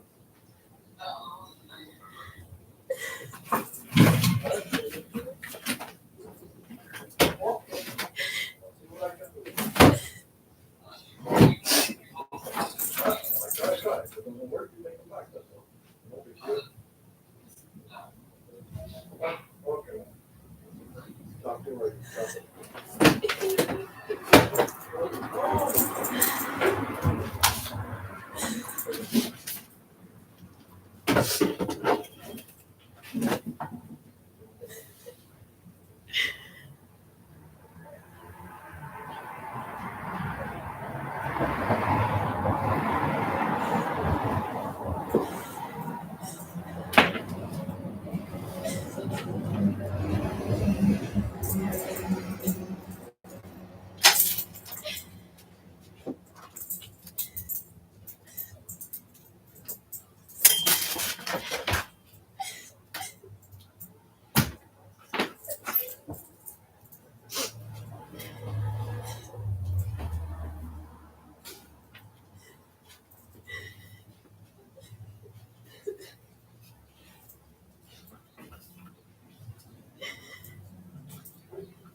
ni digan, they're gonna be.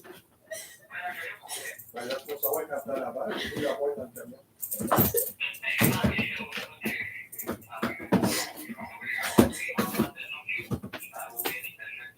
Oh, okay, okay. Aquí estoy. Chao.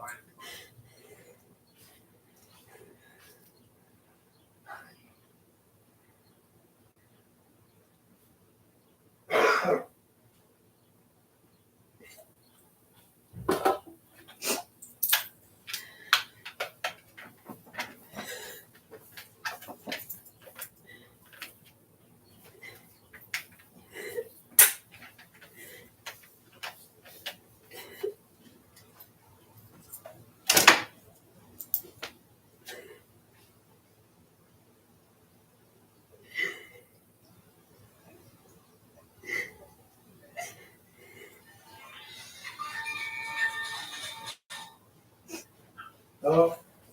Hi, Dominic, my friend. How are you today? I'm good, you? Good, not bad. Dominic, I think about you. Sure.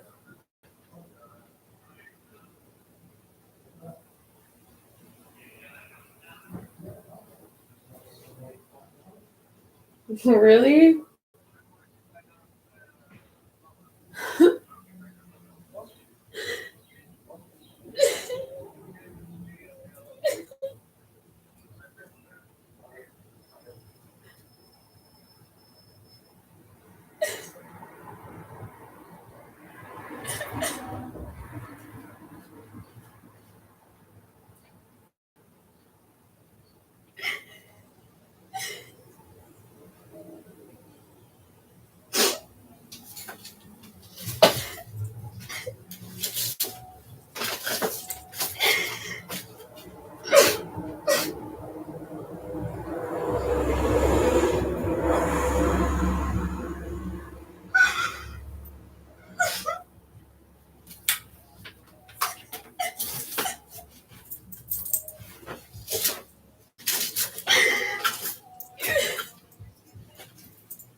Seriously.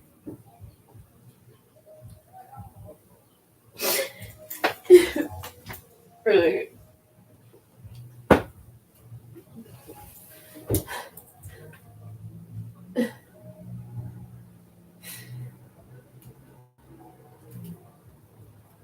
Like a man. Almost got hit by a car. Except I can see her butt. Straight up, I can see that girl's butt. That's funny. I can see both her asses, but it's only because one's fucking in on this.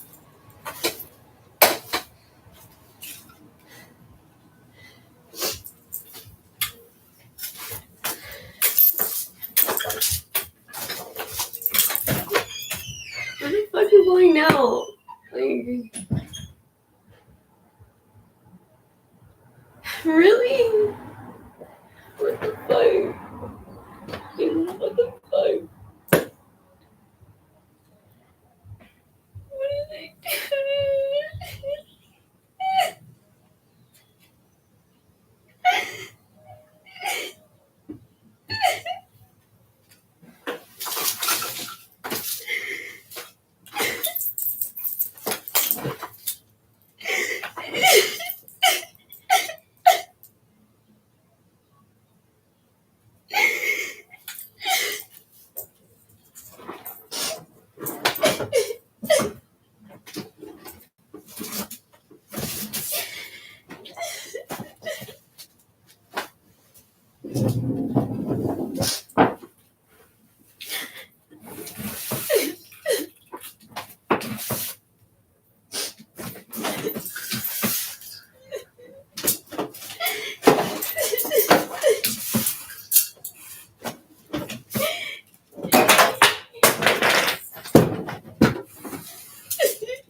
Whatever.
Too bad I don't have a job, otherwise I'd replace the window.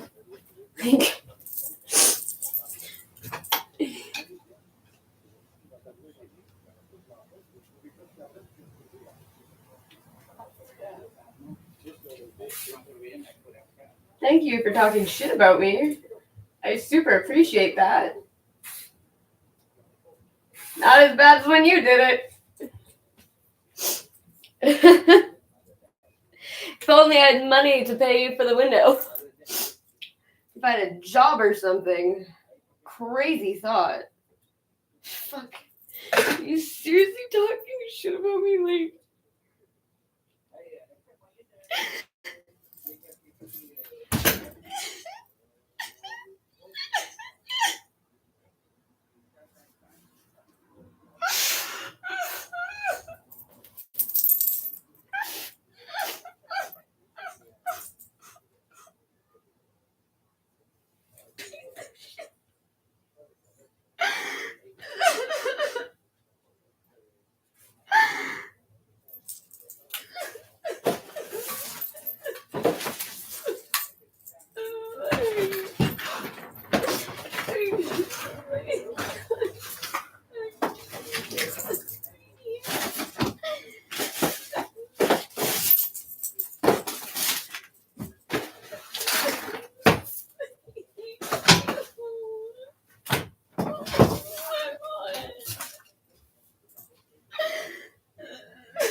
None of your friends hate. They're all your fucking customers.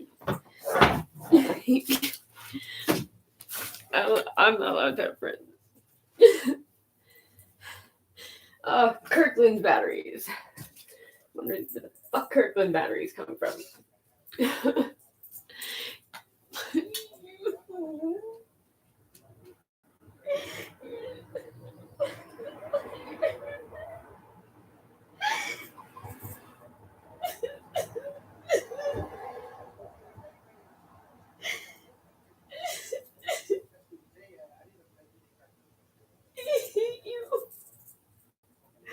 I know what a red fucking carton means, you fucking piece of shit.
Yeah.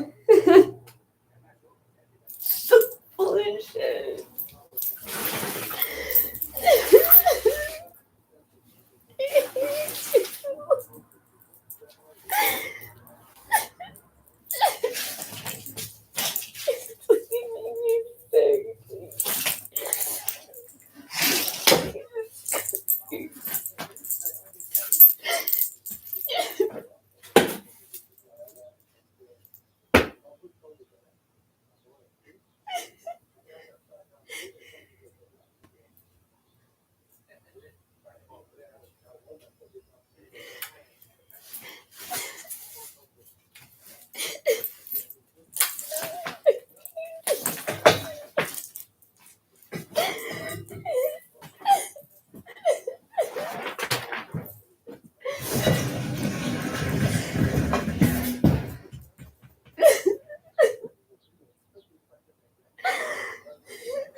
Yeah. I can't believe it.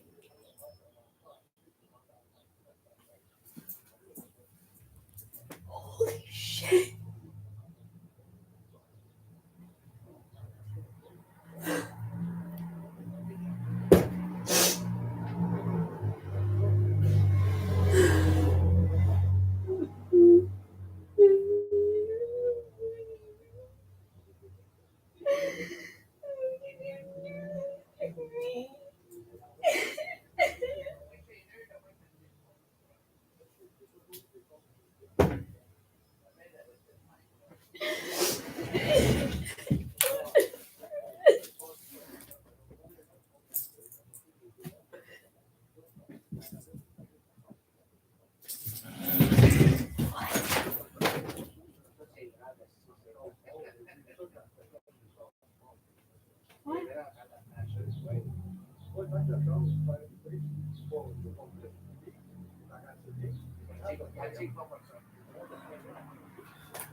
What the fuck?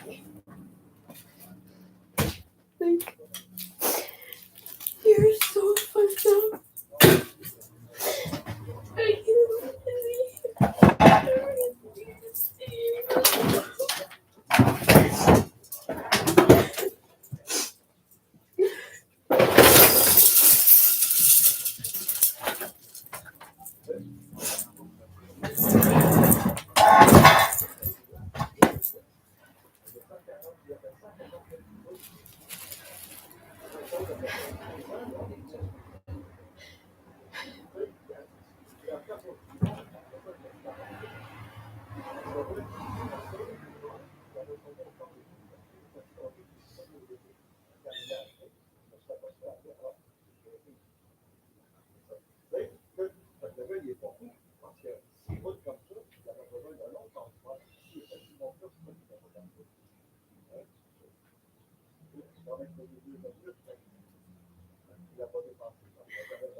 I can't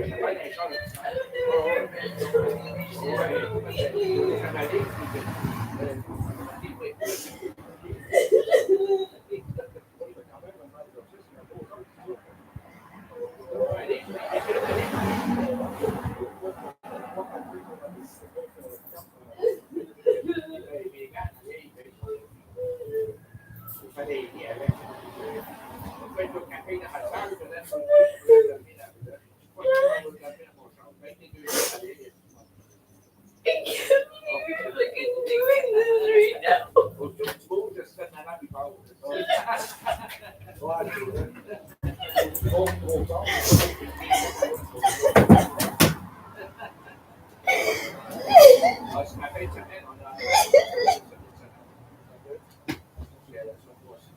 my god.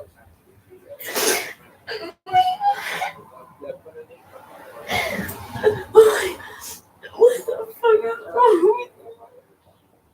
You're like a 16-year-old girl talking shit. What is the matter with you?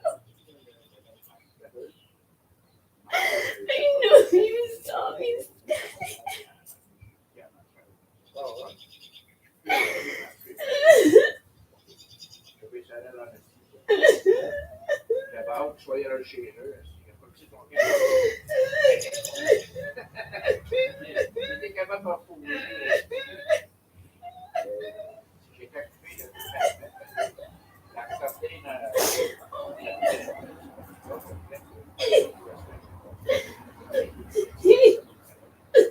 What the fuck? What the fuck is wrong with you?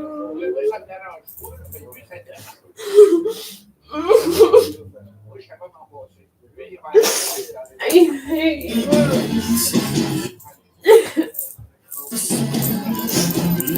What's mine till the end of time? You were more than this. Before the story ends, I will take what's mine.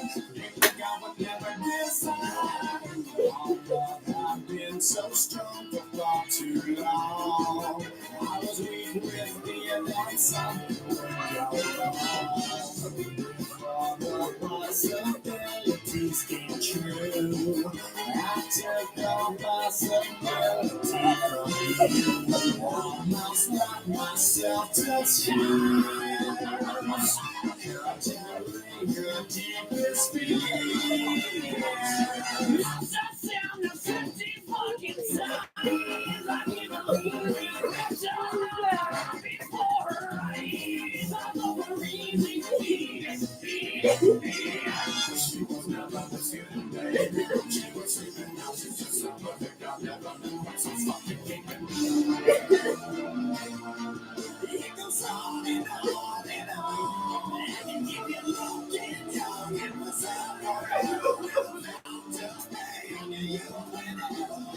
you always knew that my little crown would become. That's why I gotta eat a for your thighs. And I know it's not your time. Bye-bye. Ain't going to fucking a good work for me. Let me run to this sign on the door of Notre Dame, like. Can't imagine. You and my heart. Fucking funny little fucking job offer for me. Fuck you, I got to do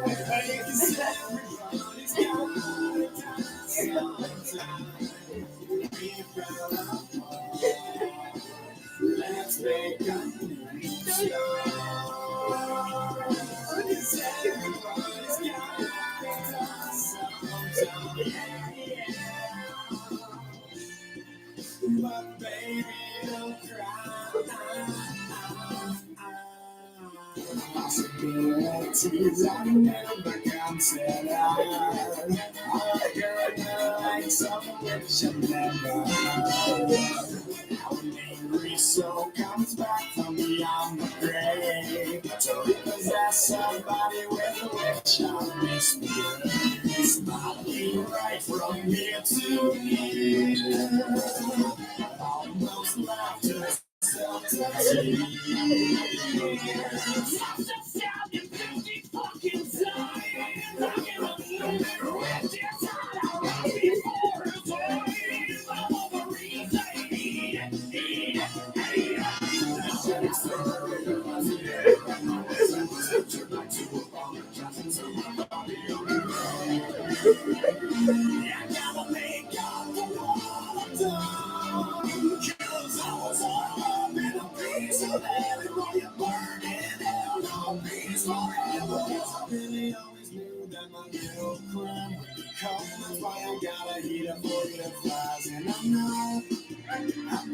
It's not your time. Bye-bye. Yeah, no word to the wise when the fire dies. You think it's over, it's just begun.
I'll do whatever you want me to do.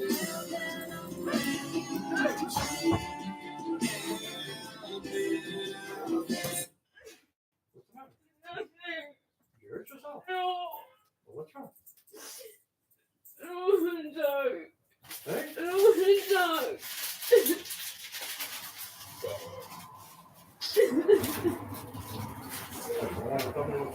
No.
Nothing. I just don't want to start another fight with you. Well, what fight are we starting? I just went outside, then I came back in, you're crying. Yeah. What happened? Nothing, dog. So why would we fight about it? Contrary to what you might believe, I don't like seeing you like this. There's not being any pleasure at all. You fucking sick joke. And the sick what? What's wrong? You say a fucking sick joke on my life. What's a sick joke? I just don't want to talk about it. Any of it. What's the sick joke? Me, I am apparently. I just want to talk, dog.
Where's the dog?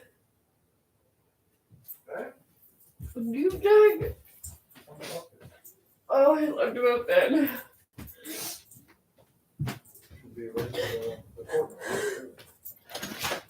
Oh, sorry, Jack. Let me look you over.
would be just fucking great.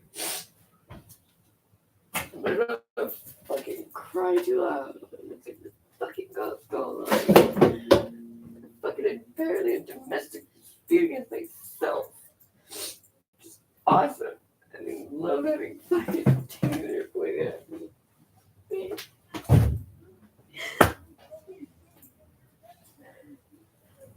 Please no, wasn't. Please no, wasn't.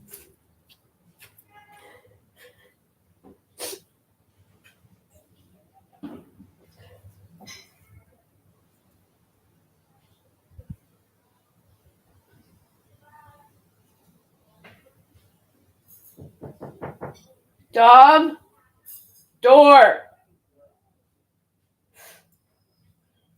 Can you imagine who the fuck that is? Yes, sir. Yes, sir. Don't even know him. Looney, yeah. Give me one more. One more case.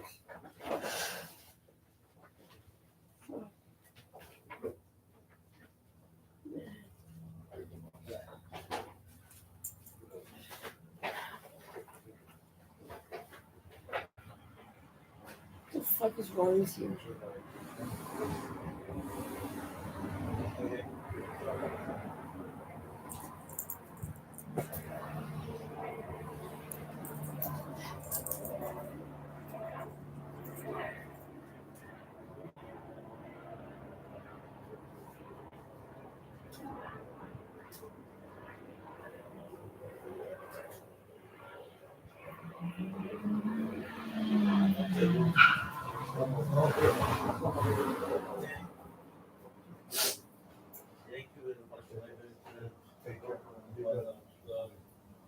I would say trip, yeah. You do. Come, Jack. Jack, inside. Come. New customer? Mohammed, you see him twice a month. The guy that came in with the 3 douchey friend, that was Mohammed. Or not, maybe not. That's Francois from the computer. No, okay. Yeah, I'm not asking to do the whole names and people and You asked me bring which things. one is, there's no new customers. It was Francois and Mohammed. Okay. Never seen him before. Hey? Just never seen him before, that's all. Maybe I have and I just didn't recognize him. Just to show how much I fucking check it out, I guess.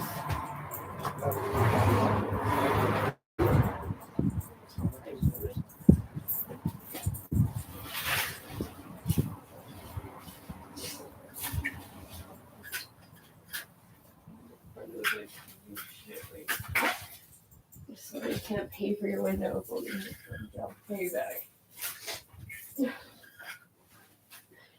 Okay, now, how was your place when you broke yours? Like,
Please stop.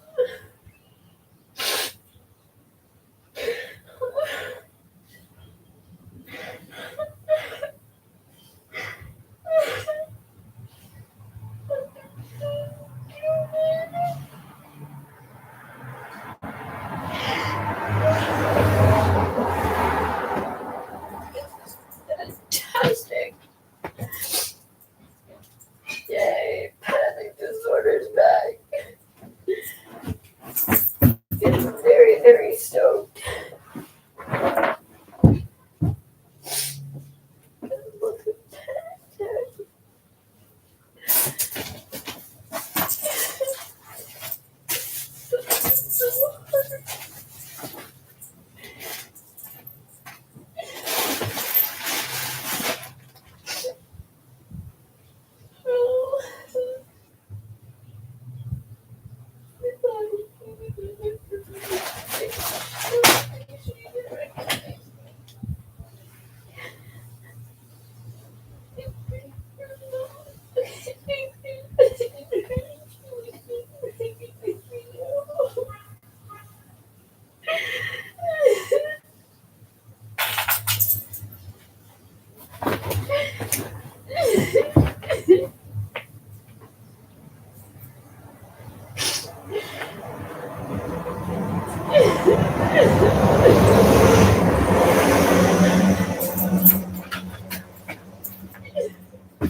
Oh, I don't know anyone who's from Turkey.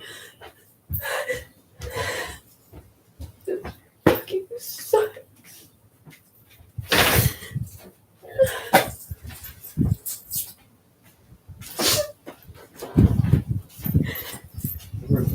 Some great coordinates. Fucking. What? Telling that fucking panic disorder is not really doing great. I'm fucking panic attack again. Fucking stupid. Lie down and rest. No? What? No, just lie down and rest. Rob Jack is very sad right now. He's always upset when you're like this. He's always upset in general. I see him in his face. Like, he's looking at me like, do something. No, I think he's not feeling good actually. Do you know? I'll have a fucking eat for him in the fridge. He didn't eat enough.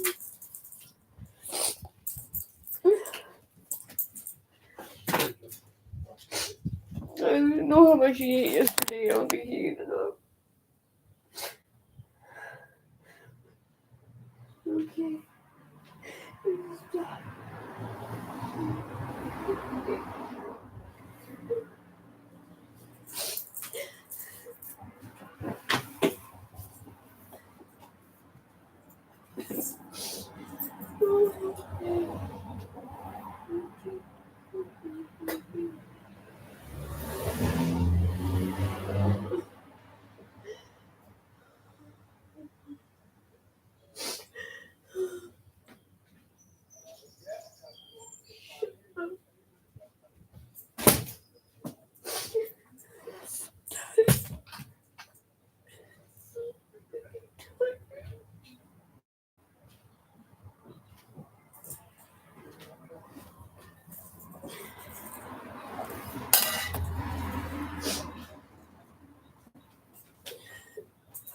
home for another one or not?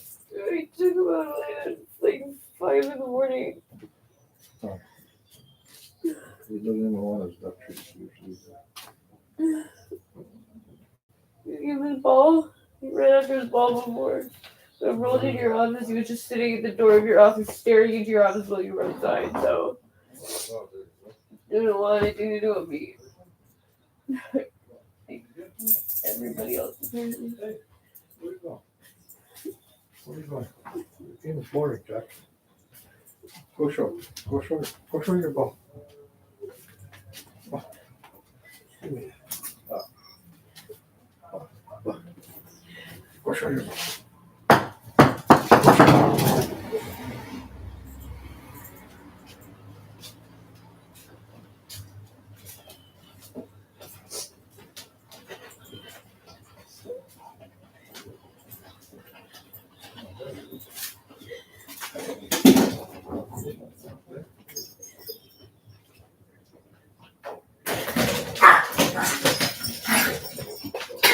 Oh, baby.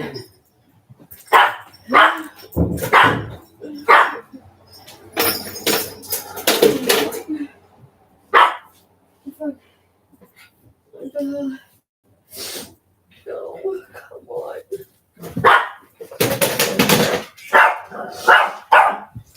Jesus.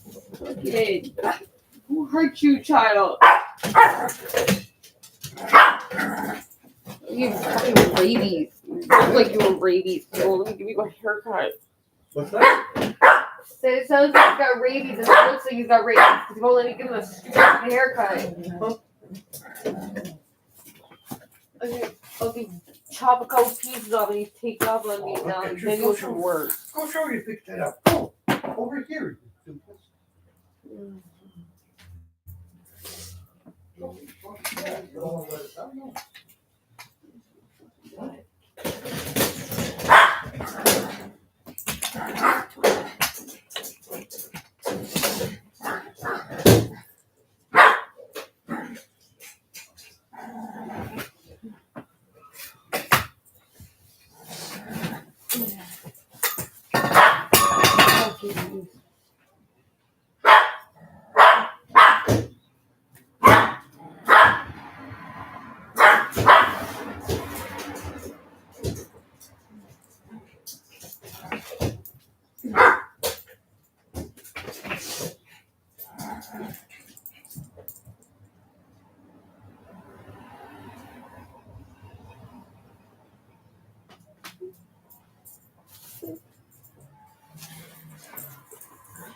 My knife! That's exciting. I'm looking for this. Ow! I sharpened it. It hurts. Wait, I forgot. You maybe know this person? Because I don't even really know the street. I've never. I was wondering if maybe you potentially know this person. If not, I'll go Google it and I'll drop it off. It's wallet. At the bus stop next to Arena. But there was no money in it.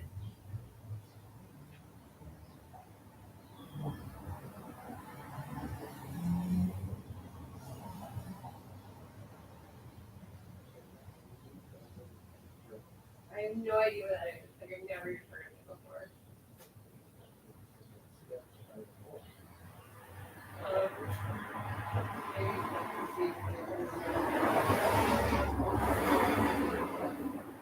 No money or anything. Like, there's bankers. There was really cool. There was one very cool thing. Wait.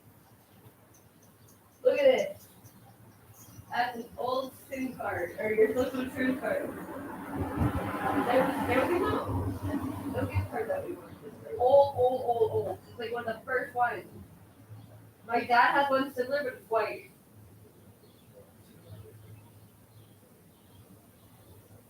Probably the only one.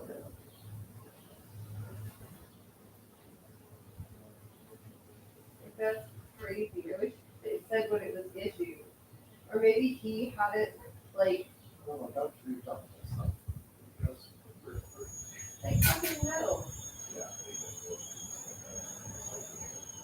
They should make make them like that. Why are you farting about it? I was hoping I could get a phone number somewhere here. Still about fucking crap.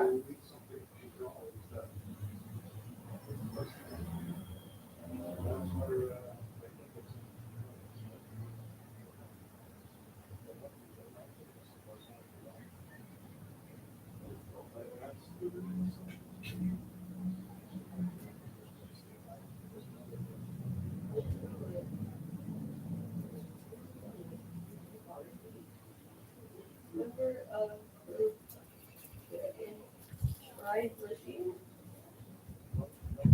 What's group the in tried? Yeah. ENTRAIDE. That. Nice stuff.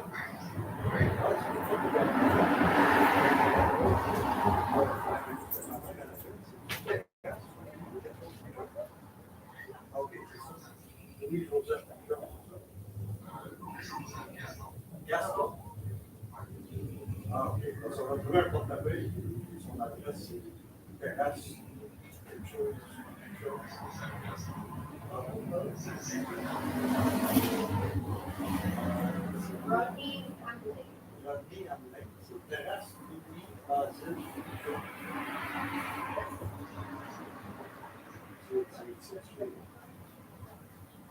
Ah, c'est peut-être en haut de Sherbrooke, les niveaux.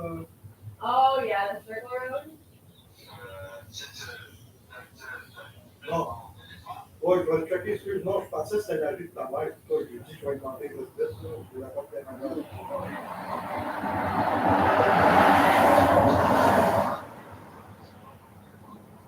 Ouais.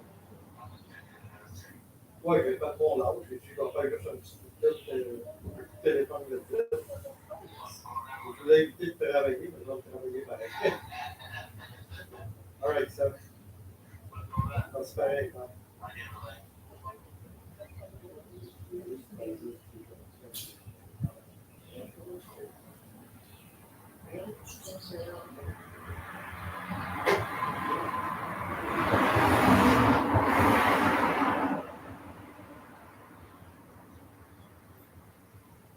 I feel like I'm always nervous whenever this happens because it happens to me a lot where I find stuff in the service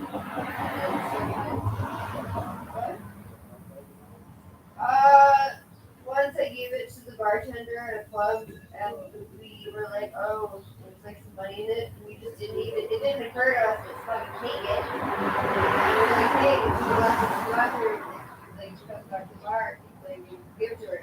It's like, she looked at us weird, and I think we all kind of pretended that we were like,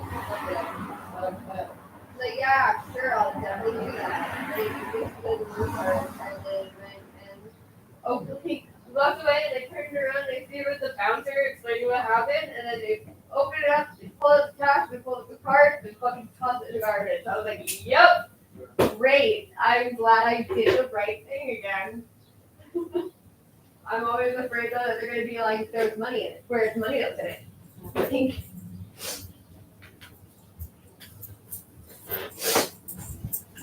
But yeah, it has backfired on me many times. Why do I still fucking return people's fucking shit? I don't know. Why do I fucking not steal from a job that I know that everybody else steals from? Yeah, because it could be a test, and I don't want to get my ass kicked on a regular day, and I definitely don't want to get my ass kicked by Native people, because they will fuck me right the fuck up. I'm not gonna steal from a fucking heroin junkie.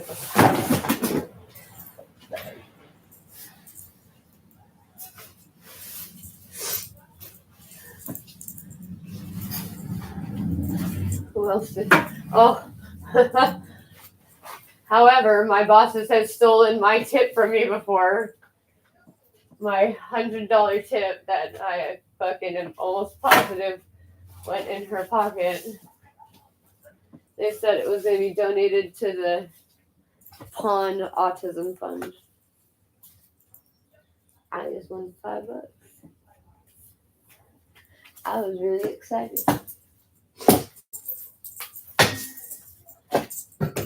So yeah, I ran in the door with it out in my hand because it's fucking stupid. I thought I was being yelled at and threatened to get fired again.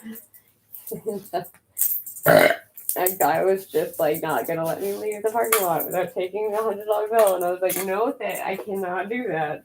He was like, nope, take it. And now you two take it. I was like, I need to go back inside. I might be fired. He's running around the parking lot trying to fucking find the asshole's car.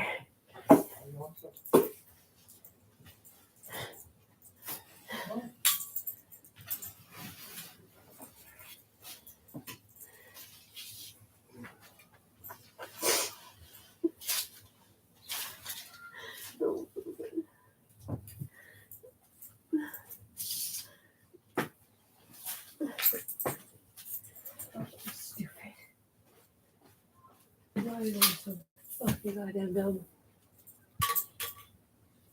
I don't know. Fucking $1,000,000 question.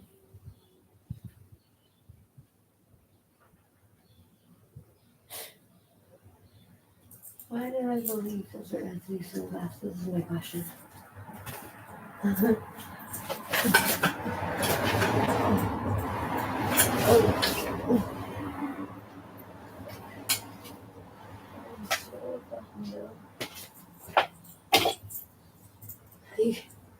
Why would I think you're open? There are two schools open.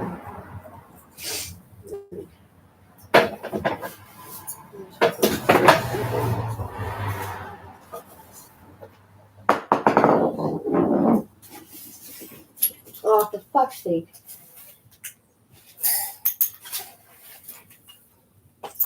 Oh yeah, by the way, I saw a rat at the end of the street. Okay.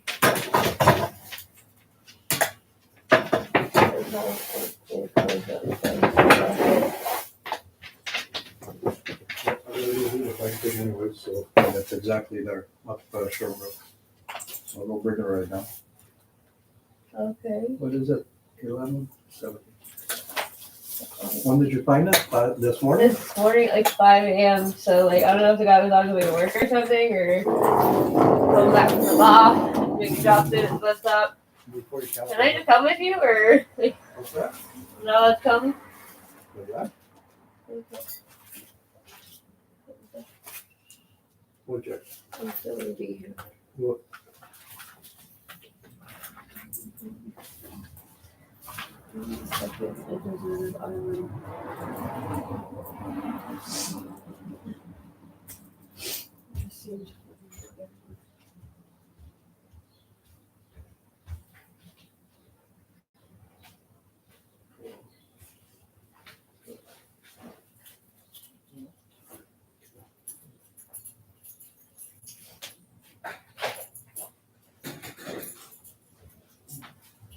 Bye, Jocko. Well, the fucking shit is okay.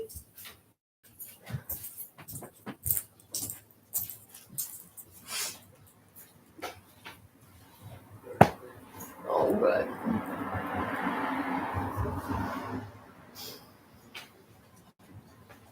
Oh.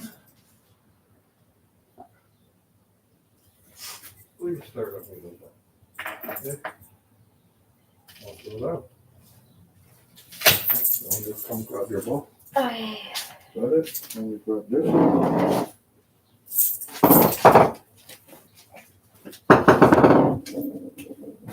Fucking stupid Lego.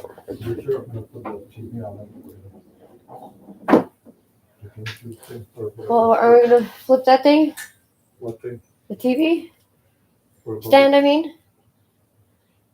Which TV? Didn't you say you wanted to flip it? Or is that might No, just all remember me? when we said we flipped it, it's gonna be higher. Oh, okay. It's gonna reach the ceiling. Yeah, didn't you say that was a good thing, potentially? It's in between, it has to be. Up to the ceiling is too high, and there is too low. Okay.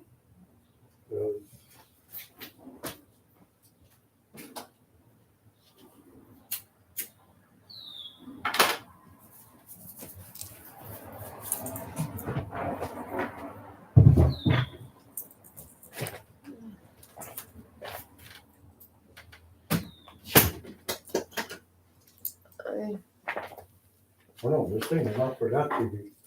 What? This I thing know. For the other one, for the game. For No, the, oh, fuck, right. For the Wii, I wasn't talking about that one. I'll have to Where go did this back. come from? What is that?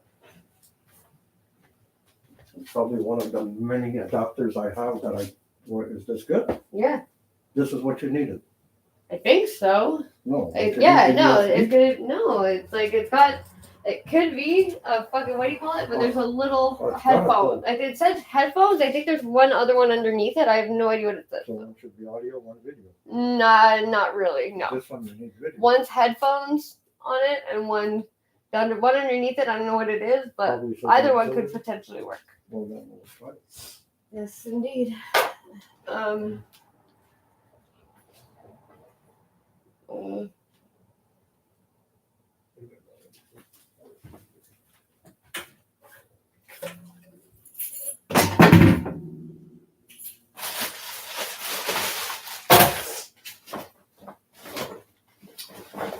Leave the key in the door to lock up.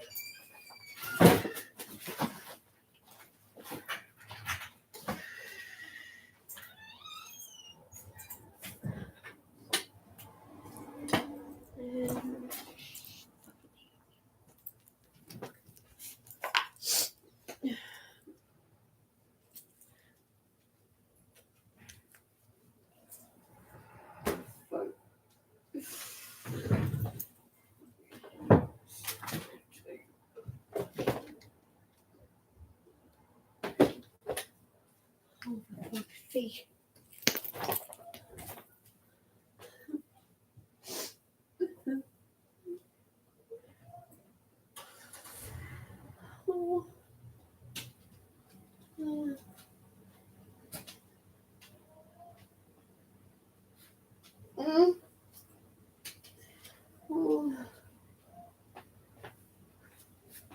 Yeah, Jack.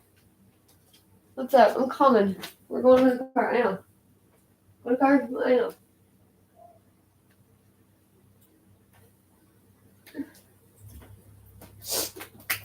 I'm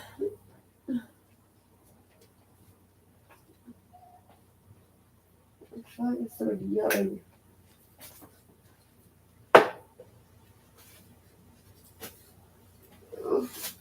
Oh.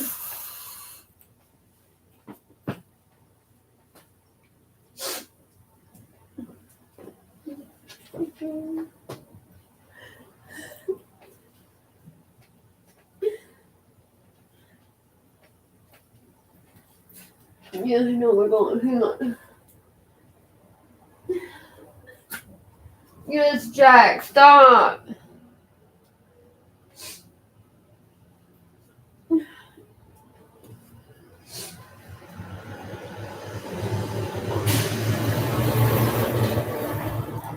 Oh. Okay. Where are you? What are you doing? Get out of there. What the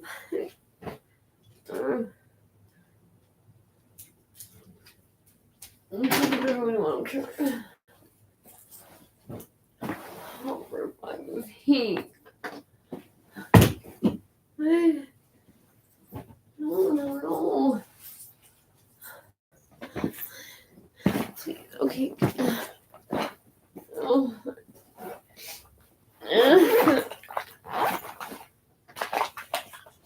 Okay.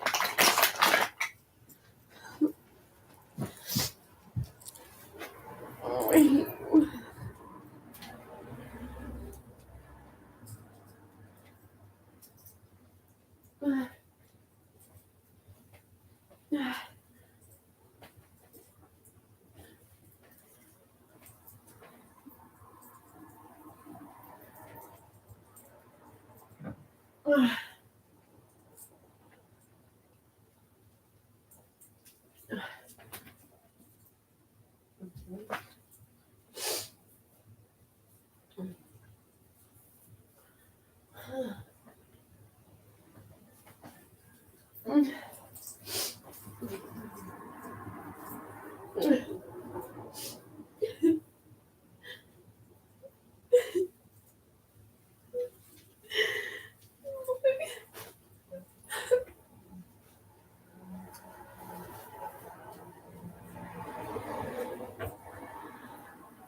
Oh,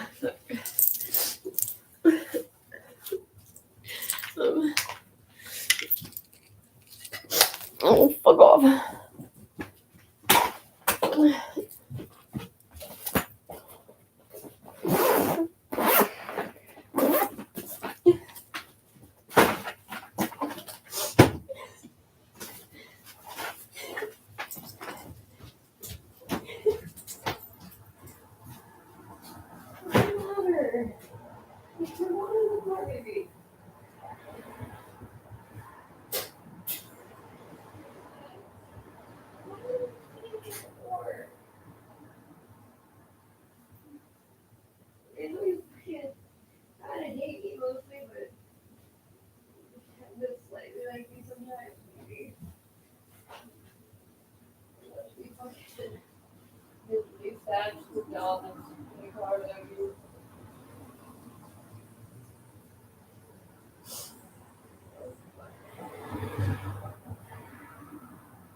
What?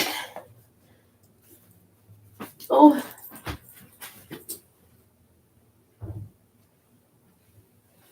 I'm coming. I'm coming. Jesus.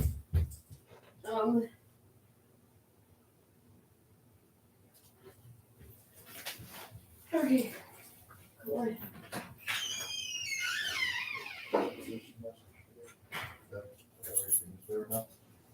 Oh. Oh, here, you wanna go to the truck or something? Okay. You bring it. Do you I guess he doesn't have any bones in the car? Hey? Guess he doesn't have any bones in the car? Bone in the car? The dog bones? Okay, I'll grab some. I don't think you will. I'll grab some. I don't think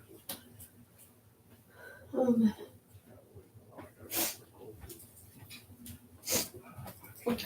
I can drive if you want. Let me call him, 'cause that's fine.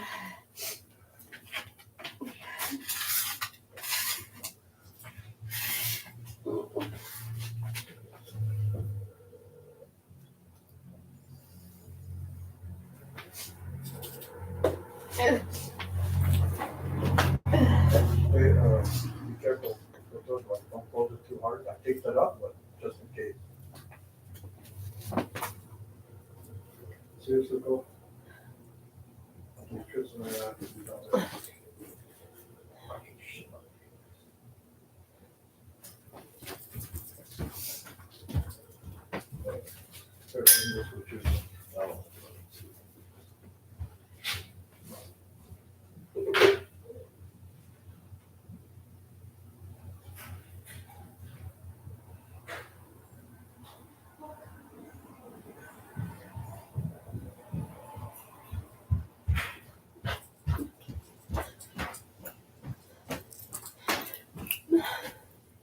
What?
va chercher ma commande, là. T'as-tu besoin de rajouter? Non, ça va être bon. Ça fait que c'est juste 50 rouges? Oui, après ça, c'est pas plus. All right, cool.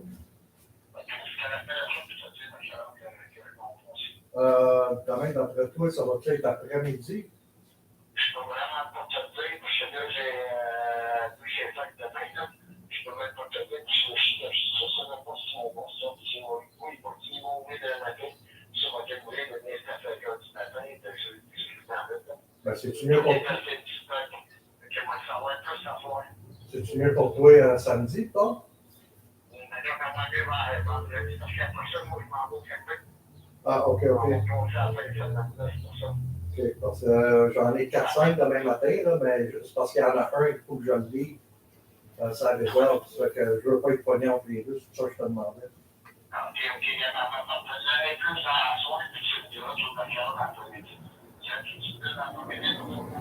Non, parce que ce gars-là, d'habitude, c'est entre 10h et 11h le matin que je sois là-bas. Mais je sais que j'ai 2 pick-up demain matin, mais ils m'ont pas dit quelle heure ici. Plus 3, je voulais juste m'organiser, c'est tout. Alright, cool. C'est bon, Reg, merci. Bye.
Allô? Hey, ça va toi? Oui, j'ai vu la gravette. Ah, ok. Je festival de la bébête. Comment tu dis ça? Le festival de la bébête. Ben oui, hein, laissez le temps pour ça. Ouais, monsieur. Un truc qui ne fait pas si chaud que ça, là, mais. Hein? Il y a ça les bébêtes quand il fait pas trop chaud. Ouais, c'est ça, mais il y en a moins, j'imagine, quand il ne fait pas trop chaud. Ouais, même quand il fait prêt, toi?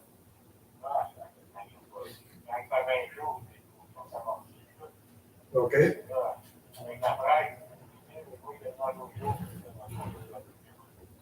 OK.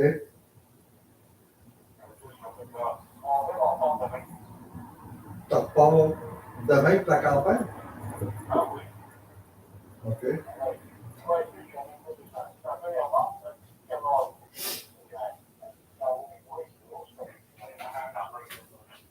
OK.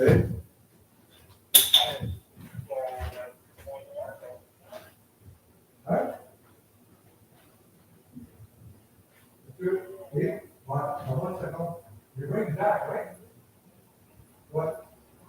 Yeah. And there, that's the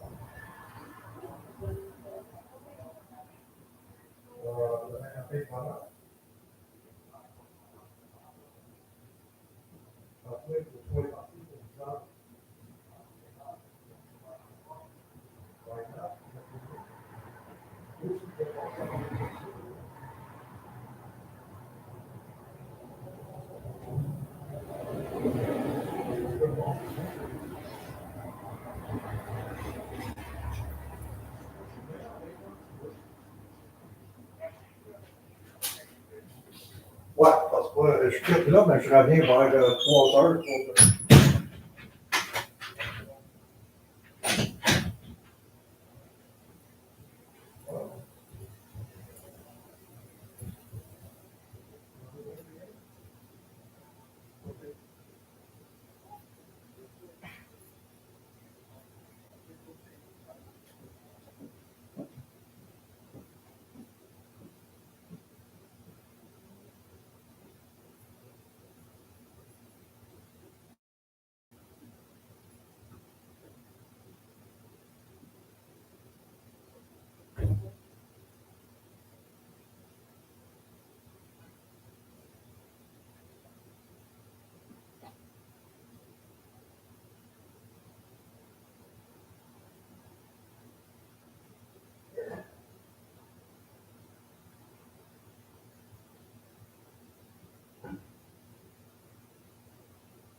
No.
slice of bacon over there.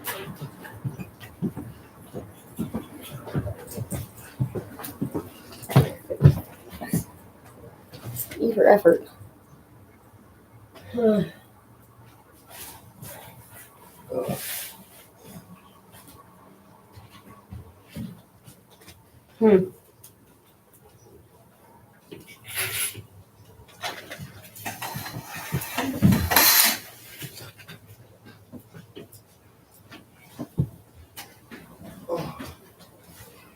What are you doing?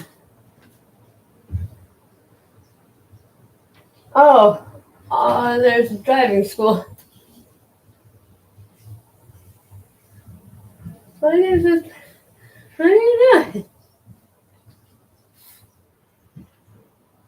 Ah. Oh my god. Maybe. Oh, you're very sweet and cute, Nilda. I like your hat. You're so old. Oh my god. It's traumatizing. Okay.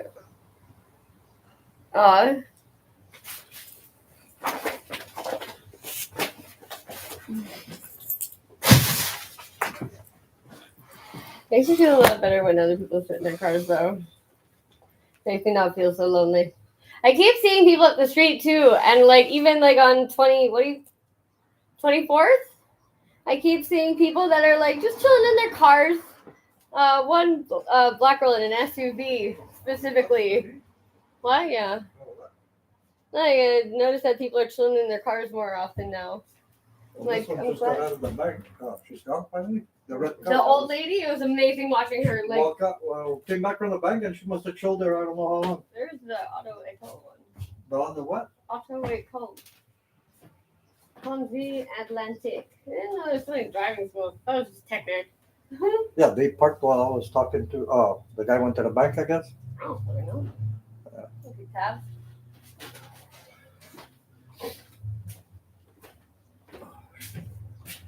Oh wait, where's my cute little girl?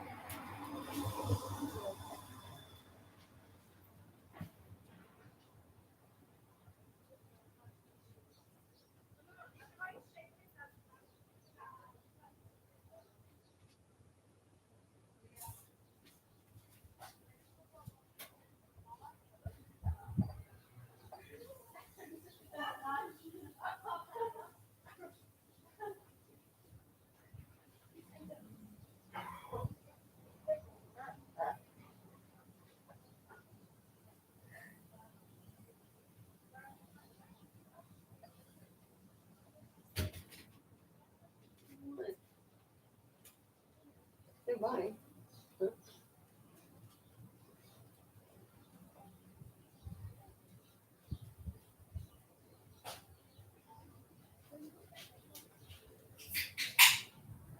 Oh!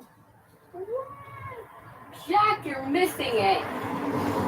Oh, that's a Oh, Jack used to be that small too. And now he's old and grumpy and hates me. At least he's not a teenager that hates me and that talks down to me.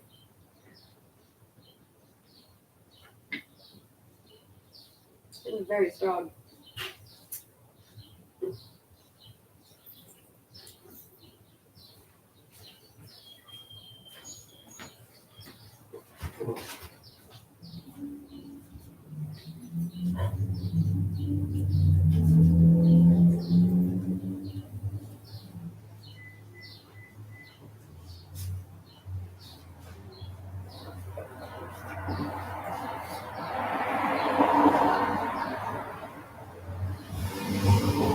Why are all driving instructors scary moms?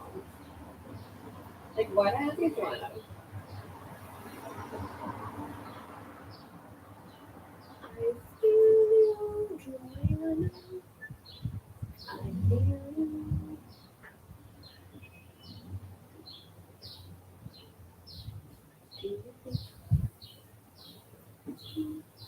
Even though I'm not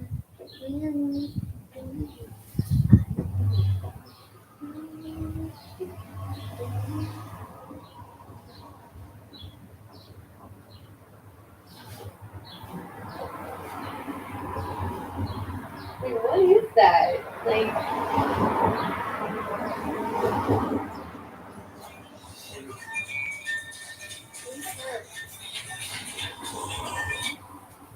Hallo. Sorry, ja. Ik ben heel dat je weer hoor. Oké. Oké.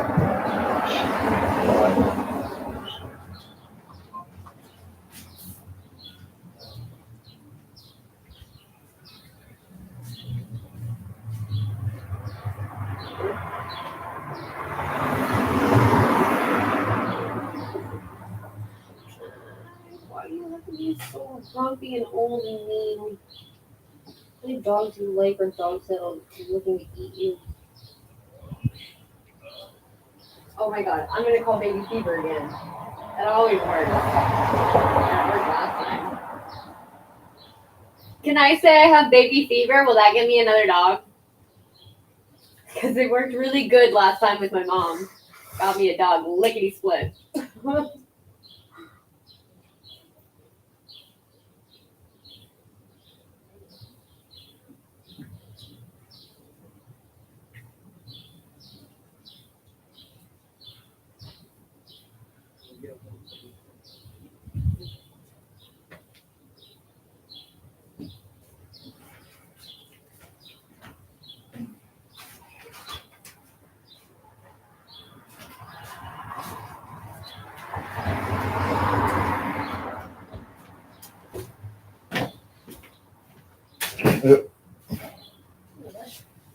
You going for a W with him?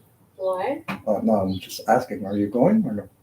No, at this very second? Would you want to go get something to eat? Like what? Because I gotta eat then. I'm kind of dying too. But Come then, check this out. hey, Come check this out. check what out. What? Look at them all. What about?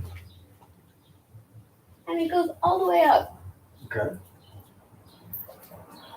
I was just looking at it, whatever. It looked like something splattered between the roof and the wall, and that's what I was initially looking at. Then I was looking at the wire. I was like, wait, when did that get there? That's where I can remember was white stains are always there. Really? Yeah. Like I don't know specifically what pattern they had, but I always remember thinking, I'm like, this is just. Well, that's why I was looking at the rest of the building to see the rest of the building had any paint on it. This is something they painted either here or around somewhere that dripped at one point, but it's been there since I can remember because they haven't painted. Oh, they have it upstairs too on their Yeah. wall. Just whatever they painted back in the day.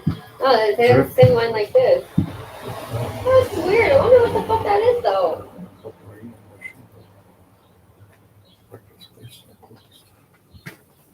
And it's just like a vast array of colors. Like it's greens and orange and pink. Like, what the fuck?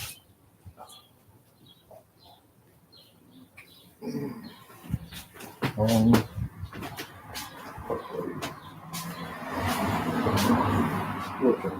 Yes, good boy. Yes, sure.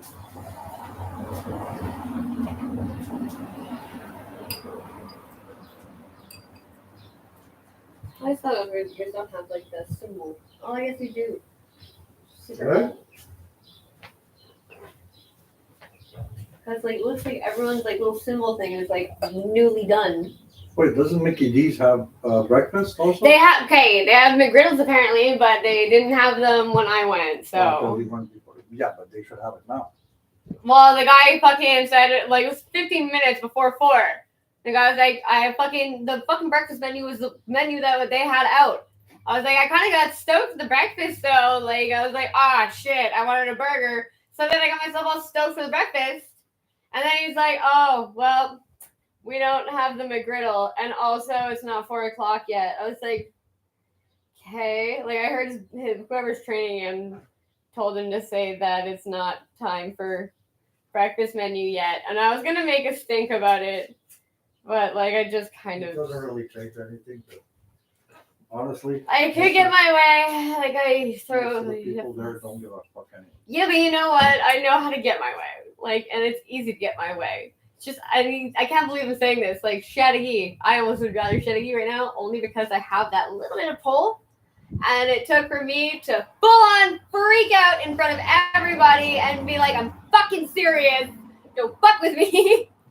And they were like, oh, okay. So mad is that when you can push and push and push and push, but when she's done getting pushed, she might fucking rip your fucking face off. So there's that. I just want to go find Ashley Scott. I don't even know where the fuck she would be. I just want to go find her so I can watch her run away from me. Because it makes me feel super happy. I never even threatened her. I never said anything about beating her up. Same with Megan Maddie. Megan Maddie could totally take me, or not take me, but we had a pretty fair fight. And I never even intended on fighting her in the first place. I just wanted to ask her why she was talking shit.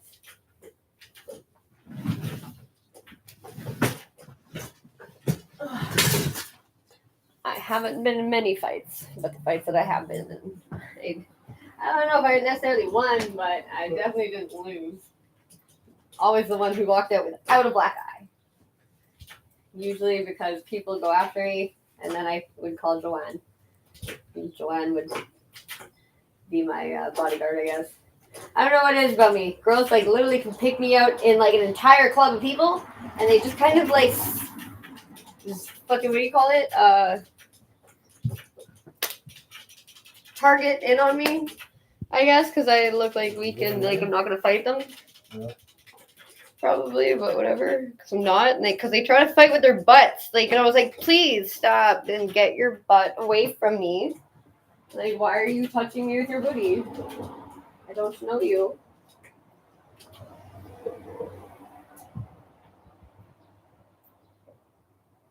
And I think, why are you not playing with the sound on? I don't know.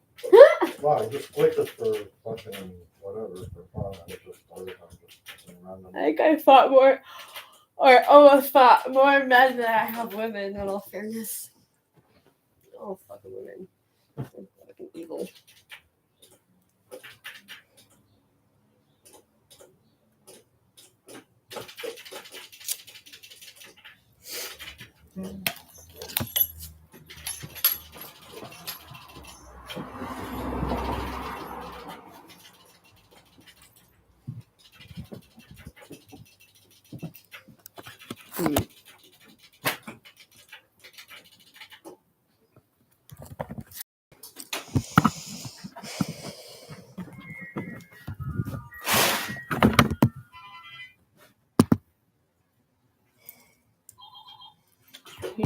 Do that because I already know.